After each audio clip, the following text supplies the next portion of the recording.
All right, good morning, everybody. Figured some people might have had a late night last night, given some things that were happening with the Nats. So we had to start the morning with little baby shark to wake everybody up. Good morning, everybody, and welcome to Venable. I'm Jeremy Grant. I work as part of Venable's privacy, cybersecurity, and e-commerce practice as the Managing Director for Technology Business Strategy. I also serve as the coordinator of the Better Identity Coalition.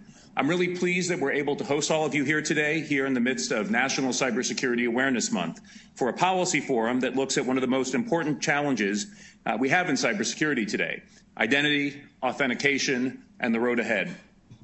This marks the fourth year that I've been part of putting on an identity-focused event as part of National Cybersecurity Awareness Month. We started this back in 2016 as a FIDO Alliance event with the National Cybersecurity Alliance, and then expanded it last year to also include the newly launched Better Identity Coalition. This year, I'm really thrilled we're bringing in the Identity Theft Resource Center as another partner under the leadership of Eva Velasquez.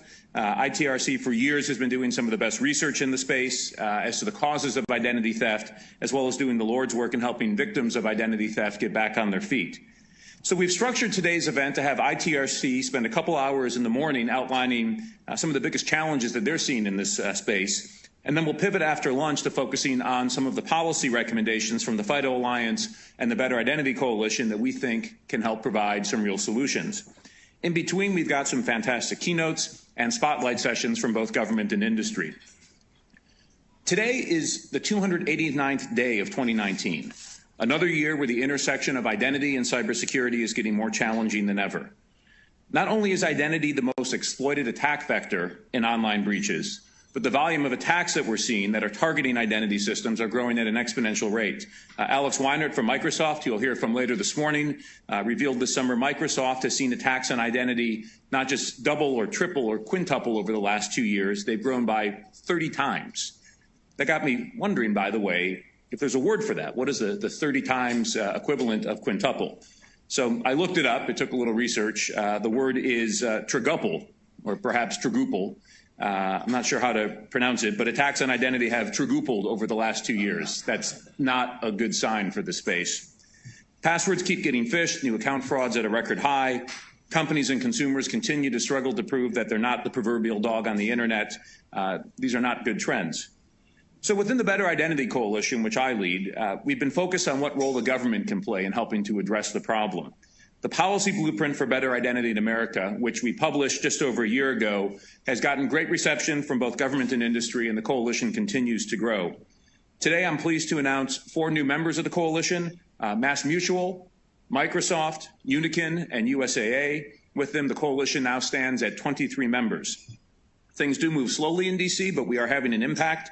We'll be talking about some of the ways the coalition's changing the discussion on identity over the course of the day. We're also pleased to share with you not only copies of our policy blueprint, which you can get over by the door, but also fresh from the factory. We now have swag, Better Identity Coalition socks. So just behind me, you'll notice there's a big row of Venable bags. In there you'll find both socks as well as an umbrella, which might be handy given what things look like outside, and also something from the ITRC.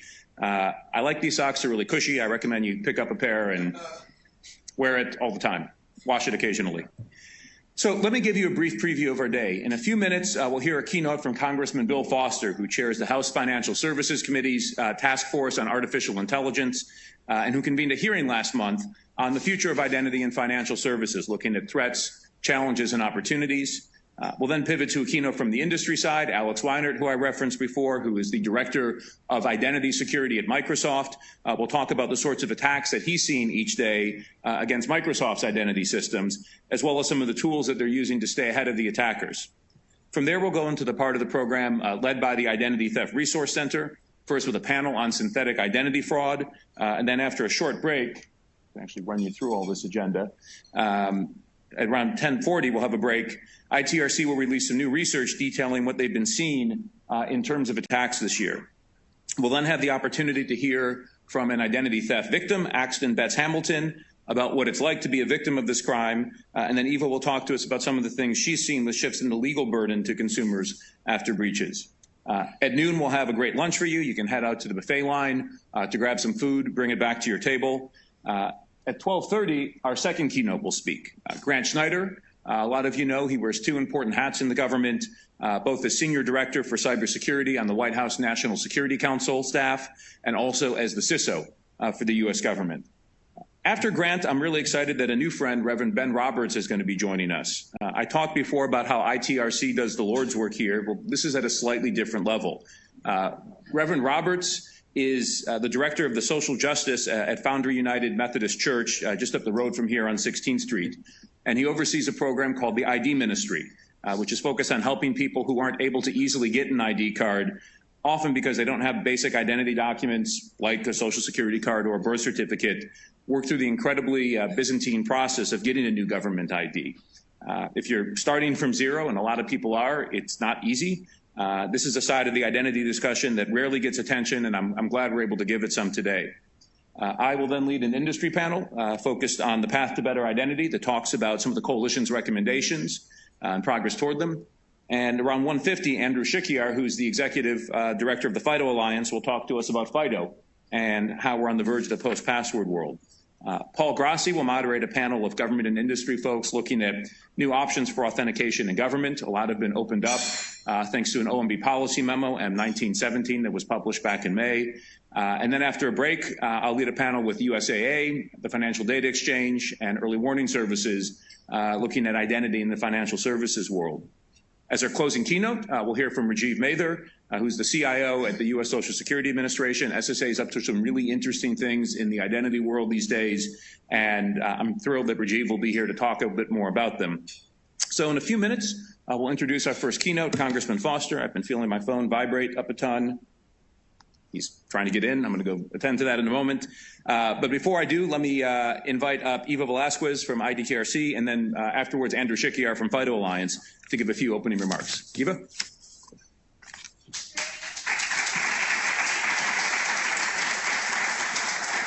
Hi, good morning, everybody. I have to start off by saying, Jeremy, thank you very much for the umbrellas in the goodie bags. The Identity Theft Resource Center is headquartered in San Diego, California, so we don't even own umbrellas, much less travel with them. Much appreciated that you're thinking of us. And on that note, Identity Theft Resource Center, we serve victims nationwide, even though we are headquartered in San Diego. We provide all of these services at no cost to the public. We're a 501c3 charity, so we have government grants, sponsorships, donations, and that's where we get our revenue in order to provide those services for free. You know, I've been in the financial crimes, economic crimes, identity space for a long time. I started my career at the San Diego District Attorney's Office back in 1986, and I spent 11 of the 21 years that I was there with a focus on economic crimes, consumer protection issues, unfair business practices, and the like. And one of the challenges that I saw was how we treated victims of financial crimes versus victims of violent crimes. Really, back in the 80s and 90s, the victim recovery mindset was primarily, what are you complaining about? At least you weren't a victim of insert violent crime here. Now, we've moved the needle. There is much more recognition today about the trauma and the impacts that victims of nonviolent crimes experience. And I can't tell you how thrilled I am that many of the folks in this room that I've talked to are really looking forward to getting our perspective on that impact. I think it's important to sort of set the stage and do these sessions in the morning and have these conversations before we talk about the policy implications and how we move forward, because really part of ITRC's role is to put a human face on that data that we're talking about every day. We handle 10,000 cases a year just through our call center. We have hundreds of thousands of people visit our website every year. There is such a huge impact here that sometimes we forget, or there's such a huge volume here that sometimes we forget behind each one of these incident numbers, these rates of occurrence, there is a person. And so we're going to talk to one of those people today. Axton is a longtime advocate and someone I've worked with in the past. She's willing to share her experience, and I hope that with that mindset, it further informs a lot of the conversations that we have later in the day. So I'm very appreciative that we've joined this collaborative partnership and that we're working together on these issues. I think we add a great balance when we talk about all of these things together in a more holistic manner, and I really appreciate that. So thank you, welcome, and I hope everybody learned something today.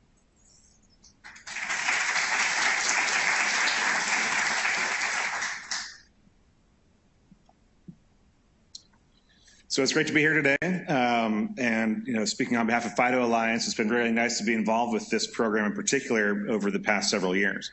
It's really evolved quite a bit, as you can see, and I'm really pleased with the way it has evolved. I think Eva's point's spot on, and it kind of reflects where things are heading in this whole sector. So people are starting to understand the issues a little bit closer. The human touch, the human face is very important as you're looking at authentication, identity, and not just the risks and the damages of identity theft, but the human experience associated with getting online, with authenticating, the pros and cons of doing that in different methodologies. I have the pleasure of talking at a variety of FIDO seminars around the world each year, and I have to say this agenda and this audience is probably the premier agenda and premier audience we have amongst the year. The different perspectives we have, both at the podium and in the audience, is very unique, and I'm looking forward to a good set of discussions today as we look at the road ahead. I think one of the key themes you'll hear today is that collaboration is key to solving this problem. FIDO Alliance is an open member organization. We have 250 companies collaborating actively to identify the use cases and address the use cases associated with better authentication. Likewise, ITRC, as Eva mentioned, is a charity that relies on industry involvement, industry funding, and industry support to make them do the good things that they're doing. So, collaboration goes beyond the 4 organizations that are co-sponsoring this. Collaboration involves all of you in this room. Bring this message back to your organizations, to your constituents, to help raise awareness and drive adoption of better technologies for user authentication and identity. The good news is that I think we're getting there, and you'll hear from Alex today, you'll hear from other people about the technologies that can underpin better identity, better authentication, and I think that hopefully, in 2020, 2021, as we reconvene in this wonderful venue, thank you, Jeremy, we'll have more proof points to support that the progress is happening, and we're moving beyond passwords and making the world a safer place for consumers and businesses worldwide. So thank you very much. I'm looking forward to a good day. Thank you.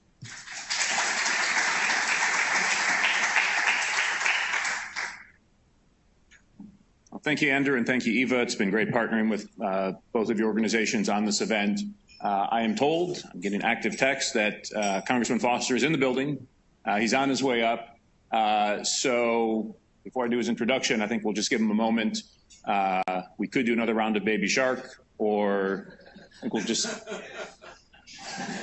somebody else wants to lead it this time? I think AV could only cue it up for us once. So, but he'll be here in a moment, so I'll just give you a minute alone with your thoughts, thinking about things like the World Series, and we'll get things kicked off in a moment. Thanks.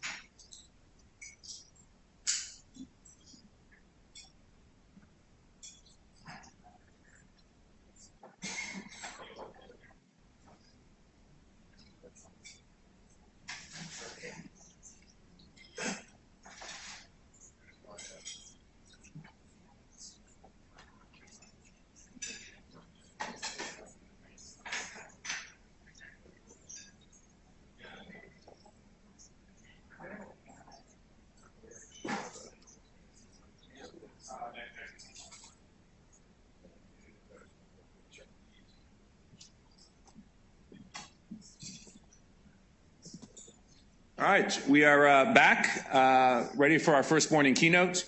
I'm really pleased to introduce Congressman Bill Foster as our first keynote this morning. He's somebody I've had the pleasure of getting to know this past year, due in large part to his personal interest in digital identity. His background, Congressman Foster is a scientist. That's something that's quite rare in Congress these days, and a businessman who's been representing the 11th Congressional District of Illinois. He's been in Congress since 2008. In Congress, he serves as chair of the House Financial Services Committee's Task Force on Artificial Intelligence, where last month he held a hearing looking at threats, challenges, and opportunities in digital identity in financial services. At 19, he and his brother founded a company called Electronic Theater Controls, a company that now manufactures over half of all theater lighting in the U.S. He also worked as a high-energy physicist and particle accelerator designer at the Fermi National Accelerator Laboratory, where he was a member of the team that discovered the top quark, which is the heaviest known form of matter. Given how hard it has been to discover workable solutions to elusive digital identity challenges in this world, this experience will no doubt serve him well as he focuses more on this issue in Congress. So please give a warm welcome to Congressman Bill Foster. Thank you.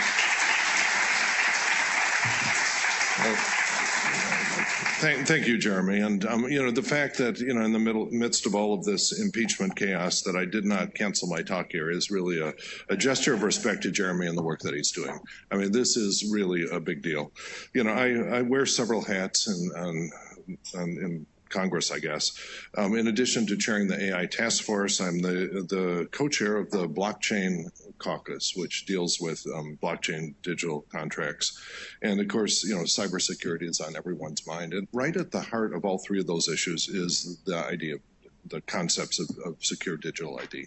This ancient cartoon about, on the internet, no one can tell you're a dog. You've probably all seen that. Well, that dog has come back and bit us many times pretty hard. And so I think that everyone is just rethinking, the whole concepts of anonymous speech or not on the internet, and just how someone authenticates themselves as a single identifiable human being in a legally traceable manner. You can, for example, have, all of the secure blockchain-enabled digital contracts you want, and if someone is spoofing their identity on that blockchain, it's meaningless. And so, lots of times when you wrestle with any digital issue, at the heart of it is, how do I know that this person I'm talking to is really the person they claim they are? And that's also actually crucial to sort of system-level cybersecurity. I guess I'm probably among not only the only PhD physicist. Sometimes I introduce myself as saying that I represent 100% of the strategic reserve of physicists in the U.S. Congress. But I'm also 100% of the integrated circuit designers. And I've designed 10 integrated circuits, and I'm very proud every one of them's worked the first time. Except for once when we got screwed by a badly documented design rule, but I won't go there.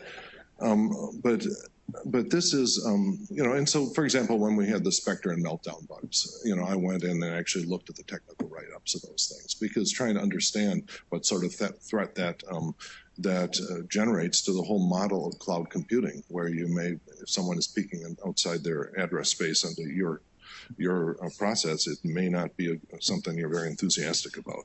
And so that there are technical threats to cybersecurity, and there are also identity thefts. And if you look at major breaches, many of them, I think the majority of them, have been actually due to identity spoofing.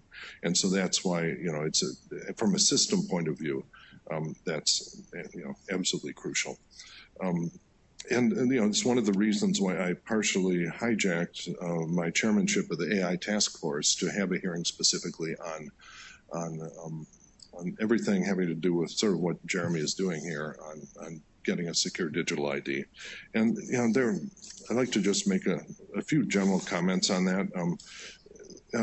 One of them is that, let me start just with the whole blockchain thing and how that relates to digital ID. There's an unquestionable value of blockchain as a non-falsifiable ledger, but I am personally very skeptical of the dream of eliminating trusted third party digital contracts and transactions. There's a famous example recently, or maybe in the last year, when some guy died and he had a whole Bitcoin vault that he was maintaining, and he died, and that marooned like $150 million worth of Bitcoin. And so what you really want to be able to do in that sort of situation is to go to a court that you trust and say, here is the proof that this guy died, which I guess is under some debate, that he may have spoofed his death absconded with a Bitcoin. Then here is the proof that I am who I am, and not some fraudster trying to get his hands on the money.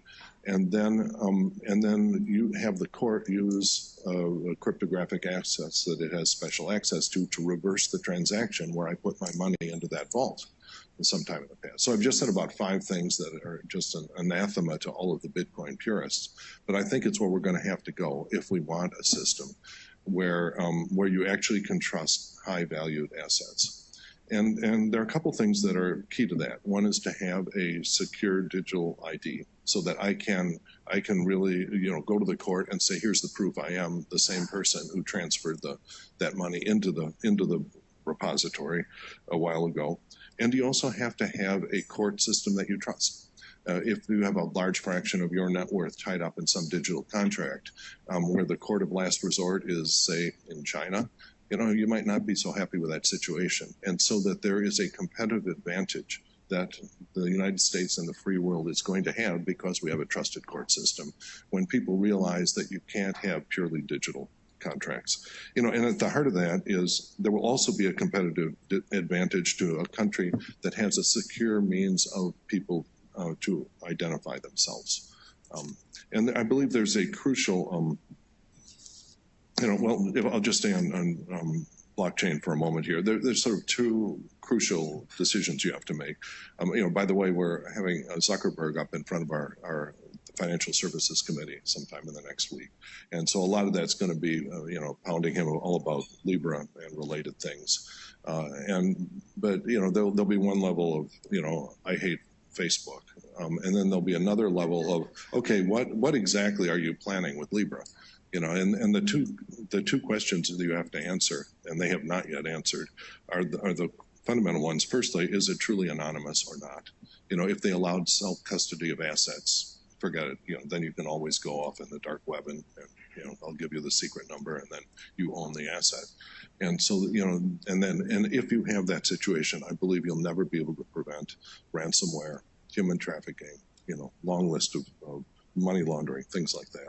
And if it's traded, you won't be able to prevent things like wash trades, where you you arrange to sell Bitcoin at some inflated price to yourself because it's anonymous. No one realizes you're just selling it at an incorrect price. So-called wash trading, which is an ancient technique for market manipulation that is unstoppable if there is not some regulator that can look behind trades and actually understand that this is actually the same person buying and selling the same, in the same transaction.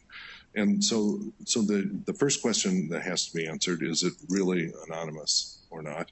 And secondly, is there a court that you can go to reverse fraudulent, criminal, or mistaken transactions? And again, digital identity is right at the heart of that. And so, I don't know if there's some clever technological way of preventing things like anonymous, like money laundering and ransomware and so on.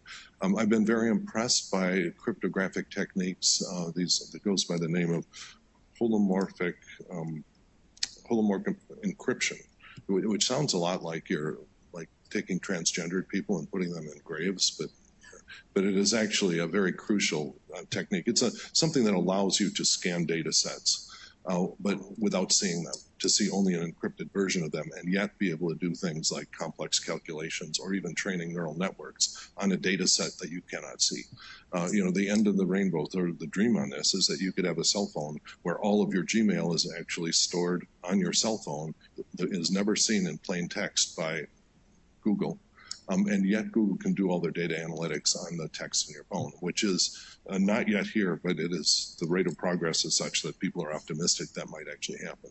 And that whole model will be revolutionary. It's also revolutionary to biometric identification, where you potentially could, have someone photograph some body part or take measurements on some body part, and then cryptographically publish that.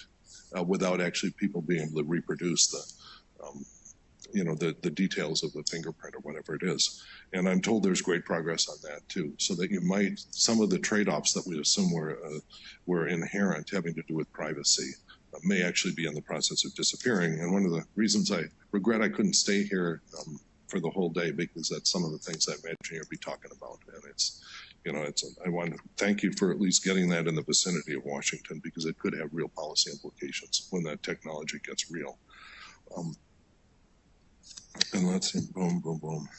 I hit the court system. And so another thing is that on secure digital ID, the U.S. is sort of falling behind the rest of the world, which is probably not news to anyone in this room. There are countries like, well, most famously Estonia. I was very impressed with what Korea is doing. They seem to be very far along on providing secure digital ID. I think it's interesting that Estonia and Korea are both countries which have had a persistent problem with their enemies injecting fake citizens in them. North Korea persistently injects fake South Koreans into their system, and Estonia has a big Russian-speaking population that they've been wrestling with. And so, they have, the problem with synthetic identity fraud has been huge for those countries. And so I don't think it's an accident that they're also kind of leading the world in having their now, in the United States, there's been a historic aversion to anything that smells like a national ID card. It's, frankly, the Nazis kind of wrecked that for everyone. But it is, I think the ground is shifting on that. Part of it's just for simple reasons. When you get one of these spam phone calls, everyone says, "Why can't Congress do something about that?" I don't know this person. And, I personally, and I think most people, have no interest in getting any digital communication from anyone who is not willing to authenticate who they are in a way that allows me to take them to court if they do something illegal, whether it's ransomware or a spam phone call. And so I think having a government provide a way for a person to digitally authenticate themselves. So when you say, okay, I want to call up this person, he doesn't know who I am, but he at least knows that I am a citizen of the United States, that if I call him up and threaten him, that they can go to a court, look behind the veil, figure out who it was that just called them, and take them to court. And so that is, that sort of thing, I believe, is where we have to go. And the ground has been shifting politically on that. Everyone, historically, there's been a lot of opposition for anything that smelled like a national ID card. You got opposition from the ACLU on the left and all of these Red Dawn people on the right. You know what I'm talking about, the survivalists, zero government people. But in between, there is a large swath of people that is just sick and tired of having to swap out their credit cards every time their numbers get stolen. And it just wants the system to work efficiently and in a secure way. And, we did an interesting political experiment earlier this summer, I guess a couple months ago now. For the last 21 years, there has been a federal ban on having a unique patient identifier on electronic health record systems. So that every electronic health record system, of course, has an internal patient number, but it is not allowed. It's been illegal under federal law for the last 23 years for them to get together and have a unique patient identifier that works across all systems. As far as I can tell, this was put in by my former colleague, Ron Paul, who, as far as I can tell, he just wanted people to be able to go off in the next county and buy Viagra without their doctor finding out about it. That I guess is, one of the things, but the reason that the ground has shifted there is the opioid epidemic. There's this business called doctor shopping, where a patient will get addicted to opioids and then go to multiple doctors and get more and more, complain of back pain or whatever, and get more and more opioids and get themselves very severely addicted. That doctor shopping was enabled by this ban. If this ban had not been in place, a big part of the opioid addiction problem would never have taken place. And that simple argument is, and so as a result of that, what's happened is that states have sort of cobbled together a little database of who's taking opioids in our states and then the nearby states. And so that means they have to take a airplane trip to Florida or whatever to get to get outside these local compacts. But the real answer is a national unique patient ID that people can opt into. If they want to reserve the right to show up in a hospital room and have it impossible to pull in, in the emergency room and have it impossible to pull in all of their health records, by presenting a unique identifier, okay, God bless them. But I think most people will want to have that. because this ban has killed thousands of people, kills thousands of people, probably tens of thousands of people every year in the United States, some in really horrifying ways. So there's one famous example in the electronic health record system industry where a patient showed up in an emergency room, went into cardiac arrest, and then they pulled down the electronic health record for the wrong patient. That electronic health record had a do not resuscitate order, so they did not resuscitate this person. And this much more common actually is just simple incompatibilities with drugs, where you give someone a drug and they're allergic to it and it kills them, and then 3 days later they find, off in some different electronic healthcare system, they already knew that this patient was allergic to that drug. And this happens it happens every day in the United States. And so anyway, because of long-term frustration with this piece of stupidity, I found a Republican partner, and we proposed an amendment, a floor amendment in the U.S. House, to repeal this ban, and got a strong bipartisan vote after explaining it. And we had allies, everyone from Donna Shalala, who was actually running HHS at the time that all the HIPAA stuff was passed, to a lot of people who were just furious at the opioid epidemic. And so we got a very broad spectrum of support on that. And that was followed up by a letter of congratulations from 53 medical societies who've been struggling with this for 23 years. And so, of course, this, like everything else, has died in the U.S. Senate, and action is not anticipated, but it might be just because the logic is so clear. But that's, as a political experiment, it's very interesting to see how the ground has shifted on that. And so that's it. The AI is also a very interesting. It's another place where you rapidly get sucked into digital identity as a crucial thing. First off, identity theft is being enabled massively by AI. You now have, these deep fakes. You have this business of faking the voice of their boss. There's an incident where someone thought he was getting a phone call from the boss, and it was actually a voice synthesizer that used a voice sample to make it sound like his boss ordering him to transfer money into some account. And it came close to working. And it's gonna get better. You're gonna have FaceTime chats with something that looks like your boss and is in fact a deep fake, and so that AI as an attack on identity is already here and going to get much worse. And really, I think the answer to that, part of the answer to that, is to give people the tools to securely authenticate themselves. And I believe there is a unique government role in that.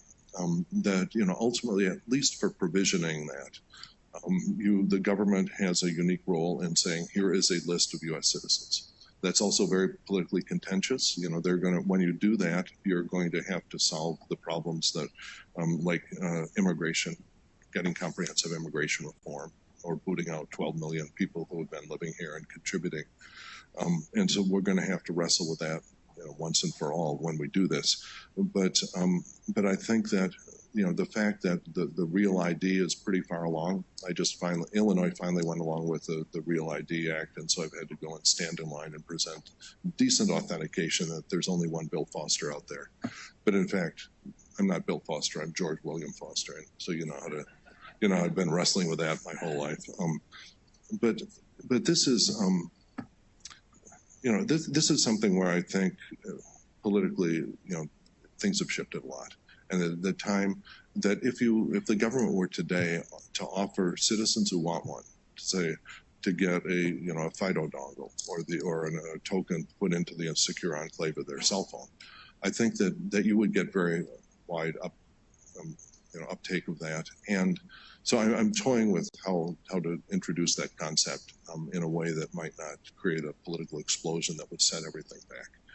I think this business with the medical ID, the unique ID, was a very interesting first experiment. And when that succeeds and people see the benefits of it, I think it's going to be much easier. Because there are limits. I guess the United States is the only club I know that doesn't have a list of its members. And we got to fix that, and we have to do it in as privacy preserving a way as we can. Let's see. The last thing, another of my Republican partners on different projects, French Hill, who represents Little Rock, a very sophisticated financial guy. He and I recently sent a letter to the Federal Reserve urging them to make a pilot program, or at least investigate a pilot program for digital cash. And this thing would be transformative. You know, there's a risk, actually, if the United States does not answer digital euros, there's a risk of disintermediating the dollar. That's real. The German finance minister recently urged the European Central Bank, to start issuing digital dollars. If that happens, there's a real risk that people would just say the heck with the dollar, because the recent actions by the Great Orange One have greatly increased the appetite worldwide to disintermediate the dollar. And so if we give them a technical reason to do that, there's a real risk. And so I think, at least as a matter of potential self-defense, that we have to start looking at this. And of course, if you have, digital cash, the first question is, how do we know you are who you are? The simplest implementation of that is simply having everyone has a balance with the Federal Reserve. And then, if I want to give you $10, I just transfer $10 of that balance, which works fine as long as we have secure digital ID of people authenticating themselves to that system, which again requires something like, you get your real ID or your passport or your TSA clear, and at that point you're given a security dongle that allows you to go online and authenticate yourself. And so, when that will be a key enabling technology for any of these digital cash things, and I think that's also the wave of the future. And it's coming at us. And very last thing, I just want to thank industry for getting ahead of government on this. When I started saying, oh my God, we have to do this, and so I sort of invented in my mind what I then discovered online with the whole FIDO Alliance and the hardware work that's done there, and I guess it was the World Wide Web Consortium that went and generalized that to the browser tab, how you do security between browser tabs and stuff. And so I think that is, I was thrilled to see that the hardware components of that are ready to go, and now you need the political decision for, governments to plug into that infrastructure. Anyway, so I want to thank you. I want to express my envy at your being able to stay for the entire day here. We've got to sit there and make some decisions about impeachment today, and I have to run. But thank you all, and especially thanks to you, Jeremy. This is great. And now I will look. Demi, do I have a moment for a question if people are interested? Yeah. All right. What point do I get in trouble? Yeah. Our financial services hearing starts in 19 minutes, so a few minutes. All right. Yes. Any questions for the conference? Microphones on each side of the room. It's all obvious. Okay, all right, can I have a show of hands? How many of you think that this whole business with private biometrics is actually going to work? That you'll be able to sit there and have biometrics and then have only an encrypted thing work out there, and you'll be able to uniquely identify yourself only by presenting an encrypted version of your biometrics? That's how many, all right, so some people think that's actually going to work in our lifetimes, that it's not going to be, computationally prohibitive. Okay, yeah, so on my reading list is some papers that are written by various entities on that, because that actually solves a fair number of the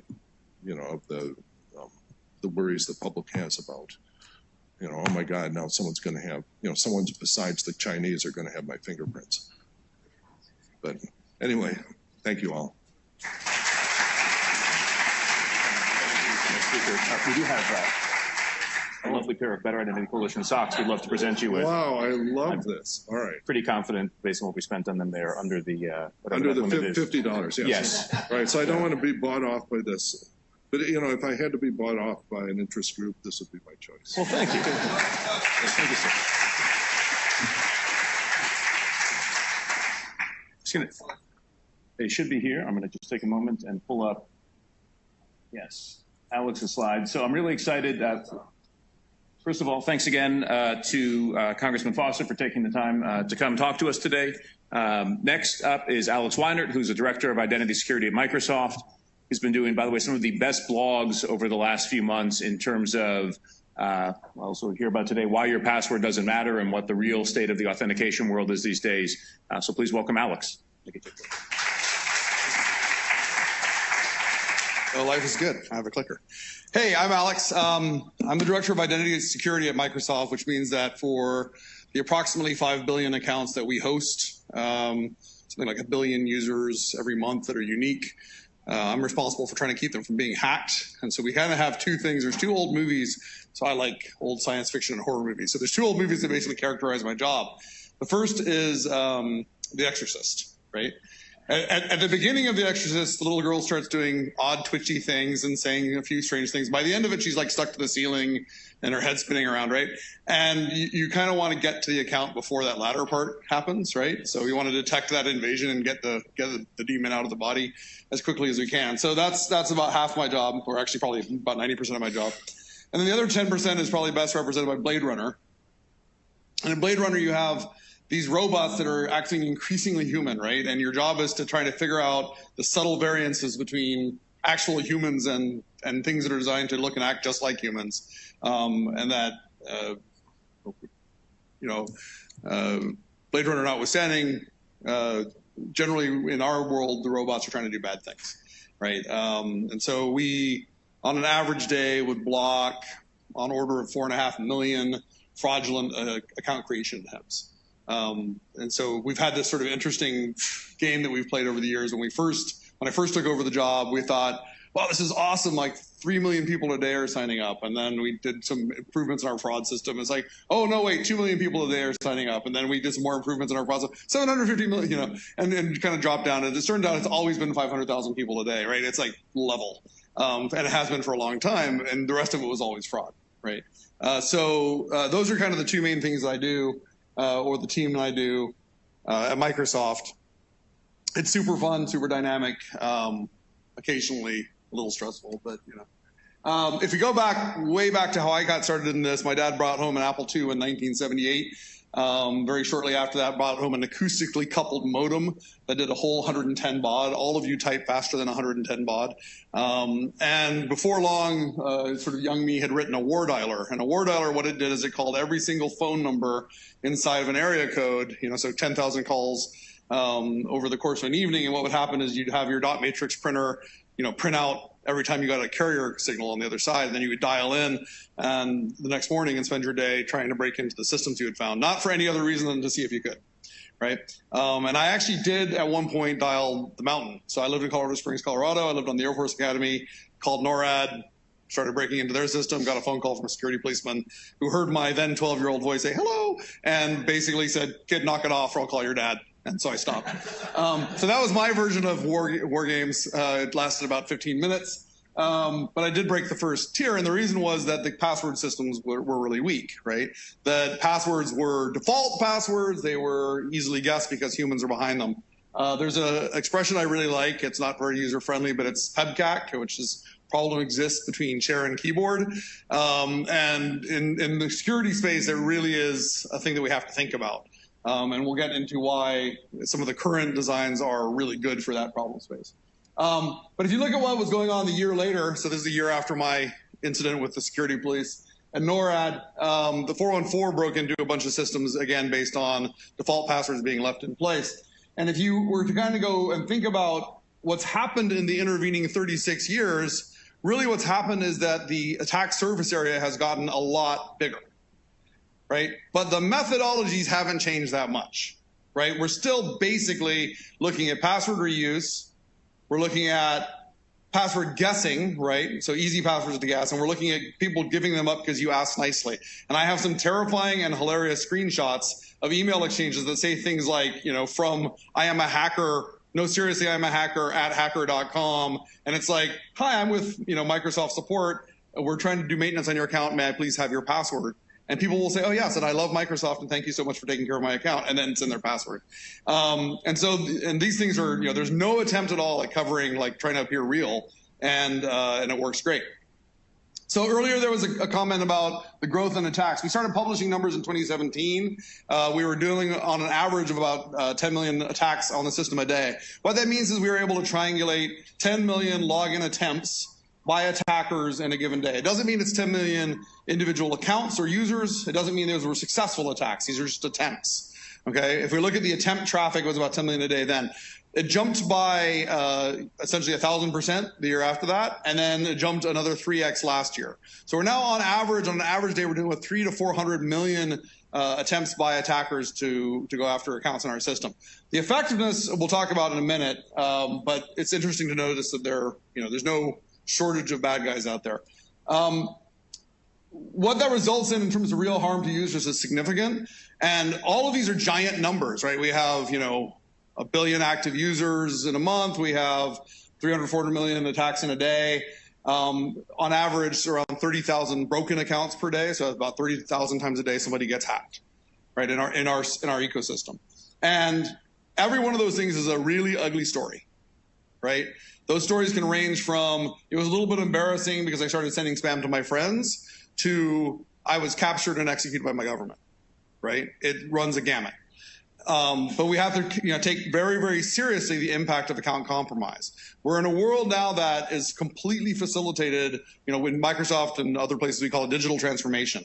It's essentially every step of my journey here was facilitated by knowledge that the people I was doing business with had about me, right? I checked into my flight on my phone, right? I called my car with my phone. All of these account systems had payment information about me, had knowledge of my personal location and where I was going. And if you start to break those things open, if you think like a bad guy, you can do some really serious damage. Now, fortunately, most of the at-scale stuff we have is looking for a few pennies.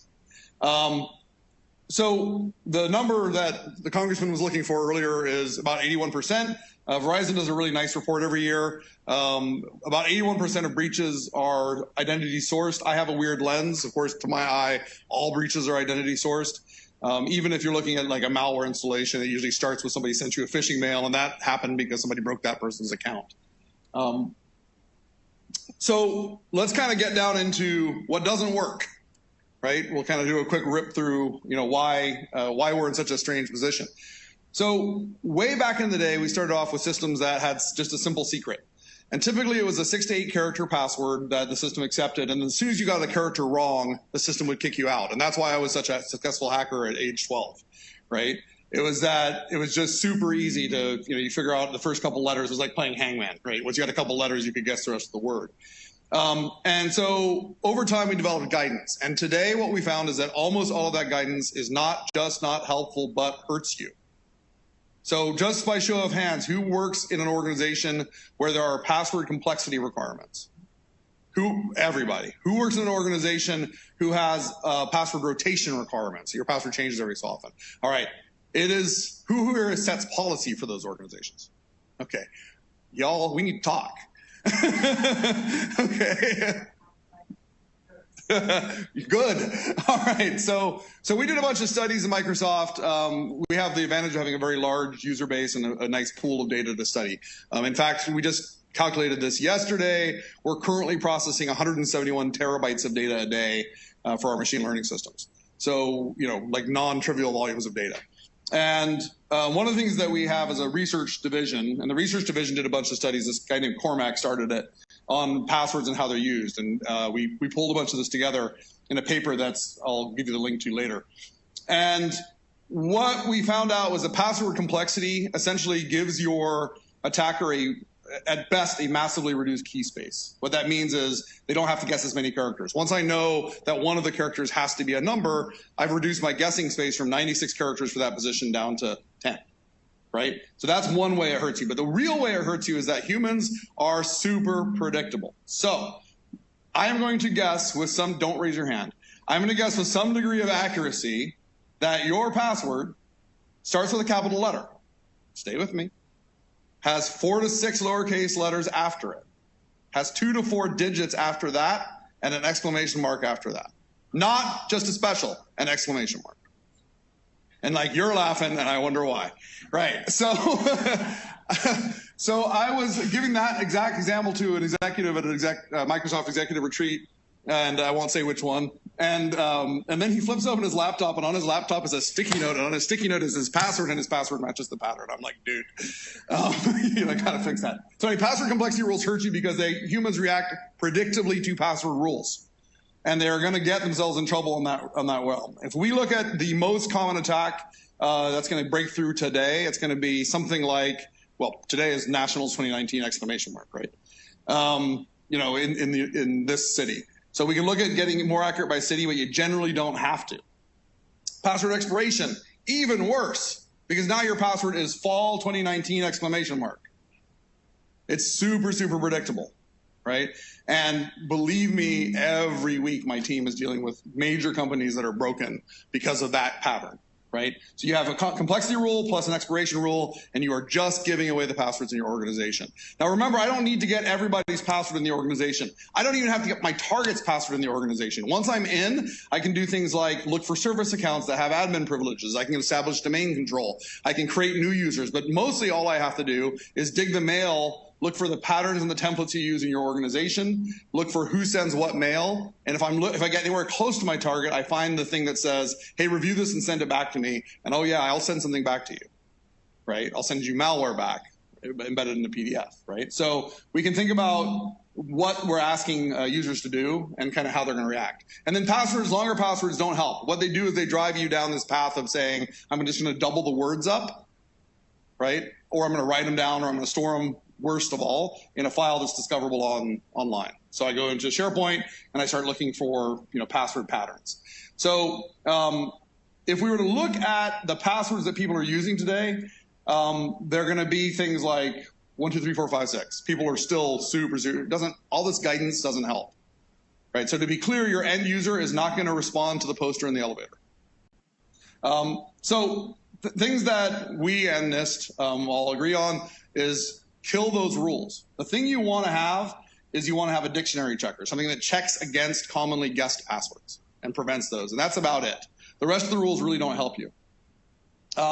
So we published this paper, Password Guidance, and if you're really nerdy and you want to go down into the guts of the research, convince yourself it's there. But the main thing is look for some sort of a dictionary type checker. We do ours automatically. There's more of this that's happening in the industry, which is great. We're looking at the incoming attacks and essentially updating our ban list on an ongoing basis.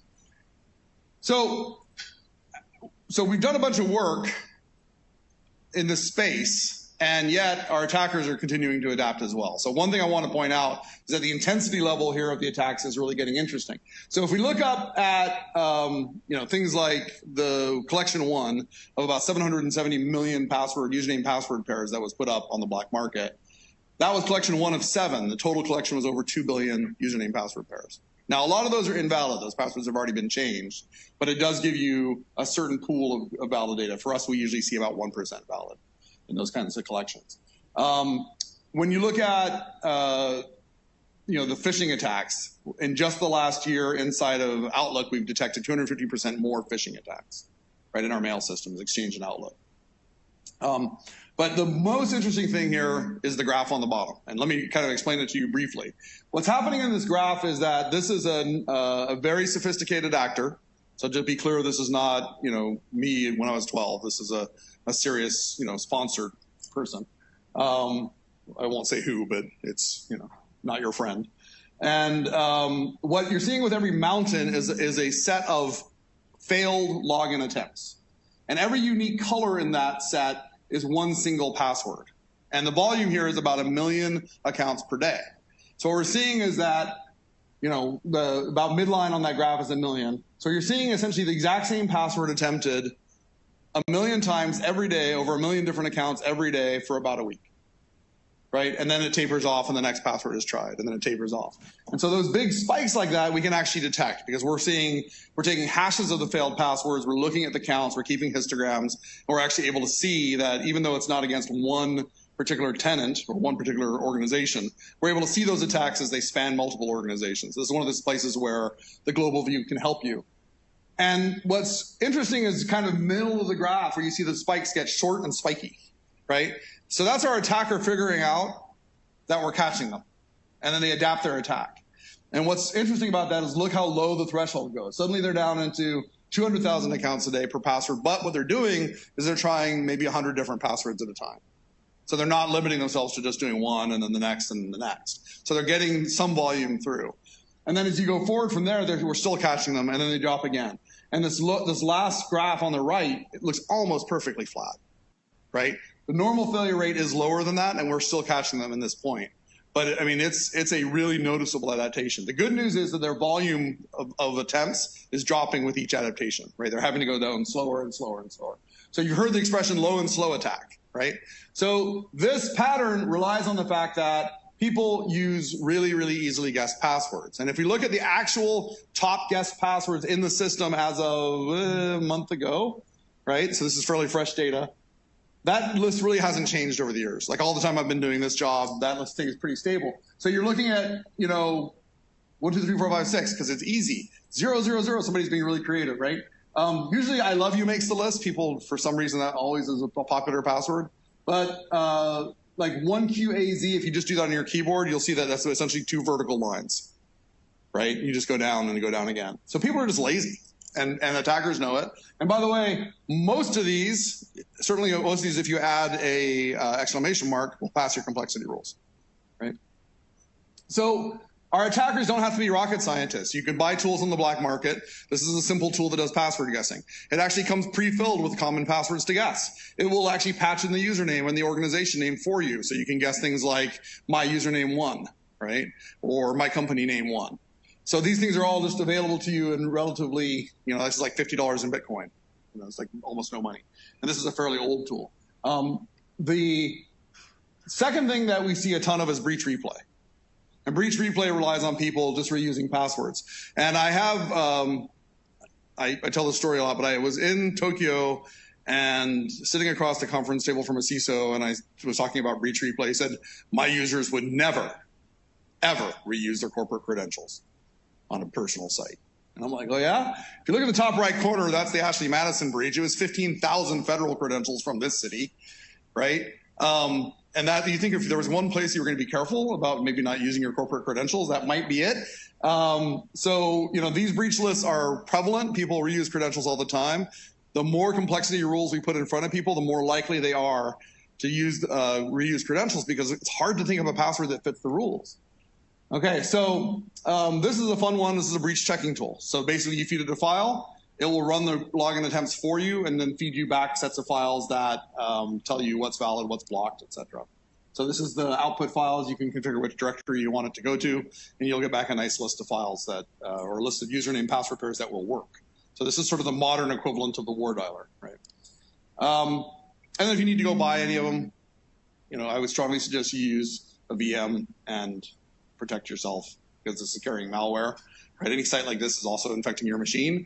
But if you looked at the prices, $13 per 1,000 for a normal account at Google or Microsoft is kind of pretty typical. So they're super cheap. Why are they super cheap? Because they're super easy to get, right? If I wanted to, I could go down here and say I need a SMS verified account where the phone number is available to me and there's a credit card on the account and the prices go up. And you will find also the ability to go search by domain name. So you could say, I need an account for, foo.gov, and I could go get it. All right, and then there's phishing. And phishing is ridiculous because it's so easy. Again, you just ask nicely and you'll get about 15% of passwords. People respond pretty reliably at around a 15% threshold.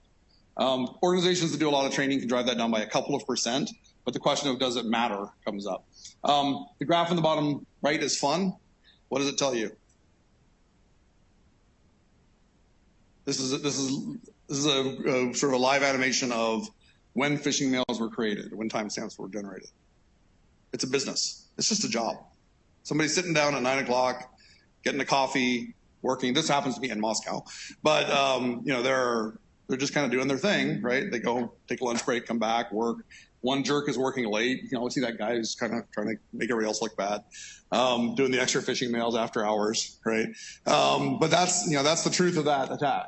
So then we have some of the sort of things that we say, oh yeah, but I need a long password because what if, or I need to use a password rates, correct horse battery staple, right? Because that'll make me, that'll give me a secure password, right? And password security is funny because actually even a short password is fairly secure against a brute force attack, right? So when we look at essentially what we do in a brute force attack. You get yourself a cracking rig and you build up a list. The big problem is that we have things like Have I Been Pwned that are publishing the list of all passwords that anyone has ever used. Your likelihood of generating a password that no one has ever used before, ever, is really, really low, right? It's like astronomically low. So what you get into is, what does it take on a modern cracking rig? So this is a $20,000 cracking rig based on current spec, right? And it's doing 100 billion guesses a second. And at that rate, right, you can see that by the time you get out to 9 characters, you have essentially it's taking too long.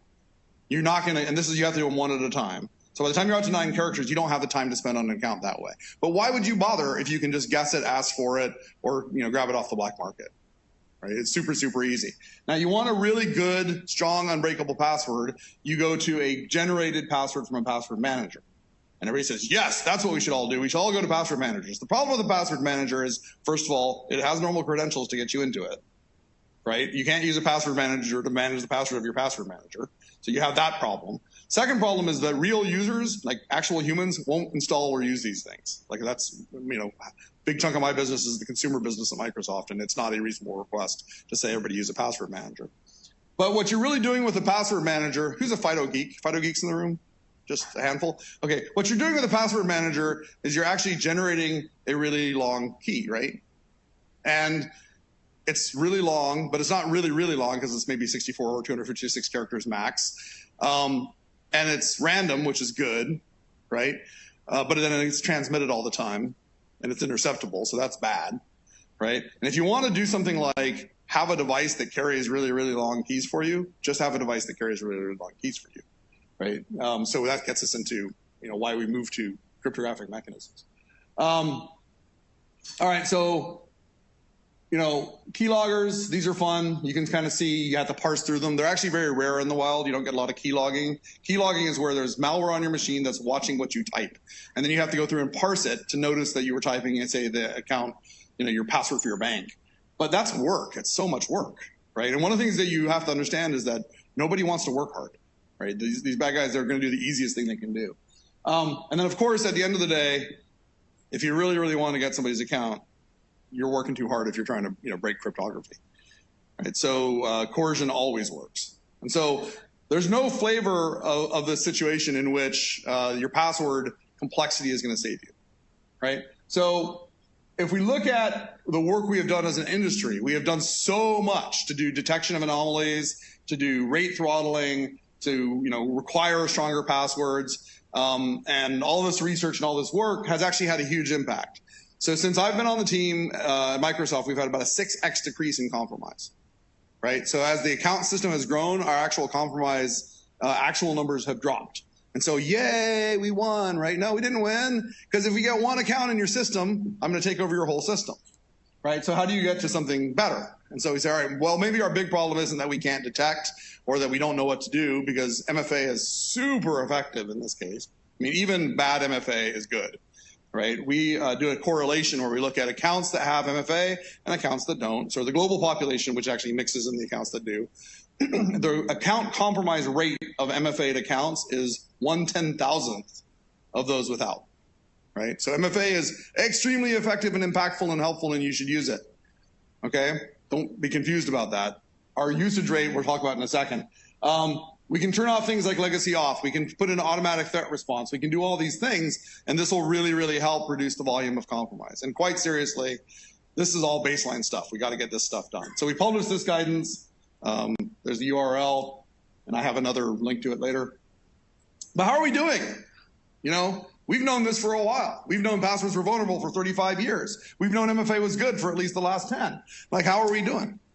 Well, if we do a study of our tickets that are coming into the system, right, for all organizations, about 9% of users will ever see an MFA ticket in the course of a month. In 1 month, 9% of users will use MFA.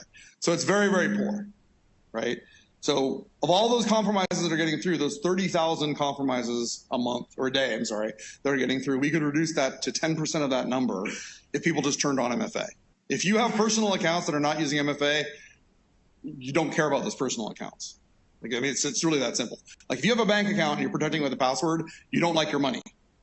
Like, there's no question that those accounts are vulnerable with passwords. And I don't care how clever you think your password is, it's not that clever. So why is it hard? Well, in reality, organizations are dealing with things like machine run accounts. They're dealing with things like old applications that do quarterly financial reporting and that can't be updated because nobody knows what happened to the developer that wrote that thing in Fortran in 1972, right? And so there are real challenges in this space. And so that's kind of our job as an industry to make that easier. But at some point, the question of what will we do to make the password secure? We will kill the password. That's what we will do to make the password secure. There's no getting through it. So at Microsoft, we're doing a ton of work, and a lot of that work is with the industry. And so in some sense, Windows Hello is FIDO1, right? It's like the early work we did to try out the patterns. And then we've done a bunch of work around FIDO2. And we're just on the cusp of releasing, we have in public preview now support for FIDO2. And so what we're doing is we're learning the usage patterns. And we were talking earlier, David and I were talking earlier about how it's about habit forming, right? It's about changing the habit of typing in a password to the habit of, say, touching your computer or looking at it. But passwordless is the bet, right? For us to really make a material impact in this space, we need to move to passwordless. So the thing that I would like to make sure that people who are enthusiasts know is that there are a bunch of sites today where you can go get into this. Either, FIDO U2F and UAF, which is sort of the second touch thing. You can use it on a Dropbox account. You can use it on your Google account, Microsoft accounts. Like there's a whole variety of systems that will support it. And I did a terrible job of watching time, but I think we're okay. So the thing I would leave you with is just, turn on MFA. Turn on MFA, turn on MFA. If you want to scan that code, there's a document there that kind of takes you step by step as an administrator how to set up a more secure environment. And I hope this has been helpful for you to understand what's really going on in terms of the attack surface area. There is very little in terms of, CSI cyber type attacks really happening out there. It's just not necessary. Right? If I want an account, I just ask for the password. So. You want to do questions or? A little behind, but time for one or two questions. Make it up. Yes. You just go to the microphone because folks are on the webcast.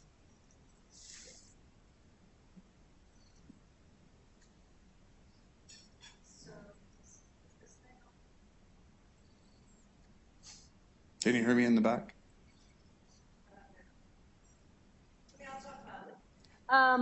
So question, you made it very clear, use MFA when you're using username and password structure. When you introduce FIDO2, passwordless, do you all see that as being a replacement for username and password plus MFA, and that it's all as safe? Or do you see a world in which one uses FIDO2 to sign in and then add another level of FIDO2 and still have MFA? Yeah, so the question briefly is, do we see FIDO2 as being as safe as username, password, and MFA? Does it need to be supported by some additional factor? I strongly believe that FIDO2 is stronger than the current username, password plus MFA. I just wrote a paper on this, and it's essentially there are two major vulnerabilities in most MFA. They're not exploited today because practically you don't need to bother, but they're easily exploitable. The first one is what is called channel jacking or channel vulnerabilities, which means I can call and or I can go down to the local mobile operator store with $100 in my pocket and bribe the kid at the counter to give me a SIM card for your phone. Right? At that point, I own all your accounts. Now, it doesn't happen often, but if you ask Jack Dorsey about it, you'd find out that it happens occasionally, right? Because that's exactly what happened to the CEO of Twitter just last month.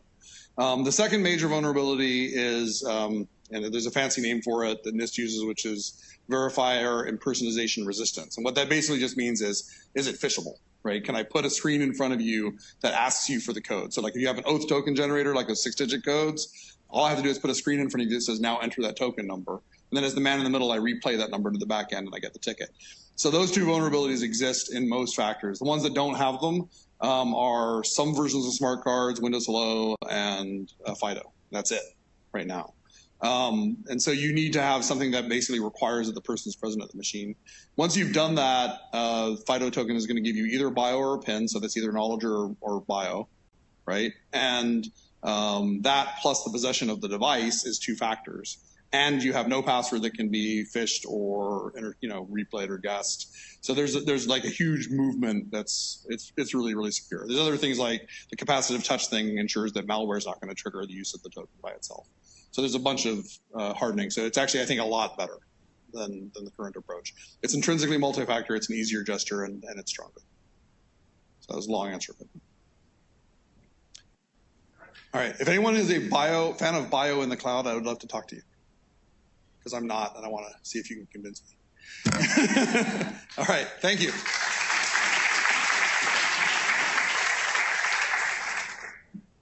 All right, thanks, Alex. So up next, we're a little bit behind on schedule, but we've got a break, so we'll have some time to make things up.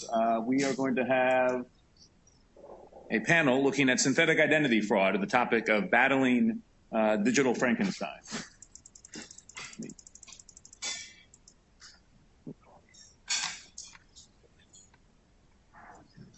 So I'll have the panelists come up now for that. Thank you.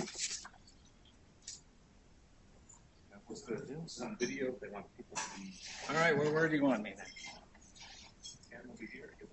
There you go. Very good.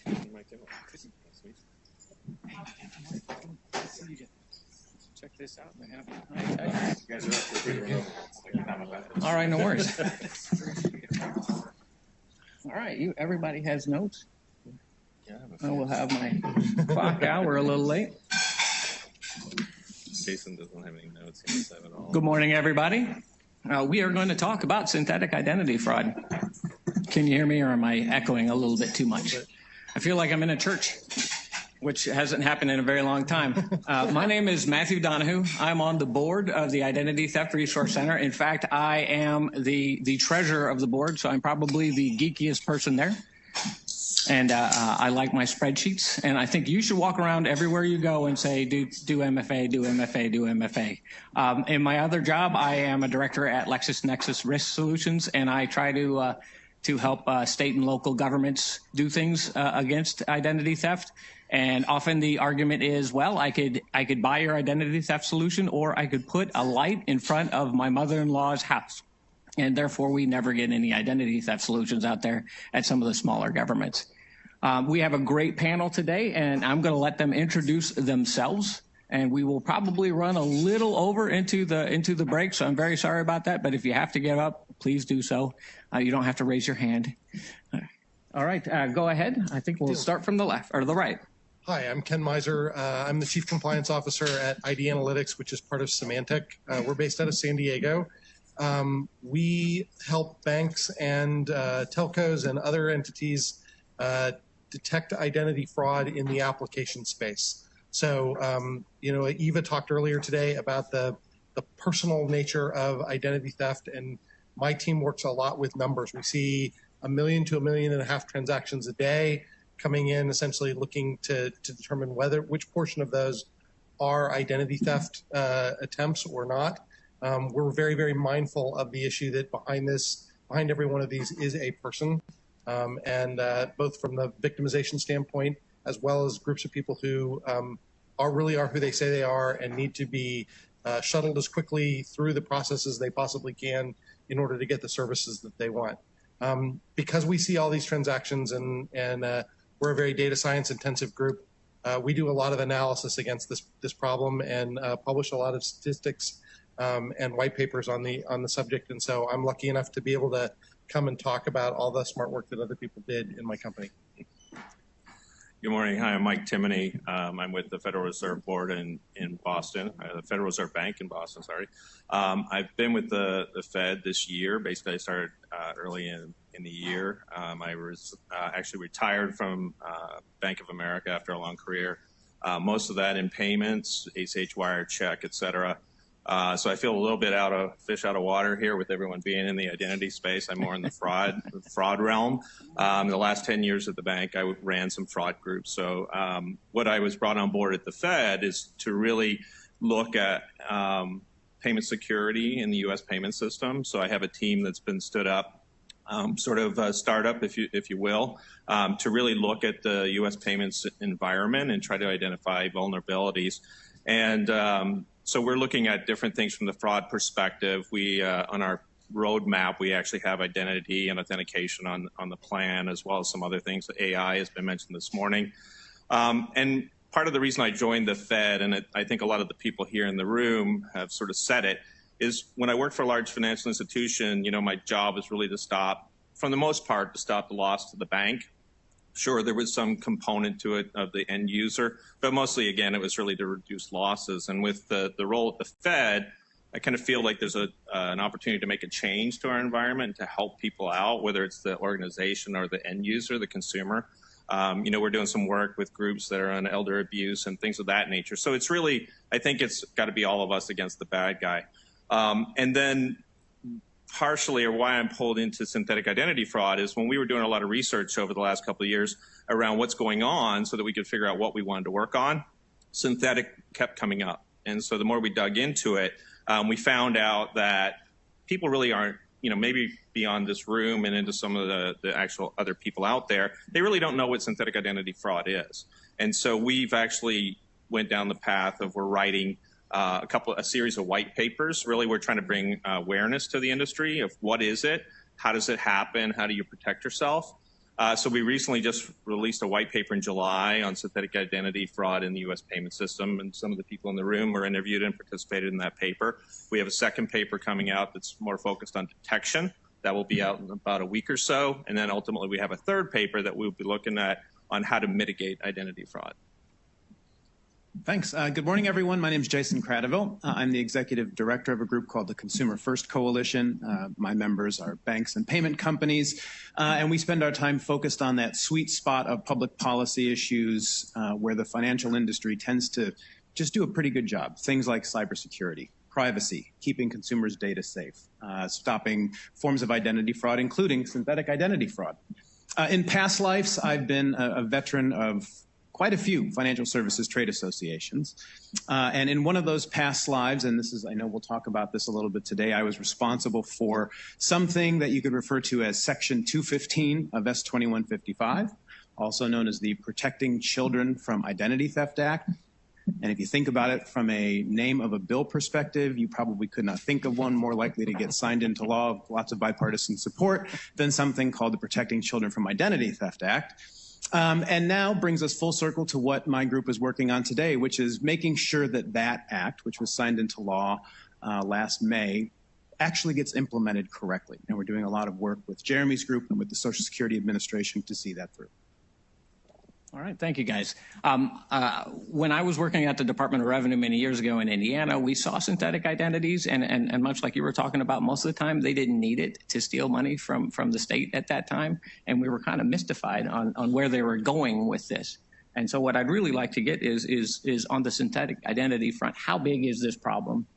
And how is it going to affect everybody? And I'd like Mike to start and sort of maybe hug the marshmallow on how big is it and why it's interesting to everybody. Sure, and I'm going to quote a bunch of statistics probably for this. I love and statistics. they're not all the feds. They're actually some from different groups in the room, as well as some others. But during our research, as we're putting together these papers, we talked to several different groups, and it's categorized, synthetic identity fraud right now is categorized as probably the fastest growing financial crime in the United States. And because of that, obviously it should be important to all of us, right? So the numbers are a little bit dated, and that's part of the problem that we see is it's hard to get data and that it takes time to get it. And secondly, it's often underreported, at least from what we're finding out. So these numbers are from 2016, but in 2016, the estimated value of synthetic identity fraud in the United States was around $2 billion.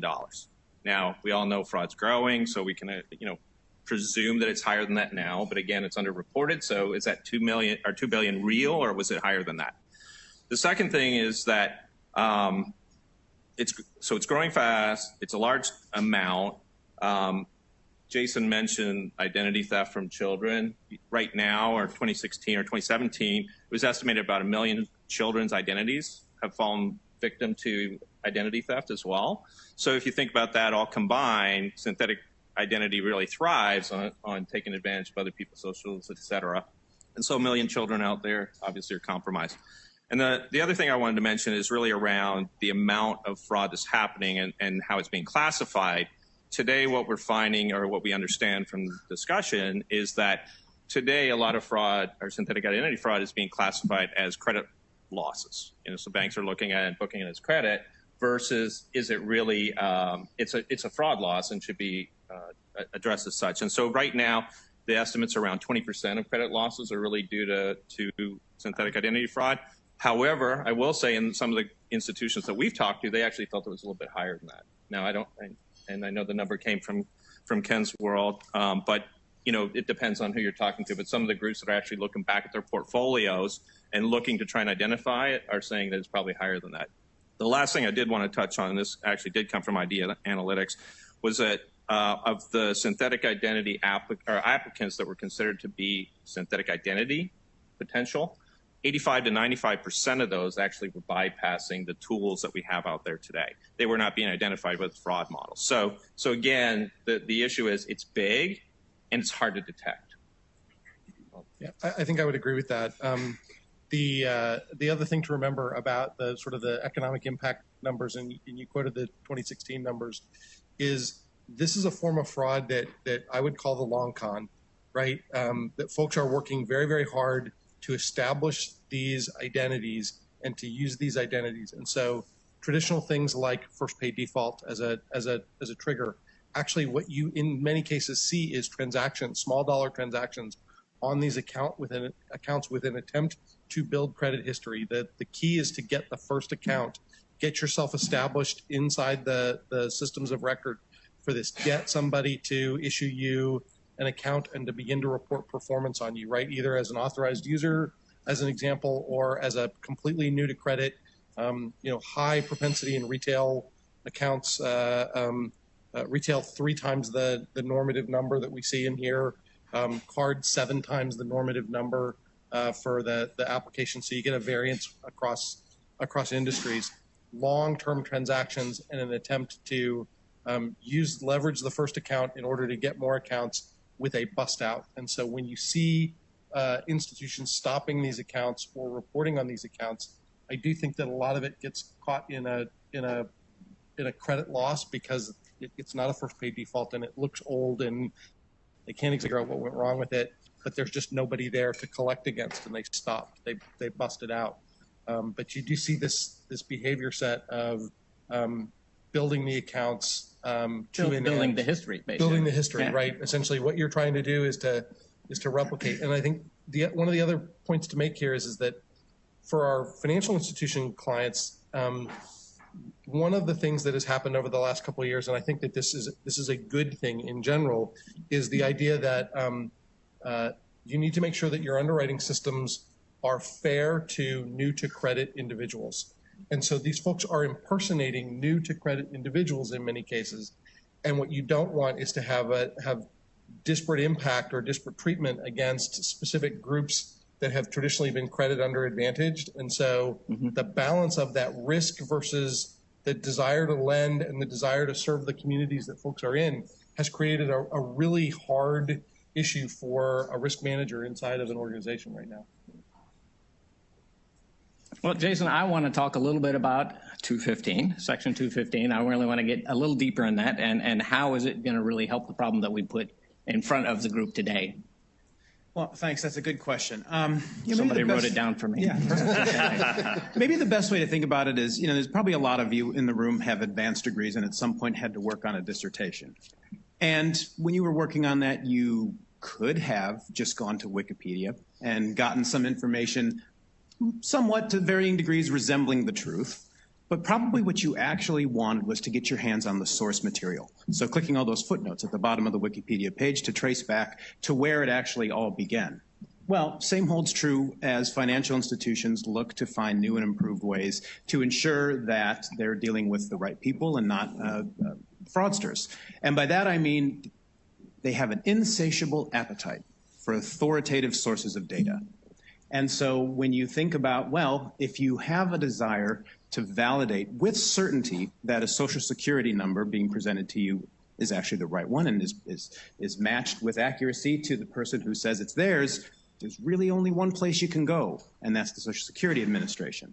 That brings us to 215, that law. If you're not familiar with it, in a nutshell, Congress basically directed the Social Security Administration to stand up a real-time verification system to allow the financial industry to present to SSA, hey, I've got a credit card applicant who's given me the following name, date of birth, and social. Does it match with what you, SSA, have on file? SSA spits back, generally speaking, one of three answers: yes, no, or deceased. Then the financial institution has that extra piece of information to factor into its underwriting systems and its risk mitigation strategies to determine whether or not to grant that person credit. And like that, SSA is a great example of that service. It's actually something that SSA has been doing for quite some time. And the key to Section 215 was getting at something as simple as allowing electronic consent. And by that I mean, think about it. When was the last time you filled out a paper application for a credit card?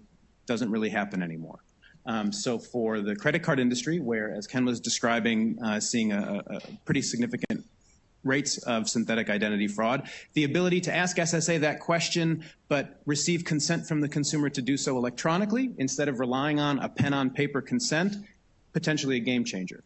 Very, very big. Actually the main reason why that law was enacted, to get SSA to accept electronic consent and allow the entire world of credit granting products and services potentially access to the service. How long is it going to be a game changer? Because I'm a bad guy, or I think like a bad guy. This has often helped me in my job.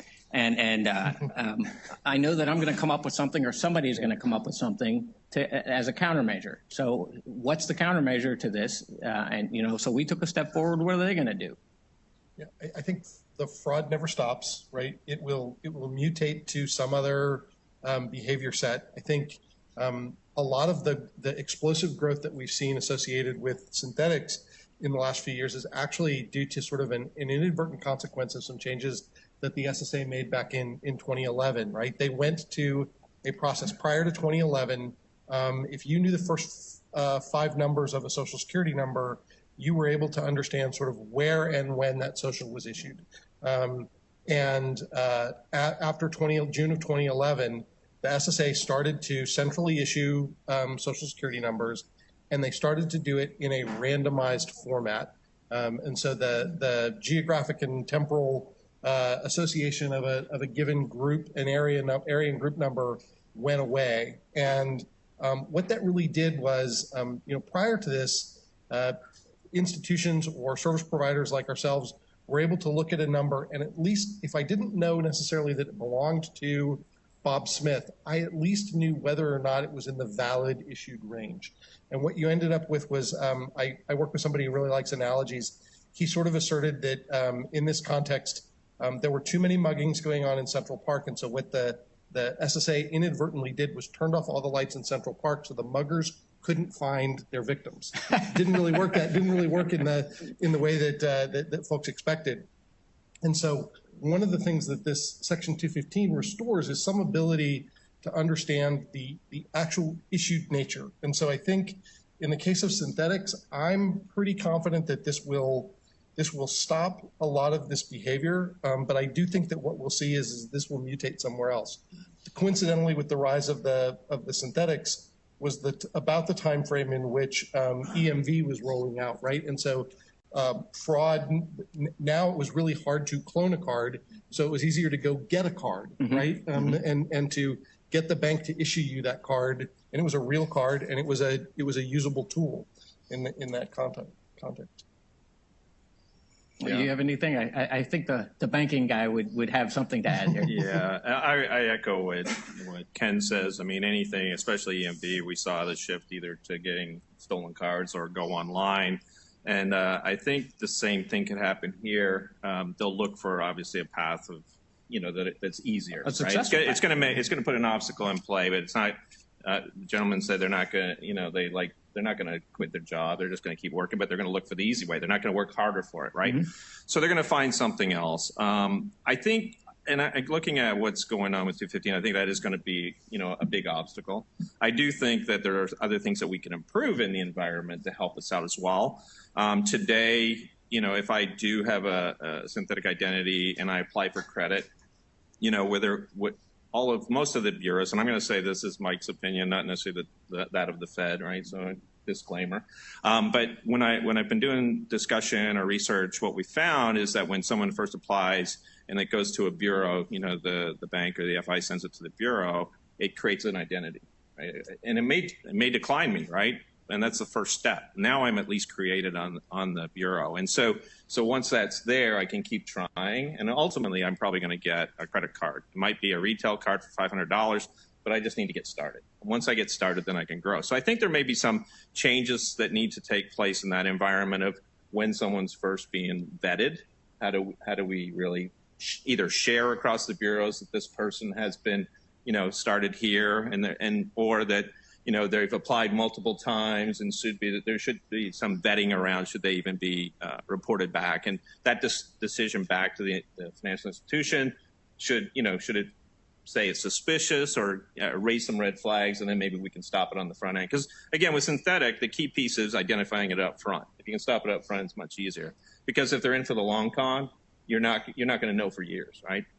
The other thing I think is when you look at if they're bypassing 85 to 95% of the current fraud models, we need to change that. And I've talked to quite a few vendors, and that's what they're trying to do with the invent of or the use of AI and machine learning. They're really trying to build that into the fraud models to look at non-traditional credit decision questions and start to look at things like how many, which IP addresses are they coming in? How many times is it coming in? What's the domains on the email addresses? Things of that nature. And several actually are working around, they're not looking at individual transactions, but they're trying to cluster them. So they're looking at a group and saying, oh, wow, there's a whole bunch coming in from this IP address, or we've seen a whole bunch coming in with a domain at something. And then they kind of say, well, these are maybe more suspicious. So I think the industry's changing to try and address it from that perspective. I think 215 gets us started, but I think there needs to be a couple of things on the other side as well. All right, I'm gonna turn it to Jason now because we're talking about policy, or I want to bring it back to policy. What's the challenge to get this? 215 sounds great. It's all going to work. You just got to call over to the SSA and they're going to send you back. What's the challenge to getting this implemented and in effect? Well, when you think of agencies at the federal level with which financial institutions have a lot of interaction in day-to-day, probably the SSA is not the first one that comes to mind. There's a whole host of federal banking regulators who you would normally think of as, well, sure, that's really the front line. And I say that to say it's really the challenges revolve around managing and meeting expectations on both sides. For the industry, you're talking about building a real-time system capable of, let's call it 300 to 500 million verification requests a year. It's a big number, but really for my members, some of the larger financial institutions, not a huge undertaking, right? Something that is something you can plan for and build and scale accordingly. For the SSA, right, they're in the business of processing hundreds of millions of benefits payments a year, but they're not used to doing it with us. And that's where the friction happens on both sides. For the industry, it's like, come on, pound on the table. Let's go. Let's move forward. Let's move faster. We know how to do this. Here's how we recommend you build this. For SSA, we're talking about a very large and by all accounts, somewhat cumbersome federal bureaucracy, right? Nobody thinks of SSA in terms of being the most sophisticated from a technological perspective federal agency. And you're talking about now having to meet the demands not only of Congress, who said, hey, do this. This is not an option. You have to make this happen. But also the industry, who are now a pretty significant constituent and customer of SSA for this specific service. So it's getting that aligned. It's getting SSA to move, right? And you're talking about steering the Titanic, right? It doesn't happen with pinpoint accuracy, and it's a process that takes patience and perseverance for everyone involved on both sides, not only on our side but also on SSA's side. And I have to give them a lot of credit. They've been very, very willing to sit down, listen to us, understand what it will take to meet those congressional expectations, which will bring them in line with the ultimate goal of trying to stop this form of synthetic identity fraud before it becomes a problem, like as Mike was saying. All right. Well, my last sort of big question, it kind of goes back to their countermeasure. What's going to happen, and maybe that'll open up to the entire audience as you guys get up and ask some questions. I hope that you do. what we have to sit around and think about not just what they're doing now, but what they're going to do when we stop what they do now. And we didn't really get to that. We talked about we're analyzing. We talked about we're going to stop it. We talked about that. What is the next step? Where are they going to go? I mean, Mike, you brought up the non-bank sort of payment area, and I would go there as a bad guy because they don't have a lot of the regulations. And I don't know what I would try. I would try something until it worked. And I would also avoid anything you were taking analytics on. So there's got to be a hole somewhere. I think public sector is a place that you're likely to see this move to. One of the aspects of the Section 215 legislation is that it was relatively limited in the audience that were considered to be authorized users of it. Essentially, you needed to be a financial institution, and you had to have consent of the applicant to be gathered at the application. It was really for the application stage, and it needed to be something a transaction contemplated under the Fair Credit Reporting Act, right? So there are a lot of other places that I think a synthetic identity could be used. Benefits, I think, is an excellent example. I think that there's a lot of entities. I work with a lot of telecoms, and one of the conversations that we've continued to have with folks on the Hill and from a policy standpoint is this issue of you're going to create this scenario when it's up and live of haves and have-nots, and fraud is like water; it finds its own level, right? It will go where it needs to go and where things are. And we saw the behavior patterns that Alex was talking about here before. They will morph and move somewhere else. I think in the areas that are able to put these defenses up, I think what we're going to see is a return to a little bit more third-party fraud, because it will be easier to attempt to take over. Account takeover is certainly one of the spaces that we're already seeing a large increase in here, right? So if I can't clone a card and I can't get a card, maybe I can get access to the account and get a new card. I think is going to be the place that folks go. Absolutely. A couple other places. I mean, my focus is really around payments, but as we've been doing, interviews, et cetera, we've come across a couple other places. So Ken mentioned it, benefits, government benefits is definitely a place. Healthcare is another area that we've seen some of the synthetic raising its head. Surprisingly, one that I shouldn't have been a surprise, but when I heard it, I went, oh, that's kind of smart from a bad guy perspective, is the car industry. I mean, we found that, they're basically walking into car dealerships and signing up. And yes, there's a financing component, but it's not always through an FI. It might be through GMAC or whomever is financing cars these days. But they're literally driving off the lot with a brand new car. 60,000, 80,000, 100,000. I mean, that's a pretty good payday because they have a license, they have an ID, they have everything that's needed to pass that KYC, right? So today, the KYC process seems to work very well in itself, but it doesn't identify you as a bad identity. KYC is know your customer for the probably two people in the room who don't know that. I'm just helping you out. Yeah. So people, they can know their customer from that perspective. Everything, they can check all the boxes, but it doesn't necessarily mean that it's a real person, right? It meets the data set. So what we're seeing is really those spaces of it. It'll get stopped probably from the FIs issuing credit cards and loans and things of that nature, but they'll find other places that are looking for that. Anything else? Any follow up on that? No. Actually, we shaved some time off, I think, and we can go to questions. If you guys have any questions, we'd love to hear them and get you out on break on time. I think that's probably the most popular thing I said. Thank you for the 5 people that left. Appreciate it. And no questions. No questions at all? There we go. They're arguing. This is going to be a good one.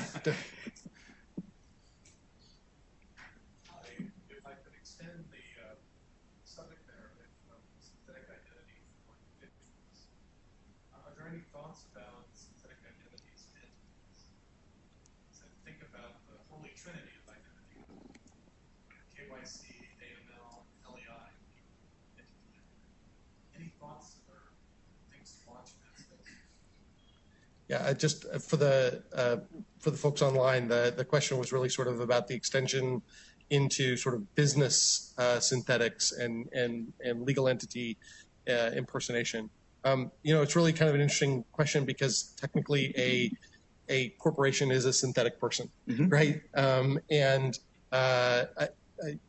in the healthcare and the benefit space, I know that there's been some pattern analysis that's been seen that in many cases for things like unemployment or other kinds of benefit fraud, what you actually get is synthetic people who work for synthetic companies who have, who are supposedly reporting payroll, and you get, attempted tax refunds associated with those, or unemployment benefits and things like that.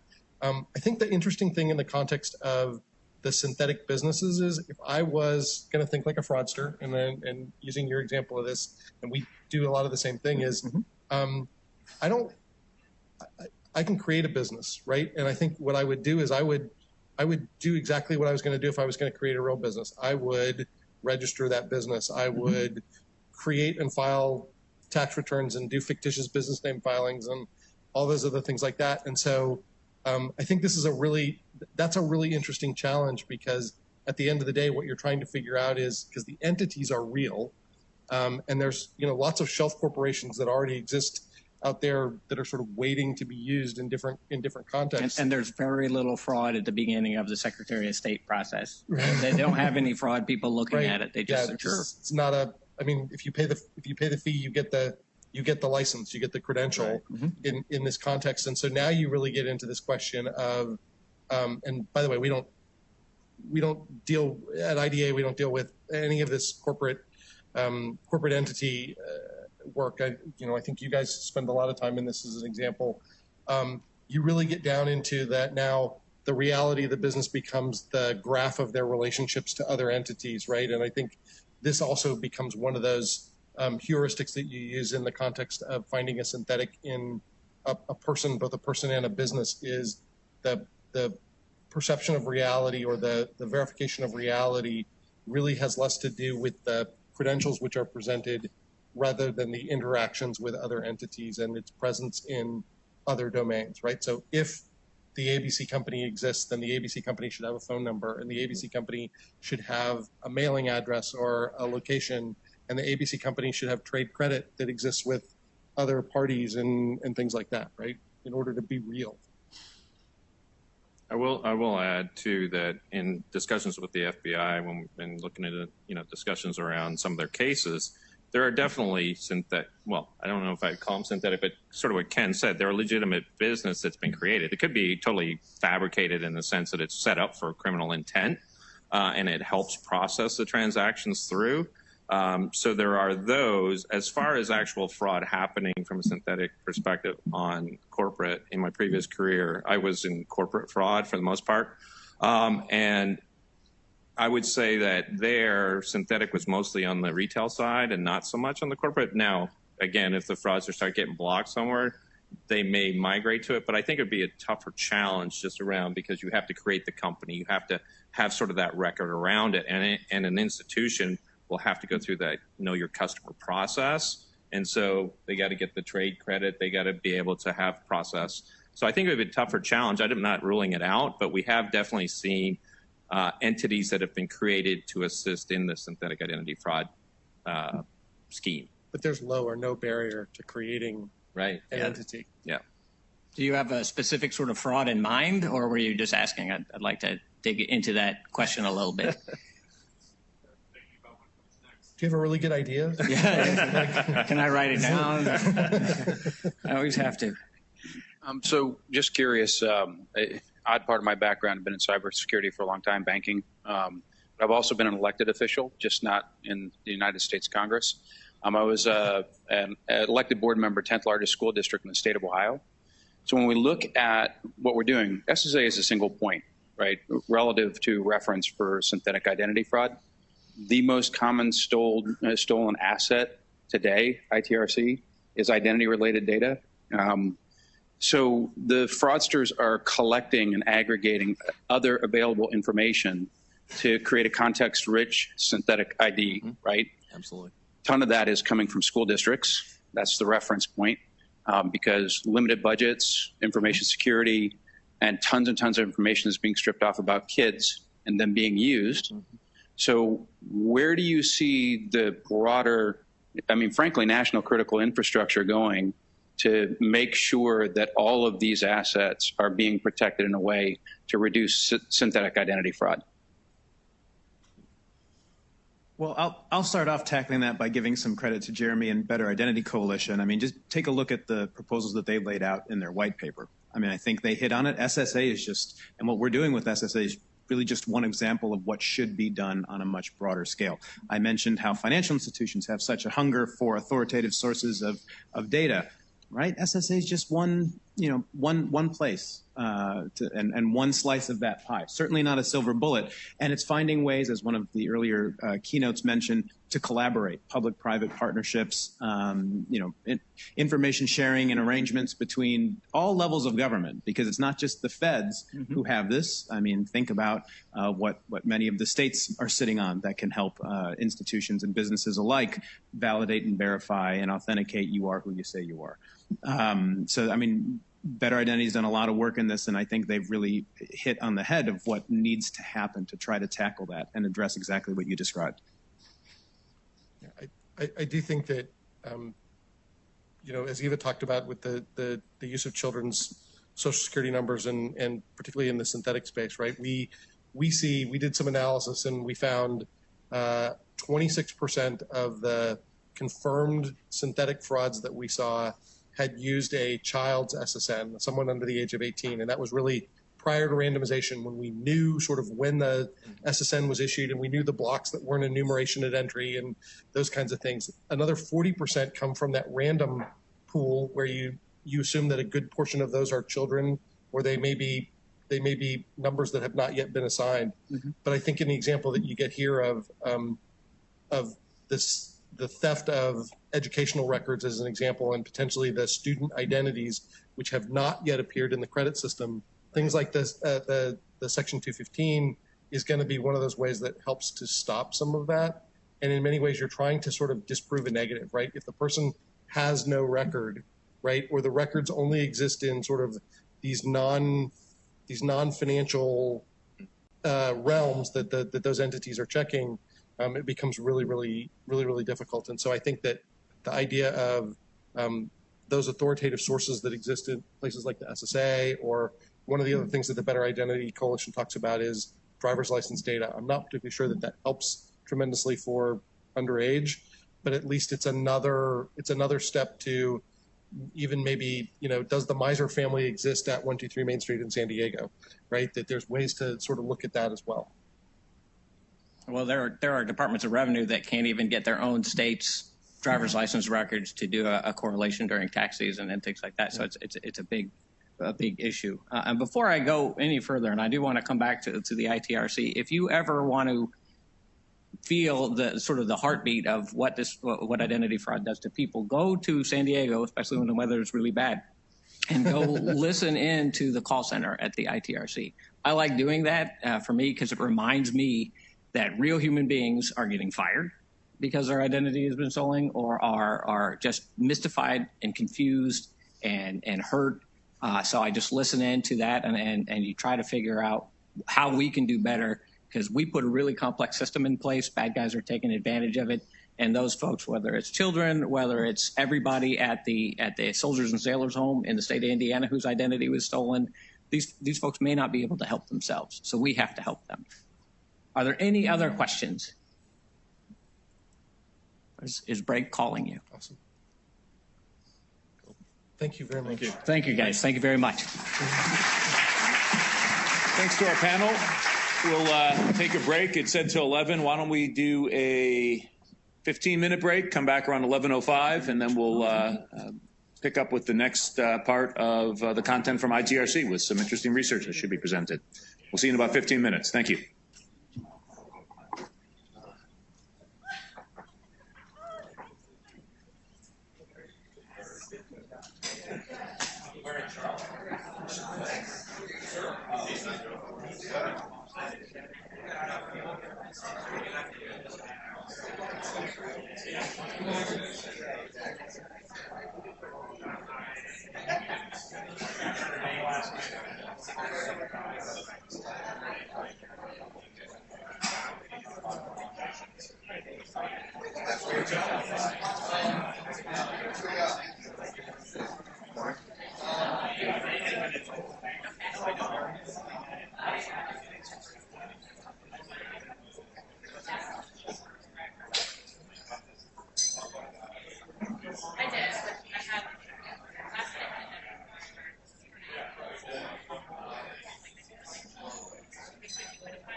If I can ask everybody to grab a seat, we're about to get started with the next part of the program. Thank you.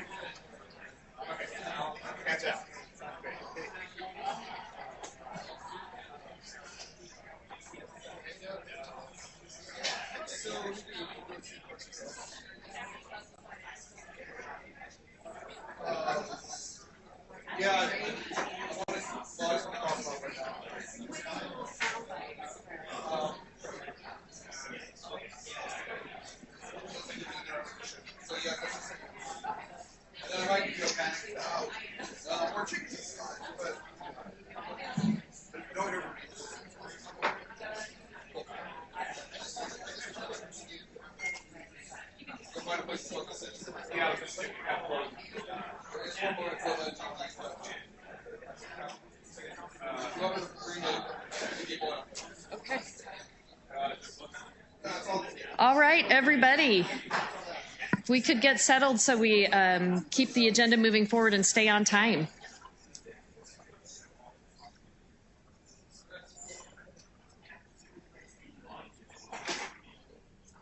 All right, well, thank you, folks. Wasn't that synthetic identity panel interesting?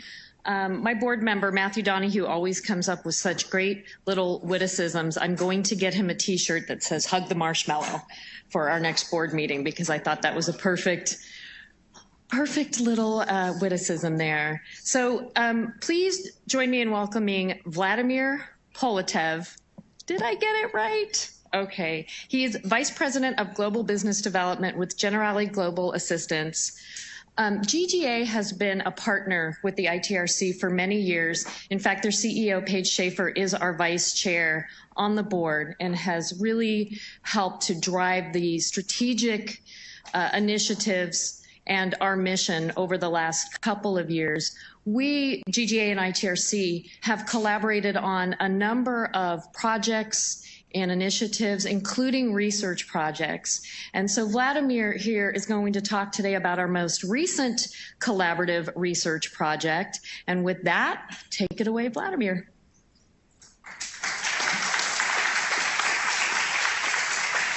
Thank you, Eva. ITRC and GGA have been partnering for decades, ever since GGA went into identity theft protection and resolution business. We share the same core beliefs that consumers should be protected. And over the years, we have been coming up with results that the most vulnerable categories or group ages are millennials and senior, so two wide spectrums. And the results, which will be announced later on this week and fully released at the end of the month, I'll present just some key findings. They focused mostly on the study into the behaviors and perceptions of seniors and millennials as it relates to their personally identifiable information and what they believe about identity theft, fraud risks, and how they deal online with phone or email activities. We're trying to figure out why are they the most vulnerable categories and what the behaviors drives thieves to attack them specifically.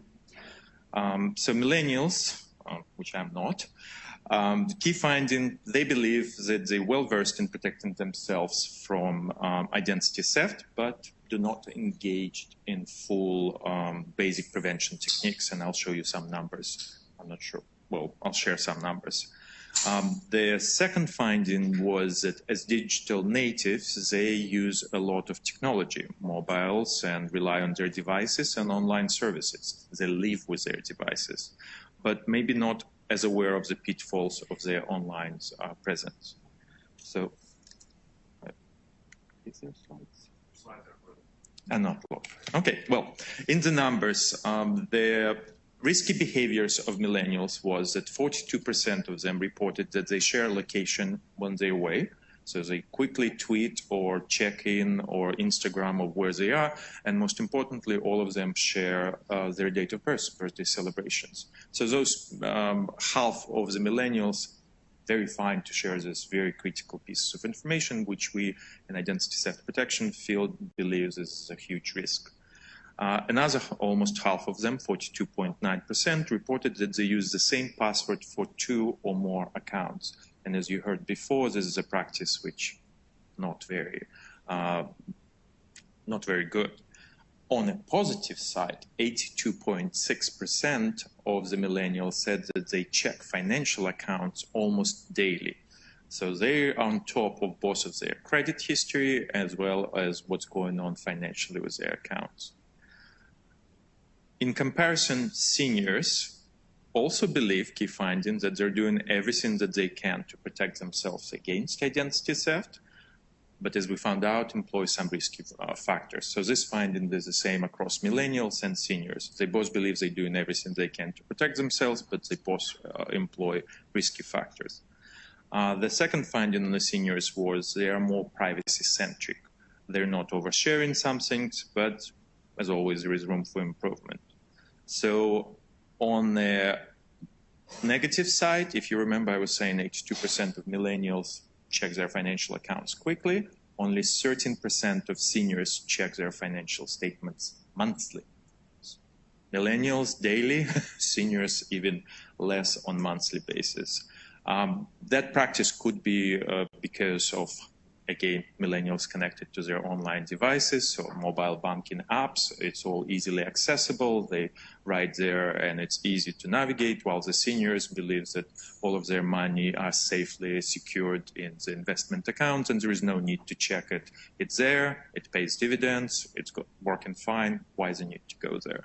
However, if you in identity theft field, if you do not check your accounts regularly, you will not be able to catch the first alerts when your money started to disappear. So you might discover identity theft very, very late in the game. The same about the password. 39.4% of seniors reported that they store login credentials in a paper, usually located somewhere next to the computer. So they do use passwords. You cannot not use password, but they write it down and usually place it somewhere within the vicinity of the computer, which is, again, is not very secure practice. On the positive side, compared to millennials, 48.2% reported of seniors reported they unlikely to share their location, mostly because they don't use check-ins on Facebook, Instagram, or Twitters, and they don't usually share their date of birth while they celebrate, again, because of the social behaviors. So those are some of the small key findings.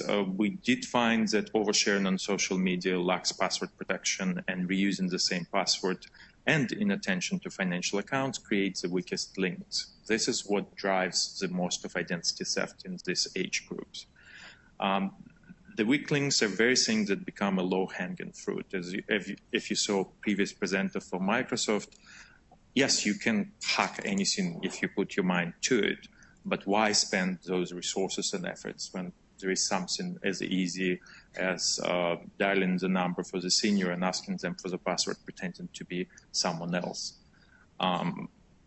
So what results of the study unfortunately confirmed, and this is not the first study we've done, but while seniors and millennials have different behaviors and habits, and they do believe that they protect themselves, they still employ practices which allow them to overshare their personal identifiable information. And the mission of GGA and ITRCs continues to be about education, about educating on safe practices, educating on what will happen if you overshare, educating what best use of the passwords, and what are the best protection practices. This month, it's National Cybersecurity Awareness Month. You're probably all aware of it, because that's why we're here in this room. Generally, Global Assistance, as part of the month, also offers a free, for all US consumers, a free scam assist service. That's a service, if you think it's a scam, you can call us and we'll confirm whether it's scam or not. And that's part of one of education. It's amazing how simple it is sometimes to scam someone, even if they know that they've been scammed. The results of the survey are available either through ITRC, or if you would like, you can see me during lunch break.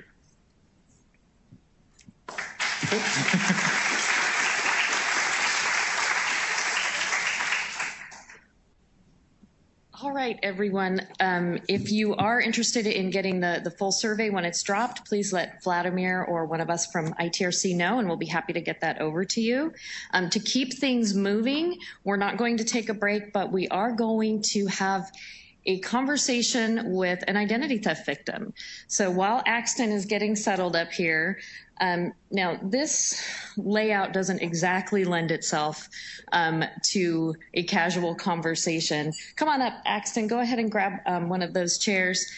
I would have preferred to do it sort of Oprah style with maybe a nice little low couch and a fuzzy pillow, but we'll do our best to respond to questions and have this conversation. So I'm going to reset myself, jump down there, 1 second.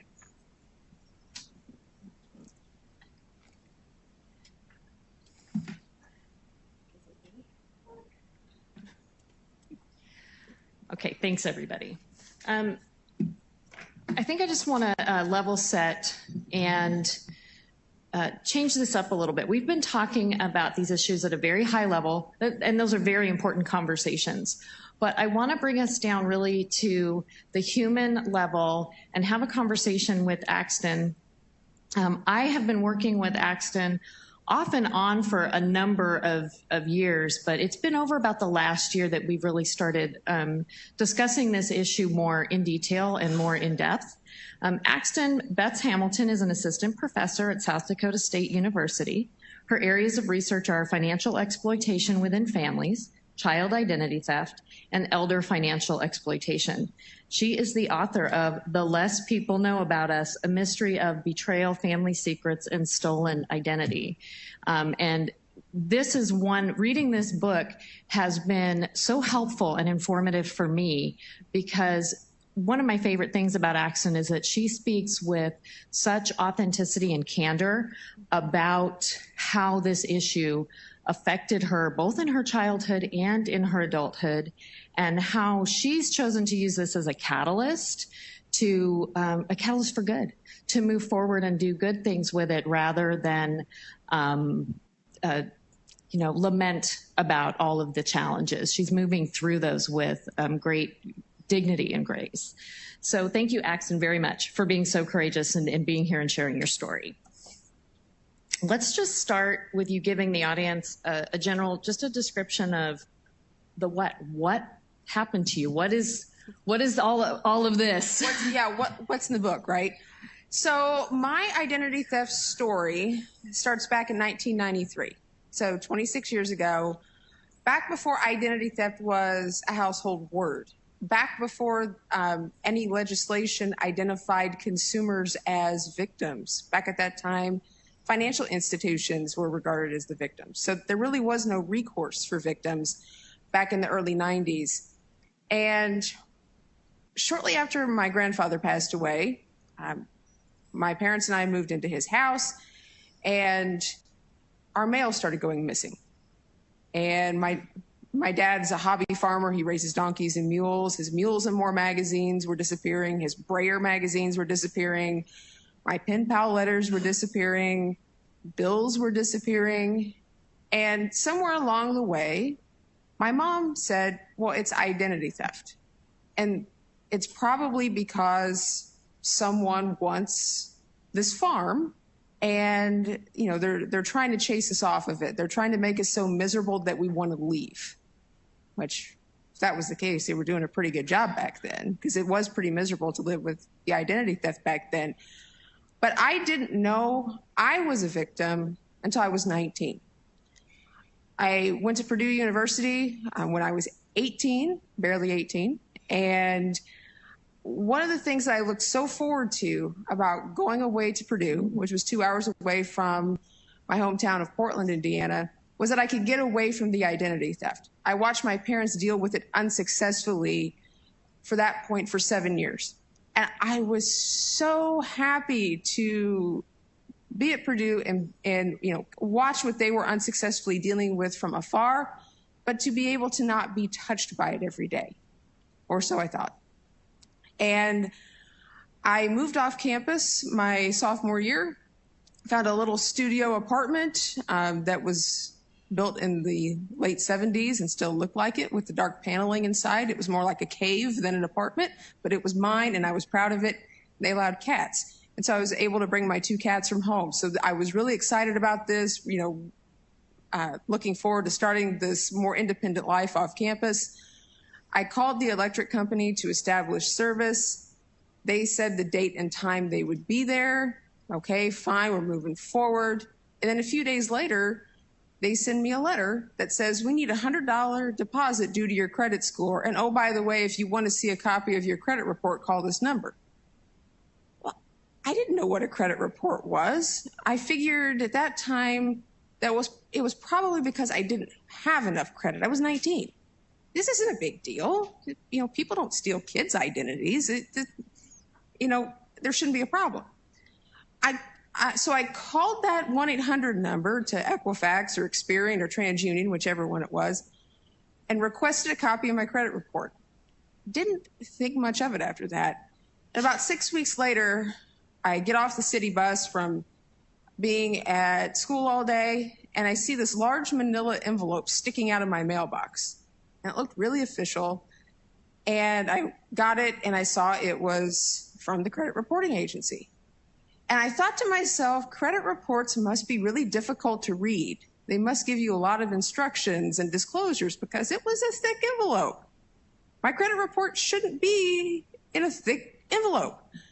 And when I opened the envelope, I very quickly realized credit reports don't come with a lot of instructions or a lot of disclosures, but rather my credit report was 10 pages long, full of fraudulent credit card entries and associated collection agency entries that dated back to the time that my parents' identities were stolen in 1993. So much for escaping, the struggles that my parents went through and that I watched them go through for 7 years. So to make a long story short, I was frustrated with the lack of response to my identity theft case. One of the first things I did after learning I was a victim is that I went to the Indiana State Police, because my parents lived in Indiana. I lived in Indiana. I thought, well, they have jurisdiction over the whole state, so surely they'll be interested in this case. And I was hoping for something with lights, sirens, and hopefully a hail of gunfire as they pursued the identity thief. I didn't get it. I was given a copy of a police report that said unknown thief opened credit cards in victim's name, and was given a copy of it and said, you'll need to show this to banks and creditors, and good luck. That was the end of the involvement from the Indiana State Police at that time. I called creditors. I called collection agencies. One creditor, maybe they're represented in this room, I'm not sure, told me that I couldn't have been an identity theft victim because on that particular credit card, someone made 2 payments on it, and identity thieves don't do that. So I'm lying. I'm not really an identity theft victim. Collection agency entries, told me, or collection agencies told me, similar stories. No one wanted to listen to me. And I was very frustrated with that process because identity theft is a crime where you are guilty until proven innocent. It's your name, it's your social security number, therefore it's you. And that's what banks and creditors tell victims. No, we verified it. That's your debt. That's your name. That's your social security number. Therefore, you did it. Well, no, I didn't do it. But no one wanted to listen. So I decided to try and make some change. I did my master's research project on identity theft. I went to Iowa State University to complete my PhD, where I did my dissertation on the experiences of adult child identity theft victims, so those who were victimized while under the age of 18, but didn't learn of it until they were 18 or older. So I was studying people like me. And I finished my PhD officially in August of 2012. Ironically, the same day that my mom was diagnosed with leukemia, and she passed away 6 months later. 2 weeks after that, my dad found a credit card statement in a file box in an outbuilding on our property. And it was a credit card statement in my name from 2001. And the credit card was over limit. And he called me, this is 2 weeks after my mom passed away, and he's furious with me. And he's yelling at me for running a credit card over limit in 2001. And I said, Dad, I didn't. What credit card is it? And he said, well, it's First USA. I said, well, that was one of the credit cards that was taken out in my name as part of the identity theft. What's Mom doing with that? He said, well, I don't know, but it's out here in the outbuilding in a file with your birth certificate. And my blood turned to ice because I had my birth certificate. And why would a credit card statement and my birth certificate otherwise be in a file on a credit card that was taken out fraudulently in my name unless, Mom was, the identity thief? There was no other explanation in my mind. And over the next several weeks, my dad found more documentation that definitively proved that Mom was the identity thief all along. Her identity had never been stolen. Oh my gosh, how long did it take for you to really come to terms with that from the beginning of why is my birth certificate in there to, oh my gosh, my mom is my perpetrator? I'm sure it was a process that you had to go through. It was, and it was, in that moment, that instant of, I solved the case. Okay, there's the professional in me is going, I solved a 20-year-old identity theft case. I can't believe it. Wow, this is so cool. And then I have this other emotion pulling me the other direction going, it's Mom, and it made me question everything that she's ever said to me.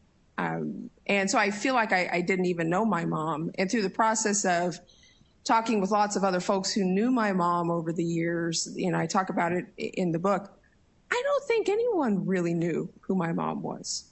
So, that's a mystery that I'm still trying to solve. So emotionally, in terms of grieving, in terms of feelings about my mom, it's a void. It's not sadness. It's not anger.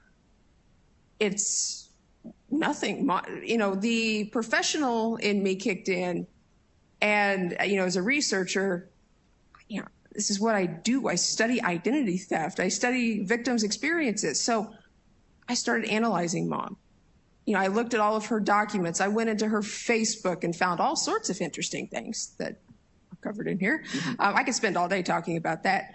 And so I take every little piece that I find about Mom, I analyze it from every angle I can, and then I try and put it into this more comprehensive picture of who she was and try and as best I can identify what motivated her to do what she did. You know, I think we talked about this a little bit earlier, and I think it's interesting that we don't, at the time that it happened to you, there were zero resources and zero recovery process resources for victims. We've moved in the right direction, but there's still a lack of resources for victims. And one of the things that I've seen is that a lot of victims will find their own coping mechanisms and their own ways to deal with the trauma. And we have our aftermath survey at ITRC, and we list all of those emotions. We do a very deep dive into that, you know, frustration, anxiety. Historically, we've had 4 to 7% of people actually report that they were feeling suicidal. I mean, these are strong emotions when people are discovering that they're a victim of this crime. But one of the things that I've seen with people who have truly begun like a healing process and have moved through all of that is that they find that way to cope. They look at it as a line of demarcation and go, okay, now I'm going to move forward. And you did that with research. And I've read your research, and there are some really fascinating findings. What for you was the most kind of interesting and surprising finding that you had in your research? Oh, recently I conducted a study of victims' experiences. So I was looking at familial identity theft victims and trying to find commonalities in their experiences by conducting a series of interviews with victims. And by the way, finding familial identity theft victims who are willing to talk about their experience is no easy task. But something that emerged from that research that was a totally unexpected finding is that victims, not all victims, but some victims are engaging in disordered eating as a way to cope with their identity theft victimization experience. And in the identity theft literature, that's not documented at all. But if you look at the eating disorders literature, trauma is a precursor or can be a catalyst for developing disordered eating and eating disorders. So if we look at identity theft from a lens of a traumatic experience, the idea of developing disordered eating behaviors or a full-blown eating disorder makes sense. Yep. Yeah. Does that surprise you folks when you think of the trauma? I'm seeing heads nodding. I hope that it helps to frame this type of crime victimization as creating a similar burden for victims of things like simple assault. In fact, the BJS study, it's a little bit dated now, it's back 2014, when they surveyed folks that had experienced identity theft as well as folks that experienced simple assault, the rating of folks that said it was moderately to severely distressing was exactly the same, 56% across both of those populations. I think that really tells us that these types of crimes, identity crimes, they're not a simple get over it, be grateful that you aren't a violent crime victim type of recovery process. These really have a deep impact on people. So I'm looking at the time and want to be mindful of that. I do have a couple more questions for Axton, but I would like to open it up to the room. I am seeing people kind of, they look like they're jumping out of their seat to ask questions. So does anybody want to ask a question now? And I thought I saw you squirming back there, Mr. Donahue. He's going to hug that marshmallow now.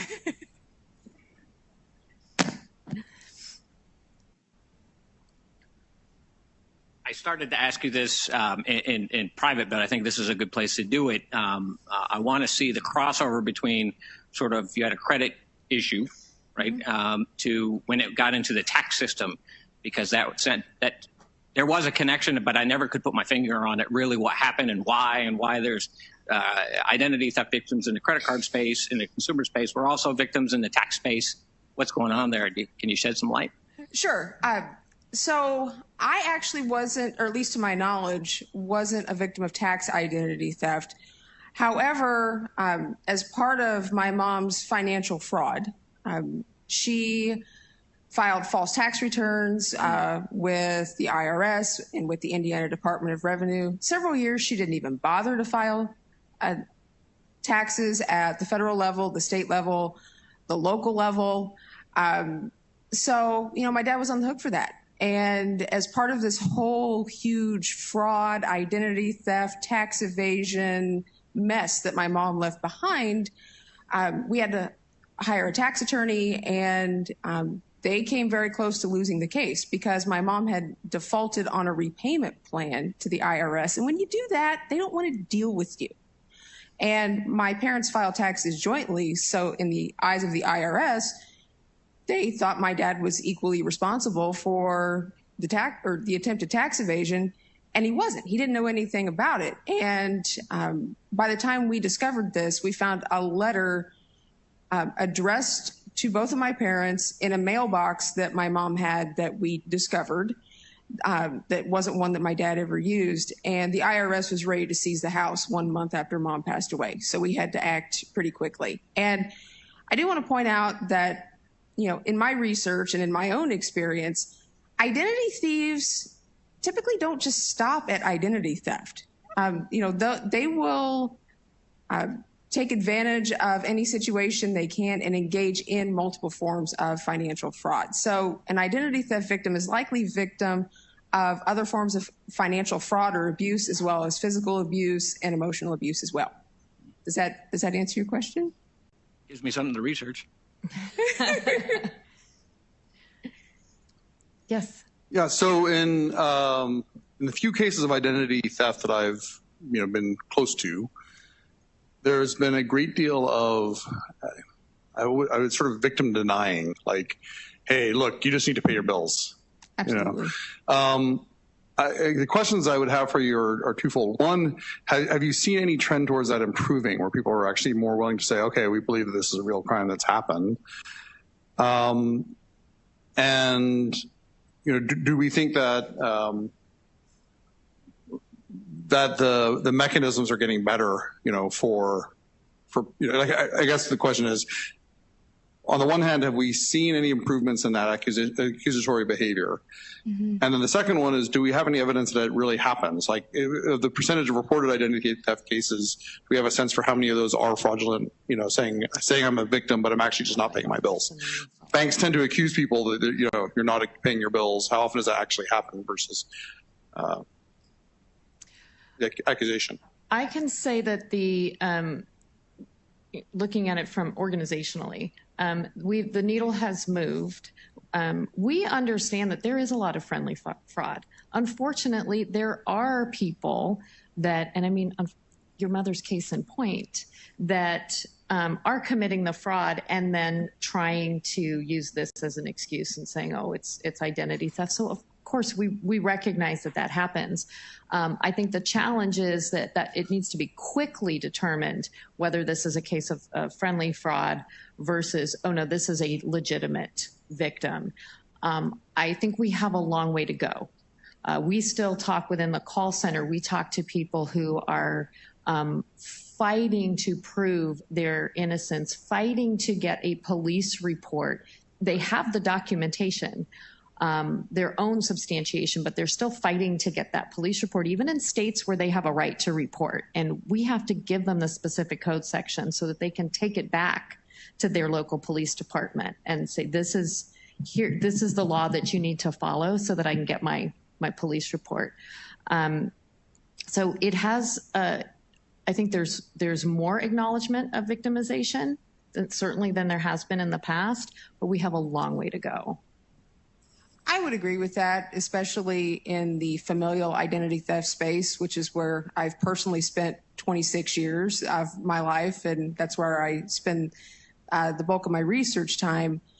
What familial identity theft victims tell me, which echoes what Eva just said, is that they have difficulty obtaining police reports, and that's if they're brave enough to file one.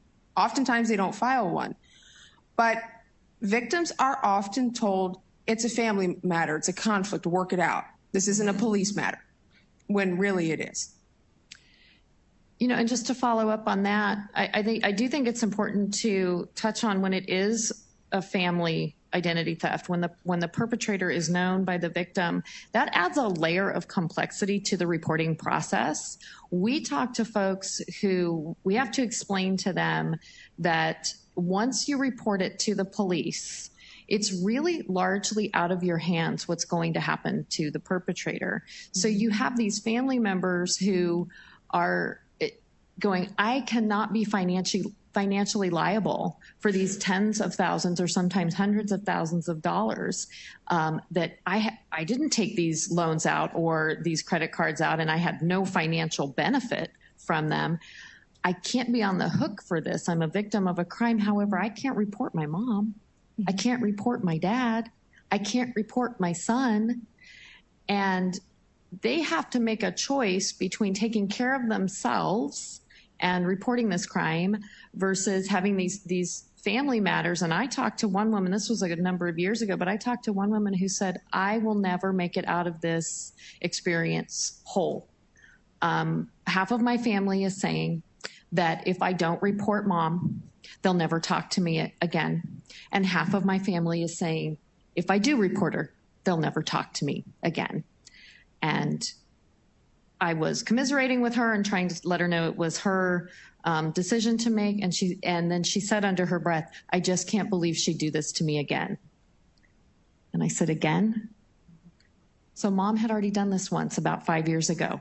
And the daughter took responsibility, delayed buying a house, and paid off those debts with the agreement that mom would never do this to her again. Did it to her again. And now there was a huge family issue. So as complicated as victimization is, when we start adding all of these layers, it is even more, think about how traumatic that is. How many of us in this room would handle that with grace, with a family infighting and knowing that you're the cause of half of your, creating a family rift and having the financial burden on top of that for debts that you didn't create. Any other questions? Yes. I think we've got time. We've got time for one more. As you talk about identity theft, you're equating, seems to me that it's equivalent to social security number theft and therefore fraud, financial fraud resulting from that. I'm wondering, in all of your work at ITRC, for instance, what happens when one of these apps that's collecting tons of data about us loses our data, passwords, text messages, and have you seen any of that resulting in non-financial difficulties for victims, and what kind of problems arise out of that? We've absolutely seen the question for those watching the live stream was, in addition to, we've talked a lot about financial identity theft and the loss of PII identity credentials, such as a social security number. But what about other types of data, text messages, data from social media sites, things of that nature? And how are perpetrators using that data if it's for non-financial gain? And I would say primarily what we're seeing is in the area, the crossover of identity theft and domestic violence. It's often, this data is often used by another party to compel specific behavior, activity, or behavior changes. So I have all of this information about you. I have these text messages. I have these personal posts or direct messages that you've put on social media platforms. And if you leave me, I'm going to expose these. If you don't sign these documents, if you don't credit cards, we're even looking at things like coerced debt issues with those perpetrators. So there is definitely a nexus between domestic violence and other violent crimes, along with identity crimes, not only using the identity credentials, but also using a lot of that compromised data that people feel is very personal and they don't want it to get out into the wild. Does that answer the question? Well, we're at time, so Axton is going to be here for the remainder of the day, and I encourage you folks to come up, chat with her, ask her more questions, and please give her a round of applause and thank her for her courage in talking about this issue.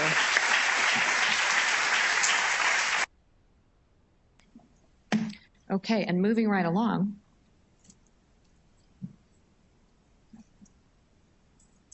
Podium or? Yeah, no, I guess I'll take it from here. In the role of Eva Velasquez is her understudy, Charity Lacey. Eva asked me yesterday to talk about this particular topic because I have been dealing with this from the ITRC side very substantially.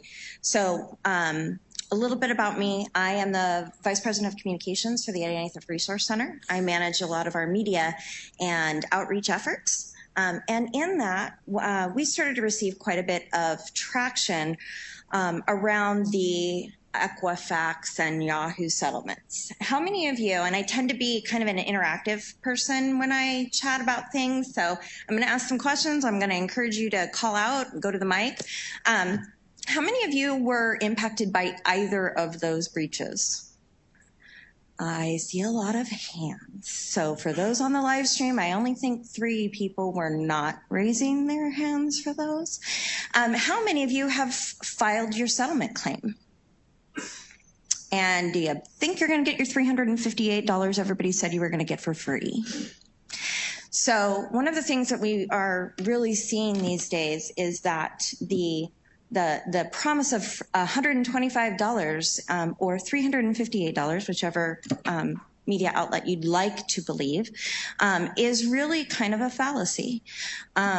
In that previously, when we talked about data breach settlements and victim impact, it was really on the onus of the organization to say, yes, this victim of this breach deserves to be compensated for the issues that they potentially are having as a result of this breach, or the issues they potentially will have as a result of this breach.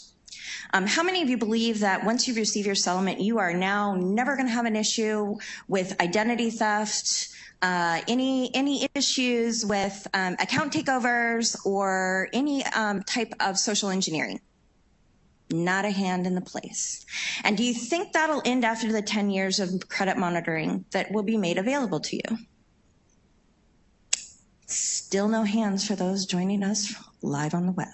So one of the things that we really are seeing, for those of you that actually filled out the form, please feel free to go to the mic so that our folks at home can also hear you. How many of you actually spent more than 5 minutes filling out that form? I got one in the back. How many of you spent less than 5 minutes filling out that settlement claim form? I've got about a half dozen hands. The burden of proof on whether or not I was a victim impacted by those breaches is now on me. How many of you uploaded documentation? Not a hand in the room.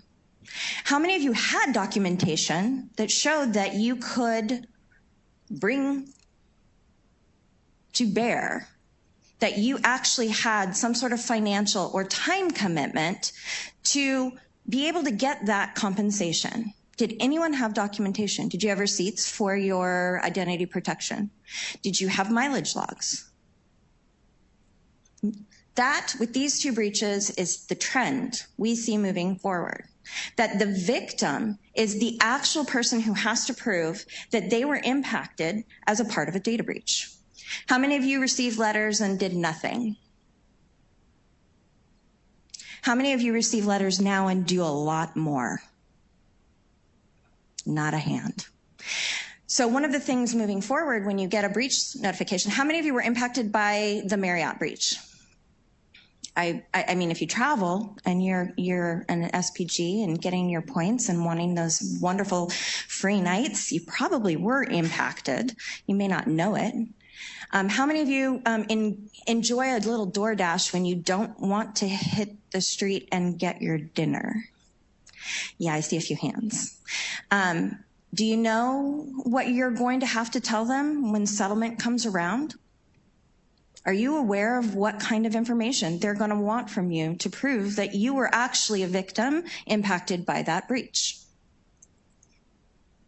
The burden is on us. The burden is on us as victims. The burden is on us as victim advocates and the voice of the consumer to be able to turn around and tell those organizations in the settlement process how we were impacted. How are you going to track it? And I'm actually asking that of the audience. How do you think moving forward you are actually going to track how you were impacted? No one? We have a lot of victims who come to us with 5-ring binders. And by come to us, I mean over the phone or live chat. They don't actually show up. Well, occasionally they show up in person. We actually are not an open facility where people can come and visit us. But they come in with the 3-inch 5-ring binders full of documentation. How long is it going to take you to transcribe all of that information and upload it to the settlement class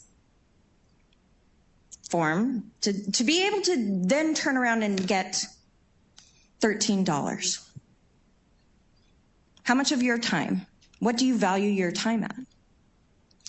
Today, we're seeing a lot more organizations saying, you as the victim have to tell me why I need to pay you and why you were victimized by this information. Now, 10 years is a long time, but your social security number and your driver's license numbers in most cases are forever. And how do we measure that impact to the victim? The ITRC, and I'm not sure on time, but I'm going to try and get you guys out of here on time for lunch. The ITRC, with the support of the Department of Justice about 5 years ago, decided that we were going to create a mobile app. The mobile app includes a case log feature. That case log originally was intended to help identity theft victims actually track their identity theft case. And in that, they were able to document who they talked to, when they talked to them. If, as Axton said, she had to have a letter that said that she was, had credit cards opened in her name, to be able to give the bank. So a lot of those pieces of documentation could be kept in this particular case log feature and then loaded up and sent out. Let's say you needed to provide proof to a local jurisdiction because there's a warrant out for your arrest because you are a criminal identity theft victim. You had it on your phone, you could provide it to law enforcement. Well, in this era of daily breaches, and they are daily, in case you aren't sure. 1157 to date. Our latest data breach report will come out this week for year to date up to the end of, we're in October, September. 1157 data breaches exposing over 16 million sensitive records. That's not non-sensitive. And those numbers are appalling. And every single one of those records is a human being. And every single one of those human beings is going to have to prove that they were victimized. So we are now encouraging folks who receive a data breach notification letter to actually download the app, use the app. And we have amazing developers who have bought into the mission, who understand the space, who are taking this app to the next level, including things like time tracking and the ability to register a click to call. So if I click on a number in our app, it will then register it in the case log so that I know on that date, on that time, I spent that amount of time talking to this particular organization, whether that's Wells Fargo, whether that's USAA, whether that's Experian, TransUnion, yes, I'm naming the folks in the room, and all of these other entities whom we have to check in with when we receive some sort of indication that we are victims of identity theft. And moving forward, that case log can then be the documentation in order to address the settlement component of data breach. But unfortunately, it's moved to a position where the victim once again, has to say, yes, much like Axton discussed, yes, I am a victim. No, it's not a family matter. These are the things that happened to me, and this is how I can document it. If you guys have questions with regards to the app, it's been featured on CNBC, NBC National, ABC National, Consumer Reports. We're happy to share that information with you. If you have questions about how to help data breach victims, whether that's your friends and family, who, because you're the cybersecurity expert, have come to you and said, I don't know how to translate this letter. What does this mean? You are welcome to refer them to our organization. Typically, we educate our advisors as soon as we get a data breach notification on what does that mean for the victim calling in, so they can walk those folks through that process and let them know that they're actually going to have to take the time and understand what that means. And lastly, we've created, with the help of Breach Clarity, a risk score. And what does that mean? It takes that breach notification letter that you receive in the mail, turn it around and say, this is your risk of this type of identity theft. And these are the things you can do to minimize your potential impact and mitigate any of that. So it's a 1 to 10 scale. Some of the breaches you might think were higher than others. I would encourage you to go to breachclarity.com, take a look, throw a breach in. If you want to use Equifax, you can. If you want to use Marriott. For those of you that are federal employees and want to check out what OPM and that risk was, please feel free. It's really enlightening, and it runs on the backbone of our data breach database. So if you have questions about how we manage that, please feel free to see any of us, including our board members. They will find us. Our staff is online right now answering questions through live chat if you have questions about that. And shout out to the data breach gremlin who's sitting watching. She really is, we have an amazing team in our operations, but our data breach coordinator does an amazing job at making sure that we understand what these things mean and how we can help those victims. So with that, I'm going to turn it over to Jeremy and hopefully let you guys go for lunch. Perfect timing. Well, thanks for that. So we are going to break for lunch now. It's just before noon. If you go outside, you'll see we've got a nice buffet. I think there's both brisket and salmon, as well as Venable's famous quinoa salad. Those who might have been at this event last year might have heard me go on about how great the quinoa salad is. Quinoa is not something I normally get excited about, but I do get excited here. You should all try some. We're going to take about a half-hour break and eat, and then we'll reconvene at 12:30 with Grant Schneider coming over to talk, followed by Reverend Ben Roberts from Foundry Methodist Church and the ID Ministry. So we'll see you all in a half an hour. Thank you.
even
much is made about the white content, how much is it.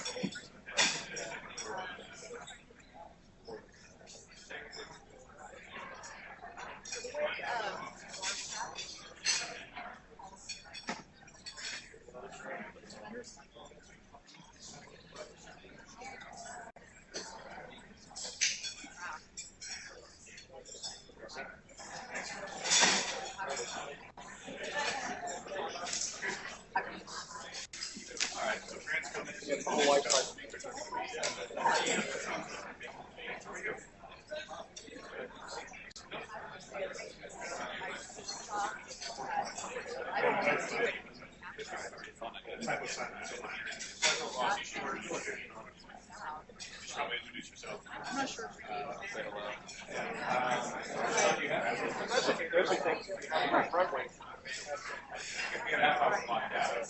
When is that being set up? 22nd of October.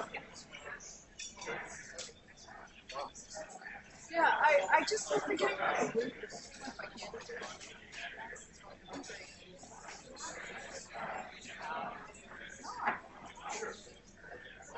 I don't know why I believe in very much. Yeah.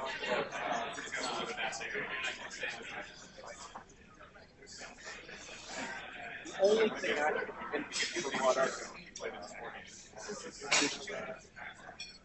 one is that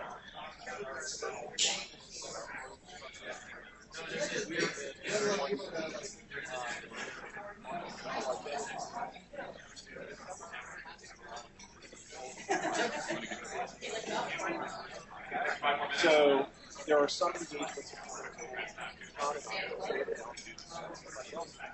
there's others like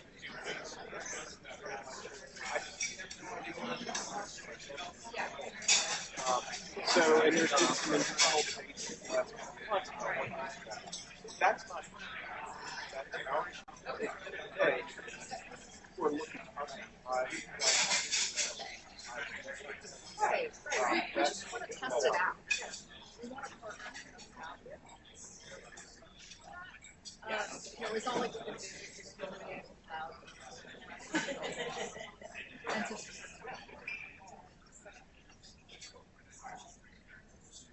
the only other thing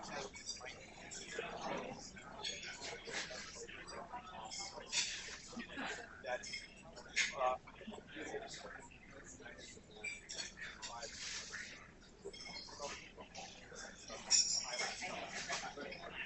right now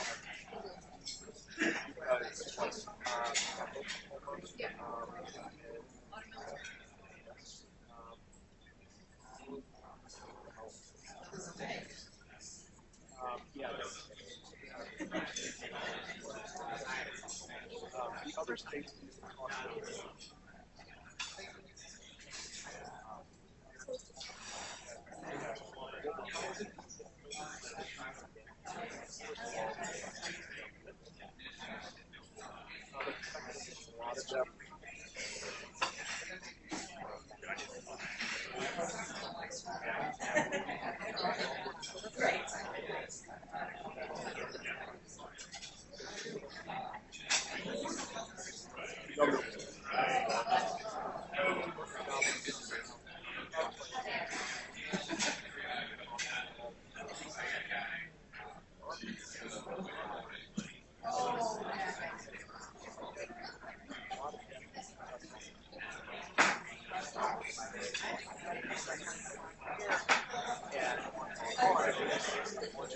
Check the batteries.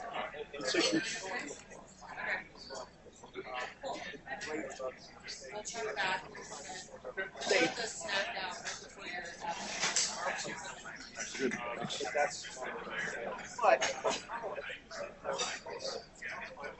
All right.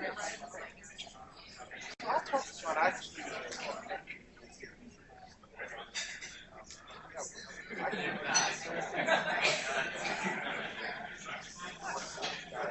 I couldn't tell because I was.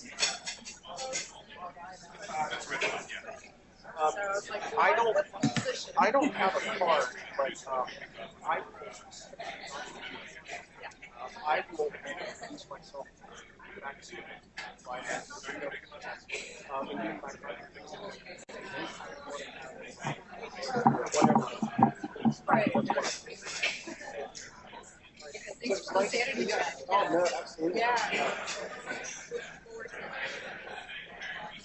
Yeah, that'll be good. And that's good also, that's really what it is. Yeah, thank you.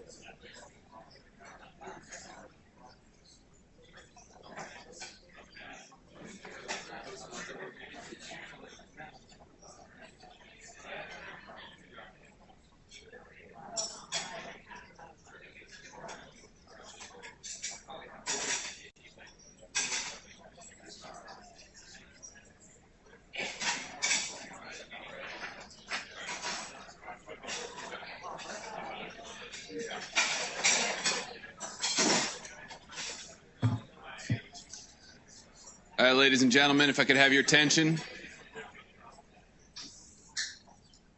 We're gonna go ahead and get back started again. Real quick introduction. My name is Ross Nodorf. I work with Jeremy here at Venable, supporting Better Identity Coalition, amongst other things. And Jeremy asked me to do the intro for Grant, so I'll keep it brief. Grant Schneider. We've had the pleasure of knowing Grant for many years. He is currently the Federal Chief Information Security Officer of the United States government. He is the Senior Director for Cybersecurity in the National Security Council. Those are two separate hats that he wears, both 100% of the time. And he has had a storied history of driving cybersecurity, both internally in the federal government and externally national security for several years now. He is an avid supporter of both digital identity and sailing. I will let you guess which order that's in, but we're happy to have him here speaking to us. So, with that, Grant Schneider. Thank you, Ross. Thanks, Jeremy. Thanks to the coalition for having me here today. I appreciate it. My understanding is like a third or half of the crowd is hungover from the Nats game. The rest of you just ate lunch, so I have this prime spot.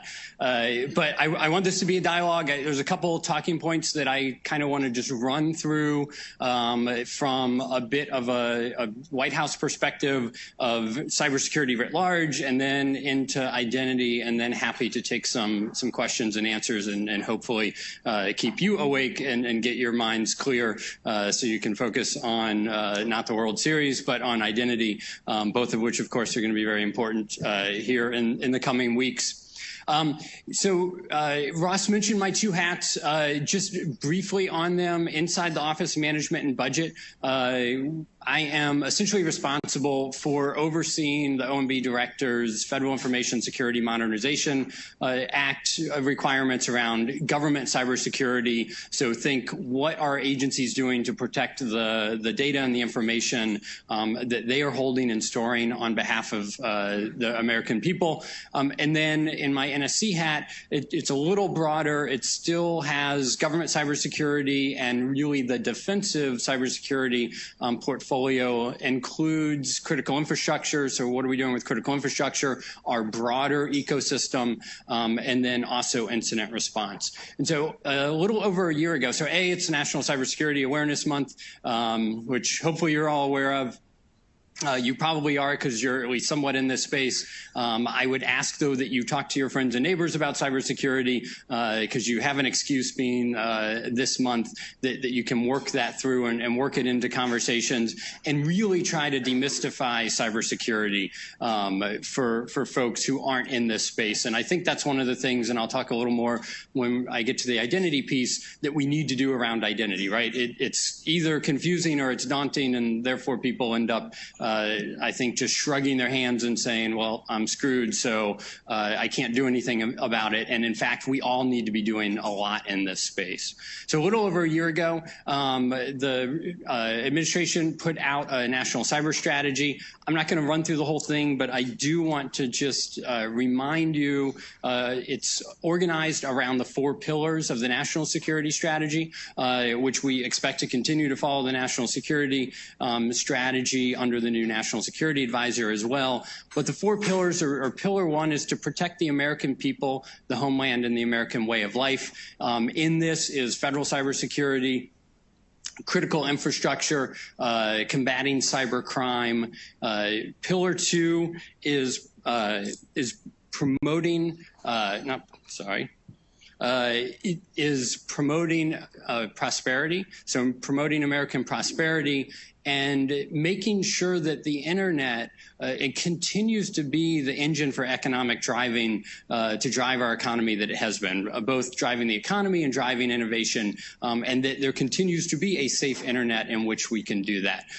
So all the different aspects, both inside the government and then from a national perspective going forward. Pillar 3 is preserving peace through strength. So what are our offensive capabilities? So some around offensive cyber capabilities, which you may be familiar. A little over a year ago, we changed the governance process around offensive cyber capabilities and policies inside the U.S. government on when and how we use cybersecurity. But more so than the focus on offensive, to me, this is really a focus around seeing cyber as an element of national power, right? And so it is a tool that is available to policymakers. It's something that we don't want them to be confused by. Again, we need to demystify for our policymakers, but it's a tool to have an effect that the United States government's trying to achieve. Much like we have kinetic options, we have diplomatic options, we have sanctions, we have tariffs, we have cyber tools as well. So it is just a tool. We don't have to fight fire with fire or fight cyber with cyber. Indeed, this year we saw the Israelis drop a bomb on a Hezbollah building where they thought a cyber attack had emanated from. So clearly it's not just a cyber for cyber. And then pillar 4 is advancing American influence. So this is working with like-minded countries, with our allies on what do we see as acceptable norms and acceptable behaviors inside of cyberspace, and then also how do we hold people accountable? You know, one of the pushes on the national cyber strategy was a movement from policy and process, all things that we needed to have in place, but really to one around action and accountability, and how are we holding malicious actors accountable, again, whether that's through sanctions, whether that's through indictments, regardless, really, in my mind, of whether or not they end up in front of a U.S. judge. Indictments have impact. They have some deterrence effect. I don't think we're going to deter our way out of malicious cyber activity. I don't think nation states are going to be scared of our cyber tools and therefore roll up and take theirs home. However, we certainly want to deter that type of behavior wherever we can and make strides towards deterrence. So over the last year, we've been very focused on implementing the national cyber strategy. That document was not the end. It was really the beginning. And I want to talk about a couple of the things, accomplishments. We've had a number in supply chain. I'm not going to go into details on those, but both supply chain coming into the federal government, also an executive order on supply chain going into our telecommunications industry from a national standpoint, and ways that we can really start to get onto that. We've also seen Congress act on a number of fronts with essentially making laws that make it illegal, one of which in the National Defense Authorization Act, Section 889 last year, making it illegal for the federal government to buy equipment from Huawei, ZTE, Hikvision, and a couple other covered entities. And so we put a federal acquisition regulation out around that.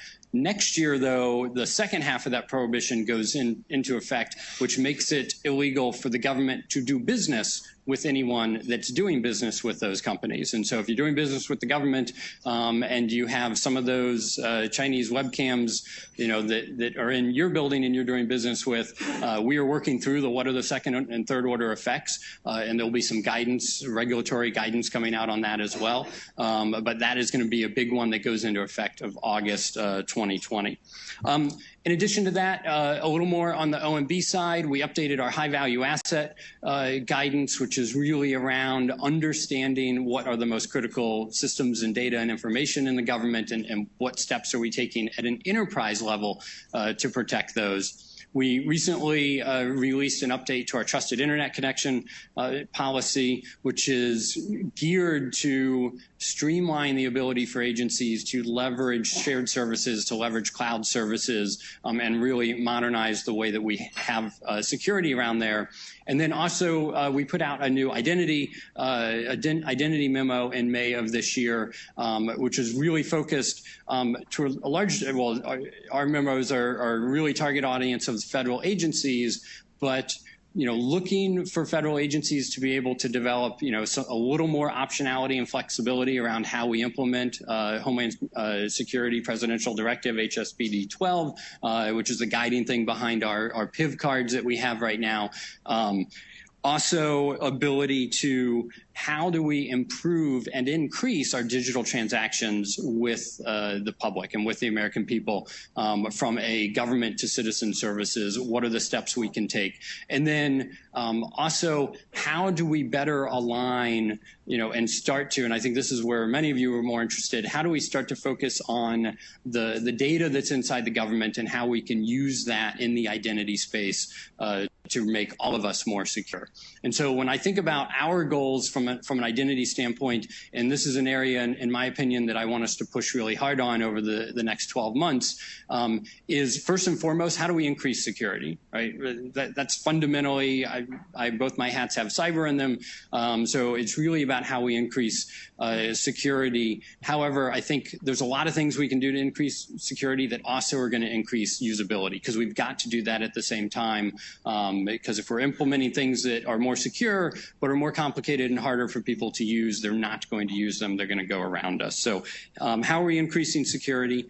How are we actually enhancing privacy? How do we allow people to, have at least the same level of privacy they have today, if not increase that through more secure capabilities inside the digital space? How are we decreasing costs? So I mentioned earlier, how do we move to more digital transactions? Many of you have either worked in organizations that had help desks, you've called them, you've tried to call the Social Security Administration or someone else to make an appointment or find out something.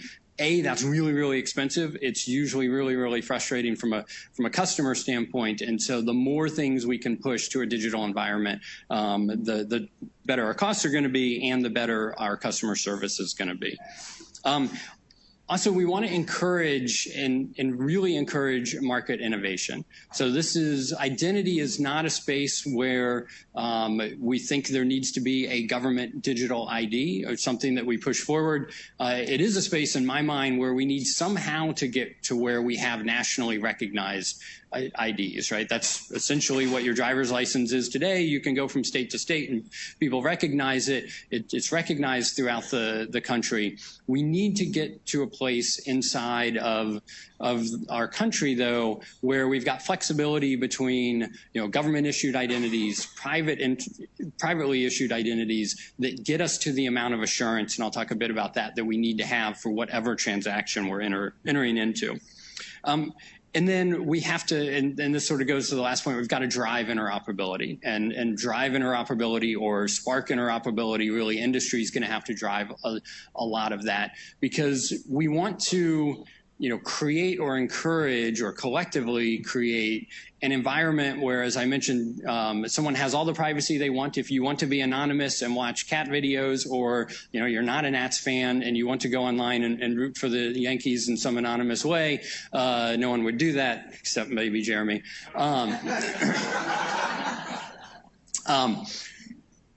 if you want to do those things, you should be able to be anonymous online for an appropriate set of activities, right? And I think we know what those are, but at some point you want to interact with people, you want to enter into some form of a trust relationship, right? And really that's what, to me, identity is about.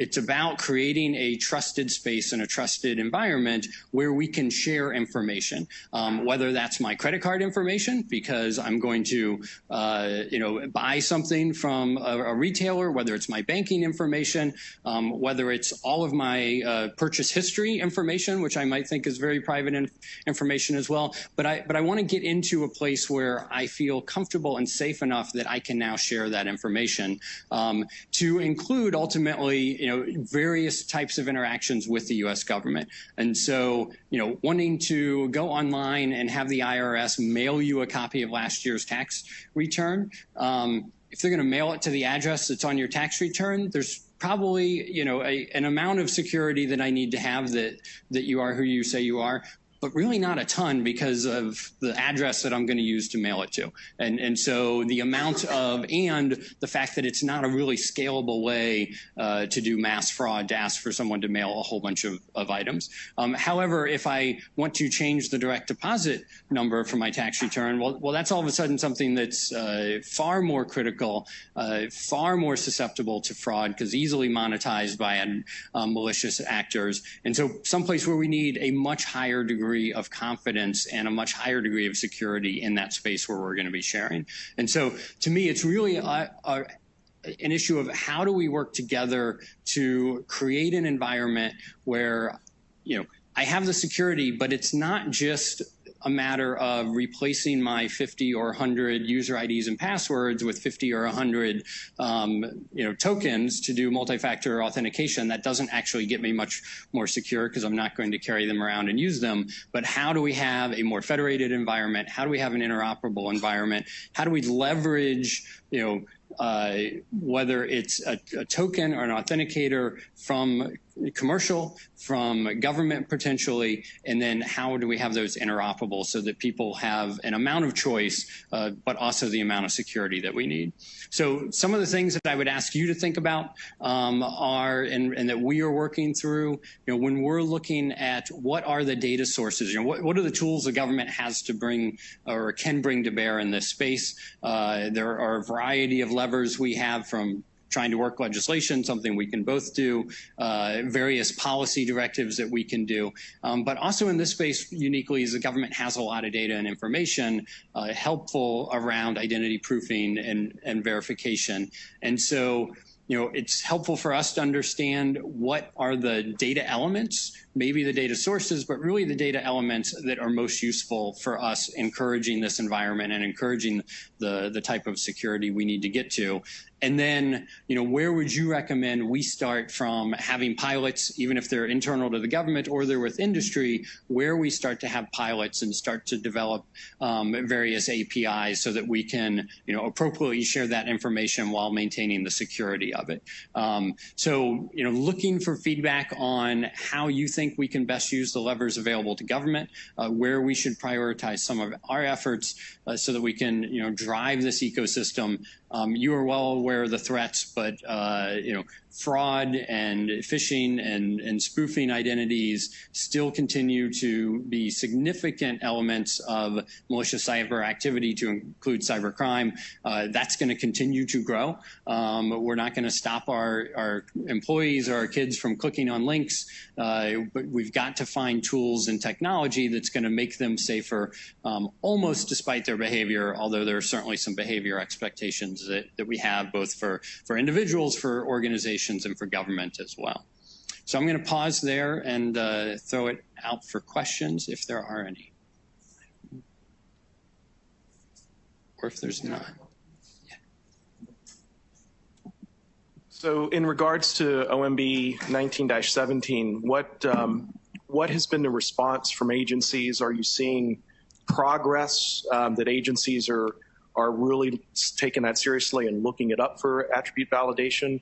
And if not, or you're not seeing the progress that you had hoped, what types of things do you think moving forward the White House or government in general can do to help, or private, to drive that? Yeah, I would say I think there's a lot of interest on the parts of agencies. So when we say on the part of agencies, right, there's no single answer across the federal government. I know Rajiv's going to talk later this afternoon because Social Security, he's the CIO for the Social Security Administration, and they've got some unique things that they're working on. We're working closely with them. So I would say in general, there's a lot of interest in this space from kind of the big players you would expect, which is also why I'm interested on who else do I need to be sure that I've got at the table when I look to drive. And so what can I do about it?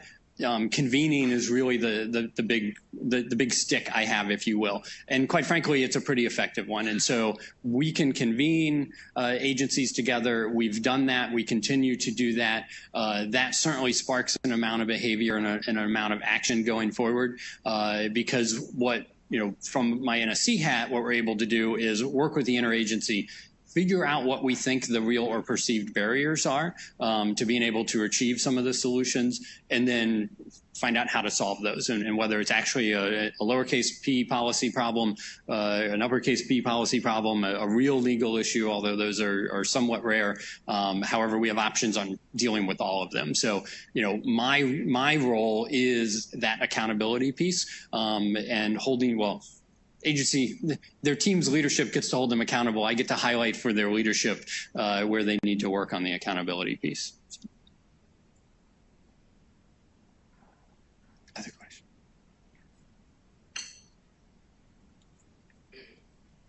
Yeah, good to see you. How are you doing? Likewise. Yeah.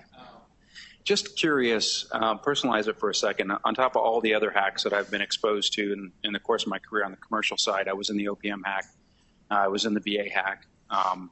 And I thought it was interesting that we signed on to the Osaka Accord in the G20 supporting the WTO, and we were the only signatory in that G20 that doesn't have a national data privacy standard. So where do you see the national data privacy standard momentum going? How long until it hamstrings us relative to cybersecurity management, and how are we looking on that?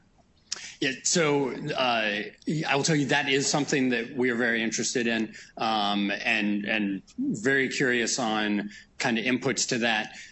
We are kind of at the beginning parts of a policy process on that, but it is one of the things, if you look at the National Cyber Strategy, there's 42 priority actions in there. And as I mentioned, we spent the last year basically taking that and turning them into a whole bunch of implementation activities. And so one of those is around that, and for us to basically pull together what do we think that national piece would look like, both from, a notification standpoint, how it will, we know how it will interact with the state ones. But that is one of the activities that we're working with. I think we have DOJ down as lead for starting to pull that together. How do you see blockchain technology potentially fitting into the federal government's IT infrastructure? And in your estimation, where might be some quick wins? I don't know. I think, quite frankly, my personal opinion is I want to see more maturity around how that technology is going to be able to be leveraged and what are the use cases going to be. I think that I don't think it's helpful for the government to have 50 blockchain pilots. We probably have 1,000 somewhere, right? But I don't know that to me, and in my background, I was a CIO of an intelligence agency for 7 years. We had an innovation group. They drove me insane. They had lots of shiny objects, but I couldn't scale them to 200,000 people. And so I was moderately interested in their shiny objects, to be candid. And so to me, this is a space where I would like to see more maturity come. And I do think there's probably some value in having some pilots, but I would like them to be federated pilots inside the US government as opposed to everyone chasing things, to figure out what do we think are the use cases that are most valuable in this space, and then how can we drive that forward. So perhaps an unsatisfying answer, but that's where I'm at. Other questions? Otherwise? Okay. So thank you all very much. Thank you for your focus on this space. Do feel free to reach out. Jeremy can get in touch with me or get your issues to me. This is an area where, like I said, I really want us to have a push on in the next 12 months. It's an area that we just have to do better as a nation. And I think we have a lot of opportunities. I feel like technology has caught up with a lot of where we've wanted to be for 10 years, and that we want to take advantage of this space and time. So thank you very much for your time.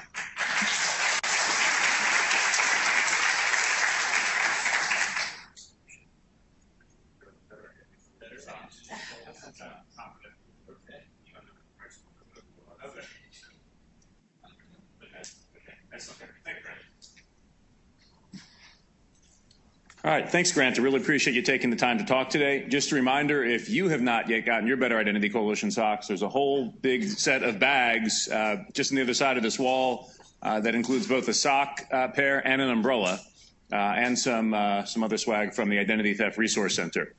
I'm really excited that our next speaker, Reverend Ben Roberts, is able to join us today, as well as his colleague, Janet Bogue. So I first learned of the work he and his colleagues at Founder United Methodist Church were doing a couple of years ago when the Washington Post magazine published a cover story that was entitled The Invisibles, the cruel catch-22 of being poor with no ID. It was a pretty heartbreaking story, and it cast a light on an aspect of the identity space that doesn't really get enough attention, which is how hard it is for people who are on the margins of society to get an ID card in this day and age, and how difficult it can be to get basic things in life if you don't have one and don't have a great record of who you are. And as somebody who spent over 20 years working in and around the identity space, it really impacted me in that it was we focus so much on security sometimes that we forget about the impact it can have. So the story talked a lot about the work that Reverend Roberts and Janet and other volunteers have helped launch with the creation of what they call the ID ministry, which is focused on helping people who are sort of stuck without the ability to actually go get something as simple as a driver's license, often because they might not have a copy of basic identity documents like their birth certificate or their social security card. And when you fall into this space, it turns out it's really hard. And in most cases, governments aren't doing a whole lot to help you. So it's falling to churches and other advocacy groups and volunteers to try and fill the gap. So Reverend Roberts is here today to talk about the work they're doing, along with one of the key volunteers, Janet Bogue. And I've posted a link both to more information on the ID ministry, as well as a link to how you can help support the work if you are so inclined. But Ben, Janet, on to you. Thank you.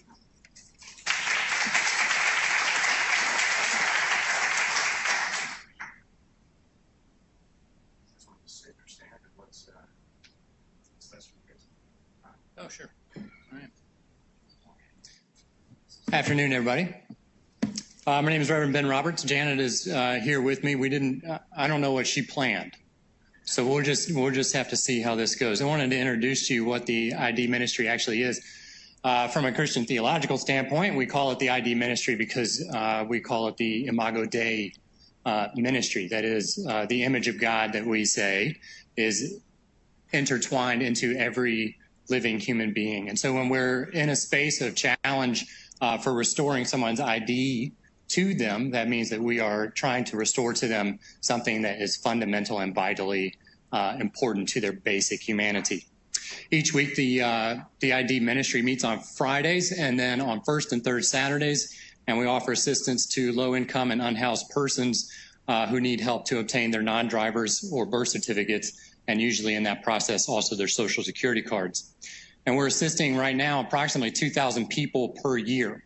Our church is located just over here near DuPont Circle, 16th and P, and we're really the only game in town. There's one other church that does this type of work. Some of the social services agencies do it as well. The mayor's office on returning citizens says that they do ID work, but when they say that, what they actually mean is they send all their people to us. And so we're helping an enormous number of folks, and it has grown over the years. And since the implementation of the Real ID standards, which really started coming into effect in D.C. in 2014, the process has become rather cumbersome and often prohibitive for persons starting with nothing. And so if a person comes to us and they have no documentation, this is usually due to it being stolen either off the street or in a shelter, lost, damaged. It's a rainy day today. People stored their items in bushes. It's not outside of the realm of possibility that folks' stuff just gets wet and then is no longer an acceptable form of ID. And so when they come to us in that type of situation, this is how the process goes. Come see me, work with one of my volunteers, take the time that requires, go and get a medical record signed by a doctor because God knows why, but that's enough because we use that medical record to then send you over to Social Security to apply and get your card. That's mailed. That's an additional time frame. We use those records with some additional to get your birth certificate. And then we take all of those plus 2 proofs of residency and a check from the church down to the DMV where you can have your card issued. You get the paper copy right now in DC, and then within about 14 days, they mail you the hard copy. So at that point, the process is taking close to a month on average if you're coming in to see me with nothing. And this is what they face when they don't have somebody like a lawyer or a caseworker who might be able to expedite something like the birth certificate. A lot of our folks are alone or in strained relationships, domestic violence situations, children who have come out and their parents don't want anything to do with them at this point, folks who have been foreclosed on, evicted, you name it. This is who we're working with. And usually our guests, by the time they get to us, they've been working for multiple weeks, if not months, to try and get this done on their own. The cost for the ID and the birth certificates in DC right now are $43. It's $23 for the birth certificate, and that varies by state, and then $20 for the non-driver's ID, $42 for the driver's license. So you add in the cost of transportation at around $5 per trip per stop that you have to make, 5 different stops making about $25. And then you take the individual cost up to about $68 just to get this done for one person. And that doesn't include any of the time needs, the cost that it takes to take off work, the time that it takes to put children into some type of childcare or pull them out of school for the educational cost. We're seeing that at an individual level, and we know that the folks that we're helping are often facing the choice between, okay, am I going to pay for this document or am I going to pay for my food today? Am I going to buy a school uniform for my kid, or am I going to try and drop 60 on an ID? It can get complicated. Janet is going to share with you just a couple of the scenarios that we have encountered. And if she doesn't share, I don't know if she's going to, but the article that Jeremy mentioned had a gentleman in it. His name was Daryl Lawrence. Daryl Lawrence started with us in 2016. And it took until spring of this year to get his birth certificate, just his birth certificate, a 3-year process to get his birth certificate. Janet is the one who brought that home. So that's one of the reasons I wanted to make sure she was here. And she developed our out-of-state protocols, which she doesn't like that term, but our out-of-state protocol for how we get birth certificates from other states as well. Janet, would you share some of your examples? Well, thank you very much and good afternoon. Thanks for having us here today. My name is Janet Bogue. I've been a volunteer at Foundry for about 2 years. I'm a retired federal employee. I'm a little hoarse today because I was at the game last night, most definitely rooting for the Nats. So I wanted to actually describe 3 real human beings who have come to us in the time I've been a volunteer out of the very many, because I think they give some really good insight into not only the reasons people become undocumented, but the barriers to them for getting documentation. And I'll start with actually the first guest I ever helped, a woman named Diane, who was fleeing domestic violence. She was in her early 30s. She left the house with 2 small children and the clothes on their back, literally. No wallet, no money, no nothing. And until that day, she had a life probably as well documented as mine or yours. Insurance policies, bank accounts, credit cards, all the kinds of things that we have normally that help to build up a record of who we are. She left with none of that, and it was far too dangerous to return to the home to try to retrieve those. She and the kids were safe. They were in a shelter for victims of domestic violence, but until she had an ID and until she had birth certificates for herself and the kids, she couldn't get a job. She couldn't get into more permanent housing. And the most urgent thing from a point of time was she couldn't get the kids in school. They were having to transfer to a new school where they wouldn't be found, essentially. And without their birth certificates, she couldn't get them registered in school. And because she had nothing with her, she had to start with the very process Ben has just described. She had to start by going through the whole process of going to a doctor, getting a doctor's note so she could get her Social Security card, so she could eventually get all these things. And it took about a month and during that month, her children were not in school, and they were, their lives had already been so terribly upended that we were trying to get them settled as quickly as possible. And I think that's an example of someone who went from having all the documentation in the world to having nothing overnight and had to start anew. Another case that just finished, era veteran. And David was born in 1954. When he first came to us, he was living in a car as a homeless veteran, and he thought he had all the ID he needed because he had a Veterans Administration ID card. It has a photo, and it's issued by a government agency, the Department of Veterans Affairs. But one of the things he discovered is that not all government-issued photo IDs are equal. And the Veterans ID is one of the ones that is generally not accepted as an adequate ID for obtaining other documents. The problem for David was that he had never had a birth certificate. He was born at home, attended by a midwife in rural Georgia in 1954. And even though it was normally, birth certificates were pretty standard in the United States by 1954, births at home had to be registered with a county clerk, and the county clerk had wide discretion to decide whether or not to register the child. David told me that his mother had described it to him as as hard as trying to register to vote for African Americans in those days, that all sorts of barriers were put up. And in the end, his mother was not able to get a birth certificate for him. So he had gone through his whole life without a birth certificate. He'd graduated from high school, he'd served in the Army, he'd been married, he'd held jobs, and he never had a birth certificate. And he honestly never needed one until recent legislation. And it took us a year to put together the documents to satisfy the state of Georgia. And of course, part of the problem is so much time had passed that his parents had died, some of his siblings had died. The school records from his high school were very hard to get because it had been a segregated high school and it had since closed. It took a long time to dig those up, and we had to dig up all sorts of census records and genealogical records. Fortunately, he had Army records until we finally, just a few weeks ago, were able to persuade the state of Georgia that we had enough documentation to prove that he had been born in Georgia when and where he said he had been born. But it was a near-run thing, and it took a long time. Fortunately, he had been housed in the meantime through a veterans program to house homeless veterans, and he had medical care through the VA. So he wasn't in as dire straits as many of our guests are, but it was still a very tough situation. And for instance, because he had no ID that was acceptable under the new laws, he still got a paper check, a disability check from the Veterans Administration, which he had to cash for his monthly income.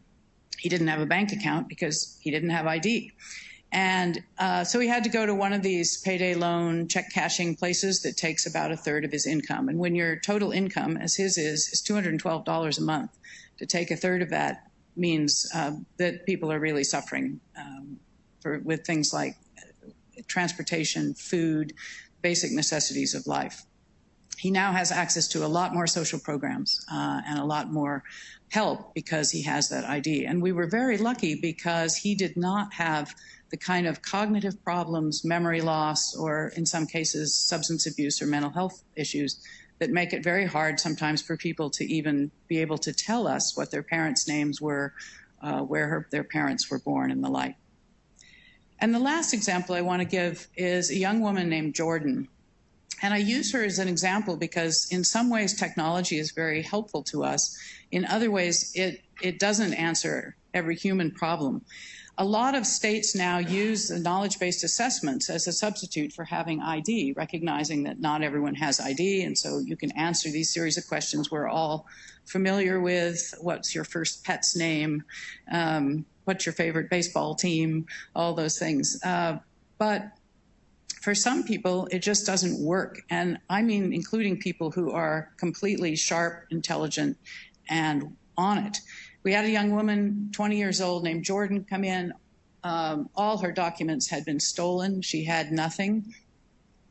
She was born in New York City, which is one of our most challenging jurisdictions for birth certificates, but they do offer a knowledge-based assessment. And she was so sharp and so on it that I thought, this is going to be easy. We're going to slide through this. The problem, of course, is that she's 20. She's never had anything in her own name. She's never rented an apartment. She's never bought anything. She doesn't have any credit cards. She's poor.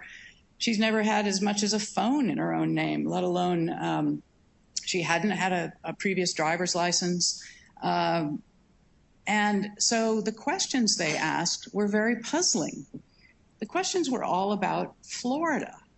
Who was the mortgage lender for this property in Florida?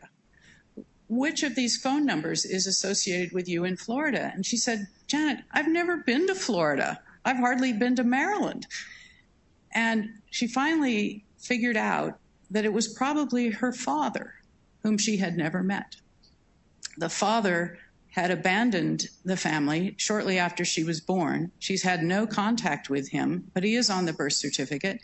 And the questions, and she said her mother had told her once that her father lived in Florida. So we surmised that the questions were about her father, a person she had never met, and she had no way to answer those questions. So I just throw that out there as a reminder that whatever we do to try to make sure there's space for folks who don't have the standard issue documentation, that we keep in mind that all of our fixes need fixes. All of our workarounds need workarounds too. Thank you.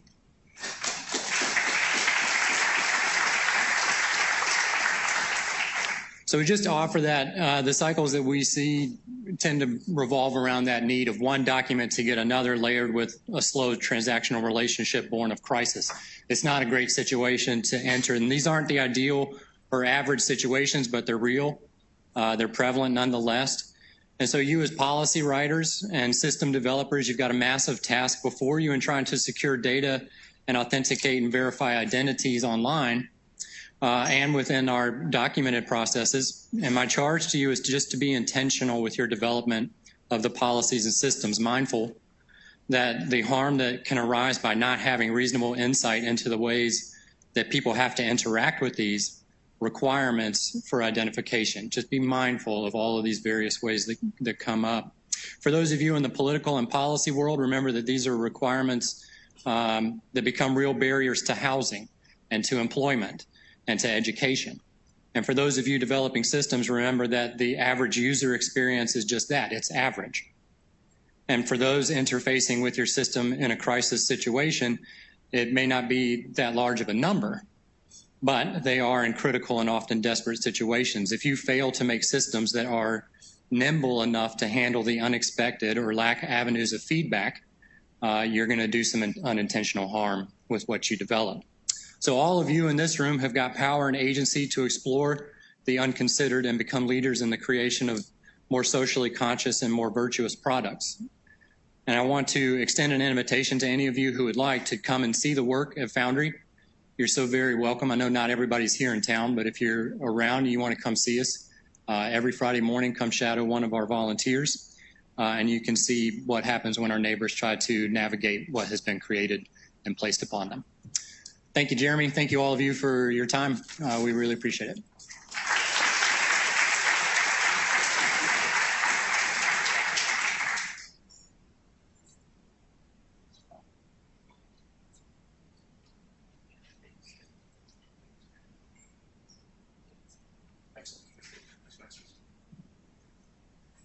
All right. Well, thank you, Ben. Thank you, Janet, for that. I hope that was a good discussion for you. There's clearly a lot of work we need to be doing to look at how we can make some of these systems work better, which actually brings us up to the next session. We'll be doing a panel on the path to better identity. So if I can ask Nishant and Tracy and Brett to all come up, and I'll be taking 3 steps this way.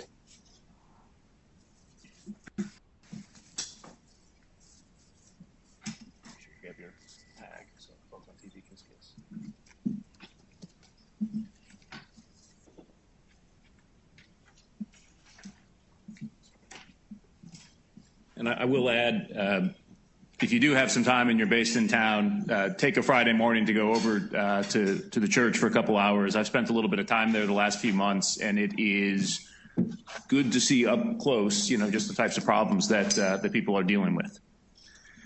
So, shifting things, we've heard a lot today about the challenges the country faces around identity and authentication. I think we want to start talking a little bit now about potential solutions that are out there. Not that we can solve every problem. I think there's going to be continue to be ones that are just a real challenge in this space, but we can start making things better. So, as many of you know, the Better Identity Coalition was launched in early 2018, which was focused on bringing leading companies together from different sectors to create a set of consensus policy recommendations, the policy blueprint we published last July, that laid out on the sorts of things that government could and should be doing to improve identity in the U.S. And the blueprint focused on 5 key areas. First, prioritize the development of next-generation remote ID proofing and verification systems. Second, try to change the way America uses the Social Security number, looking at its use as both an identifier and an authenticator and differentiating between those two applications.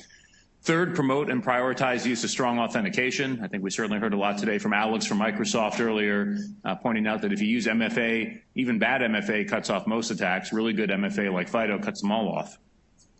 4, pursue international coordination and harmonization, because what we're doing in the U.S. is we can't really look at it in a vacuum. There's a lot of initiatives all across the globe. American companies are doing business across the globe, and how do we look to, where feasible, it's not always going to be feasible, but where it is, look to take an approach that's based on standards and is harmonized.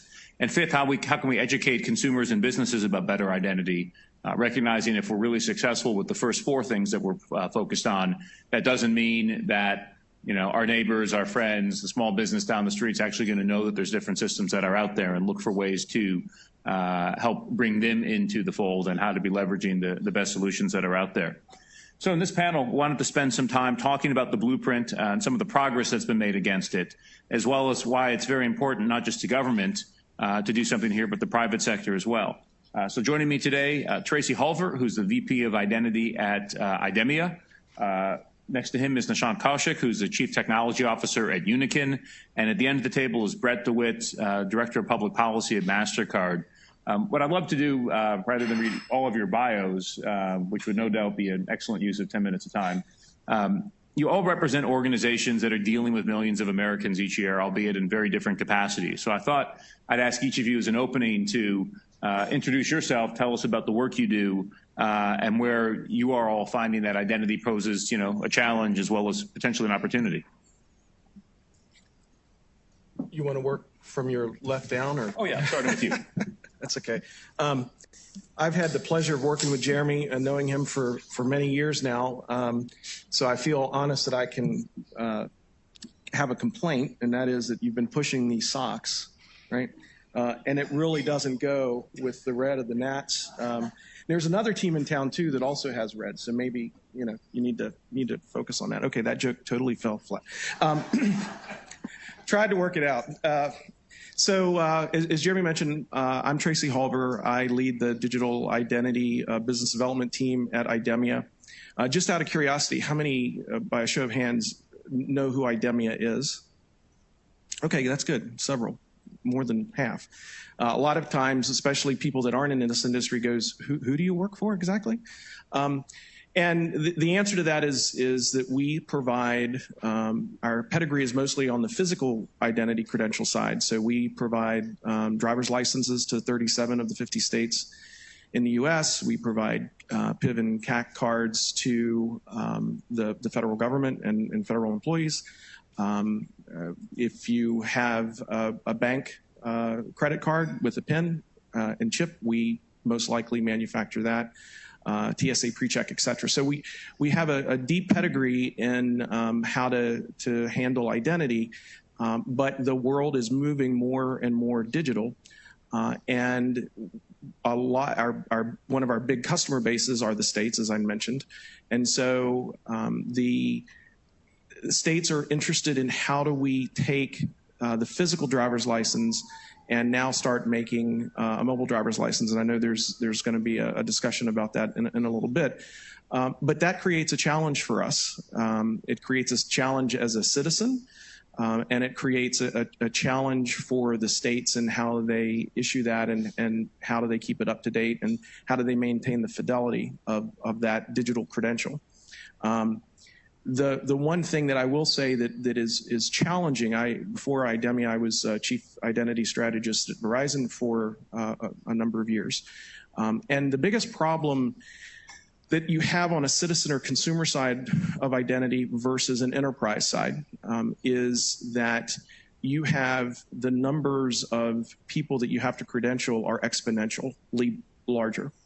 And when you're talking to the federal government, as an example, and you say that I can effectively remote identity proof someone at 95% efficacy, that 5% that you can't do remotely is still a huge number of people that can't get a digital credential. And similar to what Reverend Roberts was talking about, you have to be able to have a solution to how do we credential all the demographics and take into consideration people that not only may not have a driver's license, may not have a birth certificate. If you're dealing with, as USCIS does with immigration, you may have people that when asked their birthday say, I was born in the spring.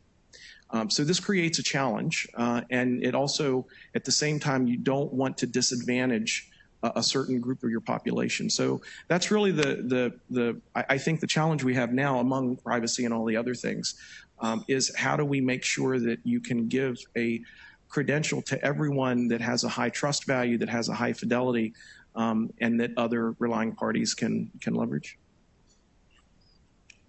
Okay, I'm Nishant Kaushik. I'm the CTO at Unicorn, and I'll de-anonymize myself. I am a Yankees fan, so a little bit of that. One supporter, okay.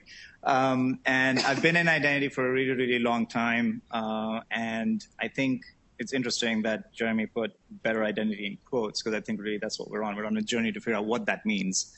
And I've been doing this for so long that what I got to the point of is the frustration with us thinking of this in terms of technology and always going back to the technology will somehow solve the problem.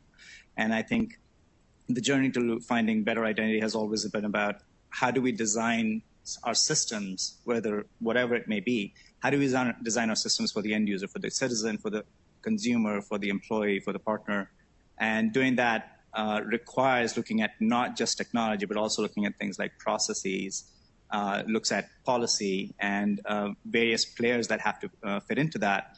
And while we've been on this journey at Unicorn trying to figure out what that means in terms of helping our customers create better engagement models with their end users by leveraging identity at the heart of it, a critical element that constantly comes up is in order to do that, in order to build end-to-end trust, there are roots of trust that we have to rely on, that we have to extend out to in order to make that happen. And that in that equation, government has a critical role, identity verification, proofing, et cetera, all these sorts of technologies, strong authentication, they all have a critical element to that. And I think really what the better coalition really focuses on is looking at that big picture, looking at the complete picture, and not just focusing on one small piece of the puzzle, but rather what is it that we have to do at a systemic level to advance our ability to serve end users and customers in this model in the way that Reverend Roberts was describing, that we have to think of it not just in this narrow band of what we always know and encounter almost on a daily basis, but we have to think of it at a broader systemic level. Hello, everybody. My name is Brett DeWitt. I'm the Director of Public Policy for MasterCard.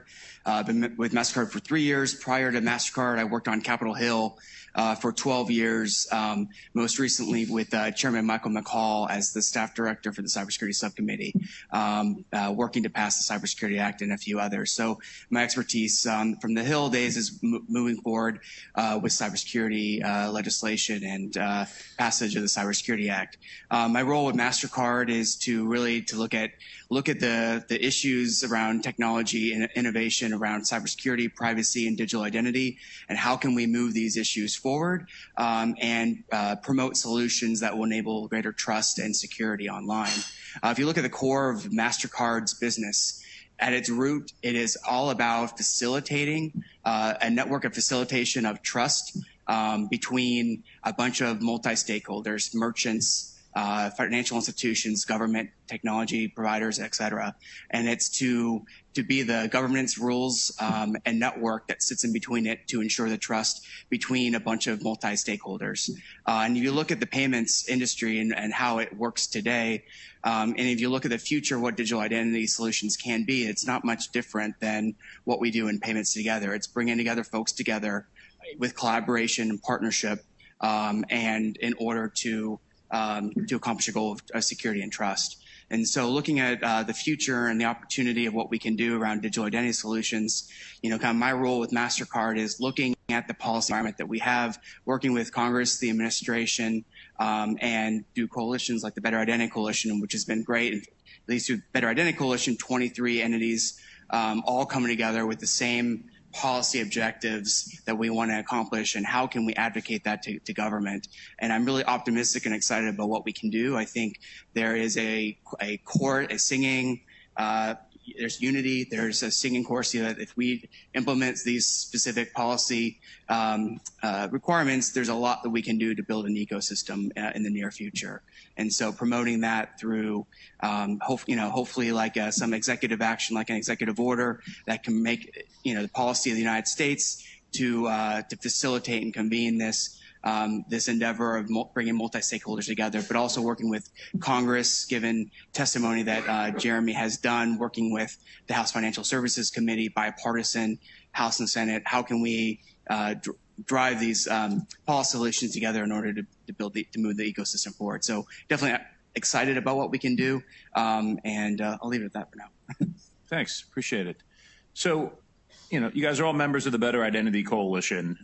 One of the things we talked about in last summer's policy blueprint, or good Lord, now it's 2 summers ago, now that we're into October, July of 2018, was the concept of what we called the identity gap. And one of the reasons that we have so many challenges when it comes to online identity. And by the identity gap, we talked about the fact that the country has a number of authoritative identity systems that are recognized, across the country, across states today, but they're pretty much all stuck in the paper and plastic world. And commerce is, increasingly digital, and there just aren't practical, reliable ways for somebody to, I can walk into the bar across the street and show my driver's license if I have one, but how do I do that online? Things sort of break down in the digital world. So we talked about the fact that government really needs to, as part of solving this, is going to have to play a role. They're going to have to get into the game. What would the impact of that be from each of your perspective, and why do you think it's important for government to play a role? Because I'm going to start here.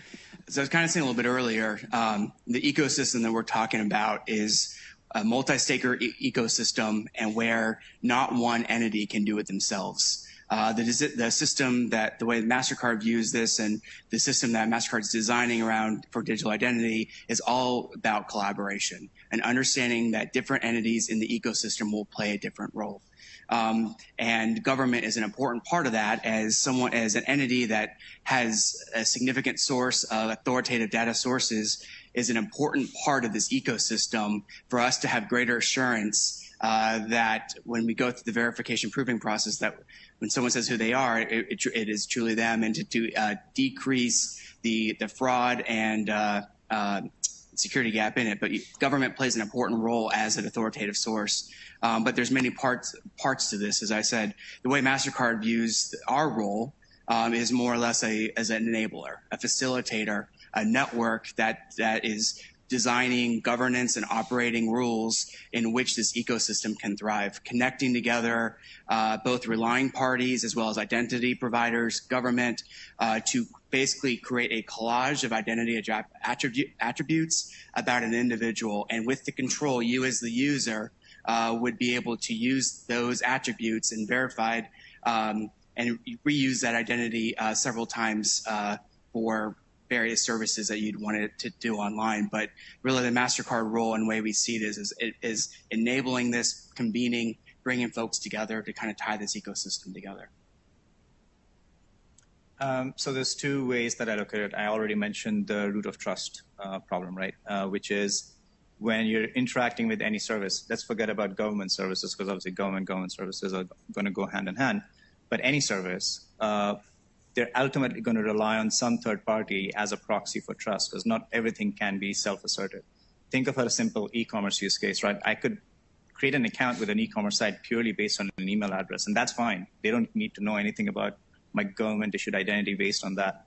But let's say that's a service now that I've been interacting with for many, many years. I've built up a history. I've built up a lot of equity or assets or something in there, and I lose my strong identity authentication factors. I lose my password's hacked or whatever, and I've lost my FIDO key. What do I go back to? Right? In most of those cases, that entity is going to say, okay, the only way I can help you recover your account is something that has to do with the government. Why? Because that's the only third party that entity is going to trust. So even in scenarios where people say, I don't need a government identity in order to initiate a connection, at some point it is going to end up playing a role in that relationship in some way, shape, or form. That's one side of it. And the other side is obviously the policy. The only advocate for the citizen is the government, right? At the end of the day, government's main role is to advocate for their citizenry. And if they're not involved in these things from a regulatory perspective and participating in making sure that systems are, as I think Ashkan Sultani said, you need to have systems that have abusability testing built into it. Government's role is to make sure that systems are being built in a way that they cater to all citizens, all end users, and that's their role in that sense as well. So there is a critical element that government plays in all of this. Yeah, I agree with everything that Brett and Nishan has said. I think that the government, and of course we take a little bit of a unique approach that usually when you think of government and attribute validation, you immediately think of the federal government. But because we do a lot at the state level, states, and when you think about it, other than a passport, the state, we all use our state ID as our identification today for in person. So it's important for not only the federal government, but the state and local governments as well, is to open up attribute validation. The only thing I would add, certainly the identity proofing component is critical, but there's also an ongoing authentication component as well, because I may have established 3 years ago with this organization or this relying party that I am Tracy Halver. Has that changed? Has my identity been compromised some way? Has the credential that I've been using been compromised? So being able to go back to those, what we call authoritative systems of trust, to verify that also becomes a very key component. And because of the government's role in ongoing maintaining attributes about us, the ability to access those is critical. Just to add one quick thing, I think it's really important, is we talk about the importance of government being an authoritative source of information, but I think a second critical piece is its role in developing standards, interoperable standards that not only can the private sector build to and APIs that can connect to various government agencies, but also as standards that states can also adopt to that can network and tie into this ecosystem that we're building. So I think the role that government plays around standards and interoperability and developing APIs is so critical to bringing this ecosystem together. All right. We heard a little bit in this morning's panel on synthetic identity theft about the work that Social Security Administration is doing, setting up an attribute validation service. It's a mouthful, the Electronic Consent-Based Social Security Verification System, which was mandated by an act of Congress a little over a year ago. One of the things we've talked about in the coalition is that this sort of service could be the template for what other agencies might be able to do. And Grant Schneider talked a little bit in his keynote about Memorandum 19-17, and that it puts a policy in place allowing other agencies to do so. Each of you talked a little bit about what you see as a significance of SSA sort of establishing what could potentially, maybe I'm optimistically thinking here, what could be like the reference implementation for the sorts of services that other agencies could be establishing, and what sorts of things you might be looking for out of that. Yeah, I think that obviously, in lieu of having a national identity, the one thing that we all have is a unique identifier, besides our mobile number, is our Social Security number. So the ability to check that and going back to that authoritative source, and the information that also can be garnered from that. So it's not just about this my first name, last name, date of birth, and social security match, but as far as we can tell, am I still alive? Things like that. So I think that I applaud Social Security and their work that they're doing with the ECBSV. I'll shorten it to the acronym. Thank you. You know, we're going through this journey together with them and with the Better Identity Coalition, and so we're learning a lot as we go. But I do think that it's a very positive step in the right direction, and hopefully other government entities will follow suit. Any other perspectives? I mean, the key phrase there is first step. This is just the start. Like, it has to be a lot more than that. We obviously need to get to the point, as the blueprint says, where the SSN, while it's an identifier, it is no longer relied upon as a secret, right? The old LifeLock ad where the CEO put his SSN on the side of a billboard and drove around town and then got hacked like 55 times. That should be reality. Our SSN should not be a secret, and only by participating will the SSA be able to progress things to the point where we can rely on what the SSA does, which is be an authoritative source of identity from a governmental perspective, without it requiring this notion that the customer has to protect their secret and be responsible for maintaining that secrecy, because that's never going to happen. And it's already not happening.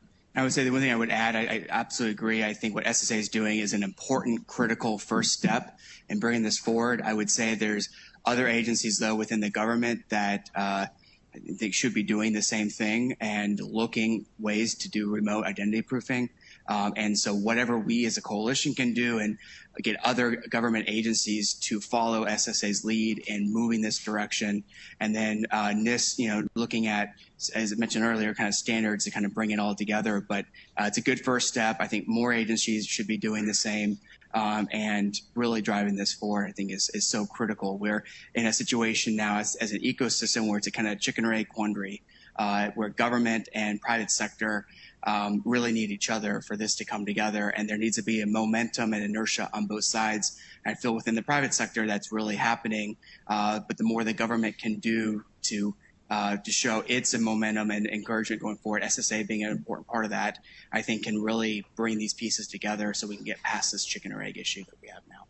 And I think a critical element there, obviously we're talking a lot about the citizen side of things, but obviously a big part of this is what it means for businesses. As we see, we're at Unican, we're engaged with organizations across the globe, especially in Southeast Asia, Latin America, et cetera, where government is stepping up to the plate in a big way to enable digital transformation because they want to be at the forefront of digital business. And the government has, in many areas, has recognized this, that they have to work with commerce and with business in order to facilitate an easier path for identity proofing, for digital identity to be established. And not having that in place is effectively going to become a sort of barrier on the global front for U.S. businesses. So there's that imperative as well. So let me ask Brett. Look, all three of your companies are engaged across the globe in things like what Nishant was talking about. MasterCard released a paper several months ago that laid out its vision for digital identity and the role that you all could play in it with different partners. Could you talk a little bit more about that and the role of the government there? Yeah, absolutely. I was planning to bring up my copy of my report to show.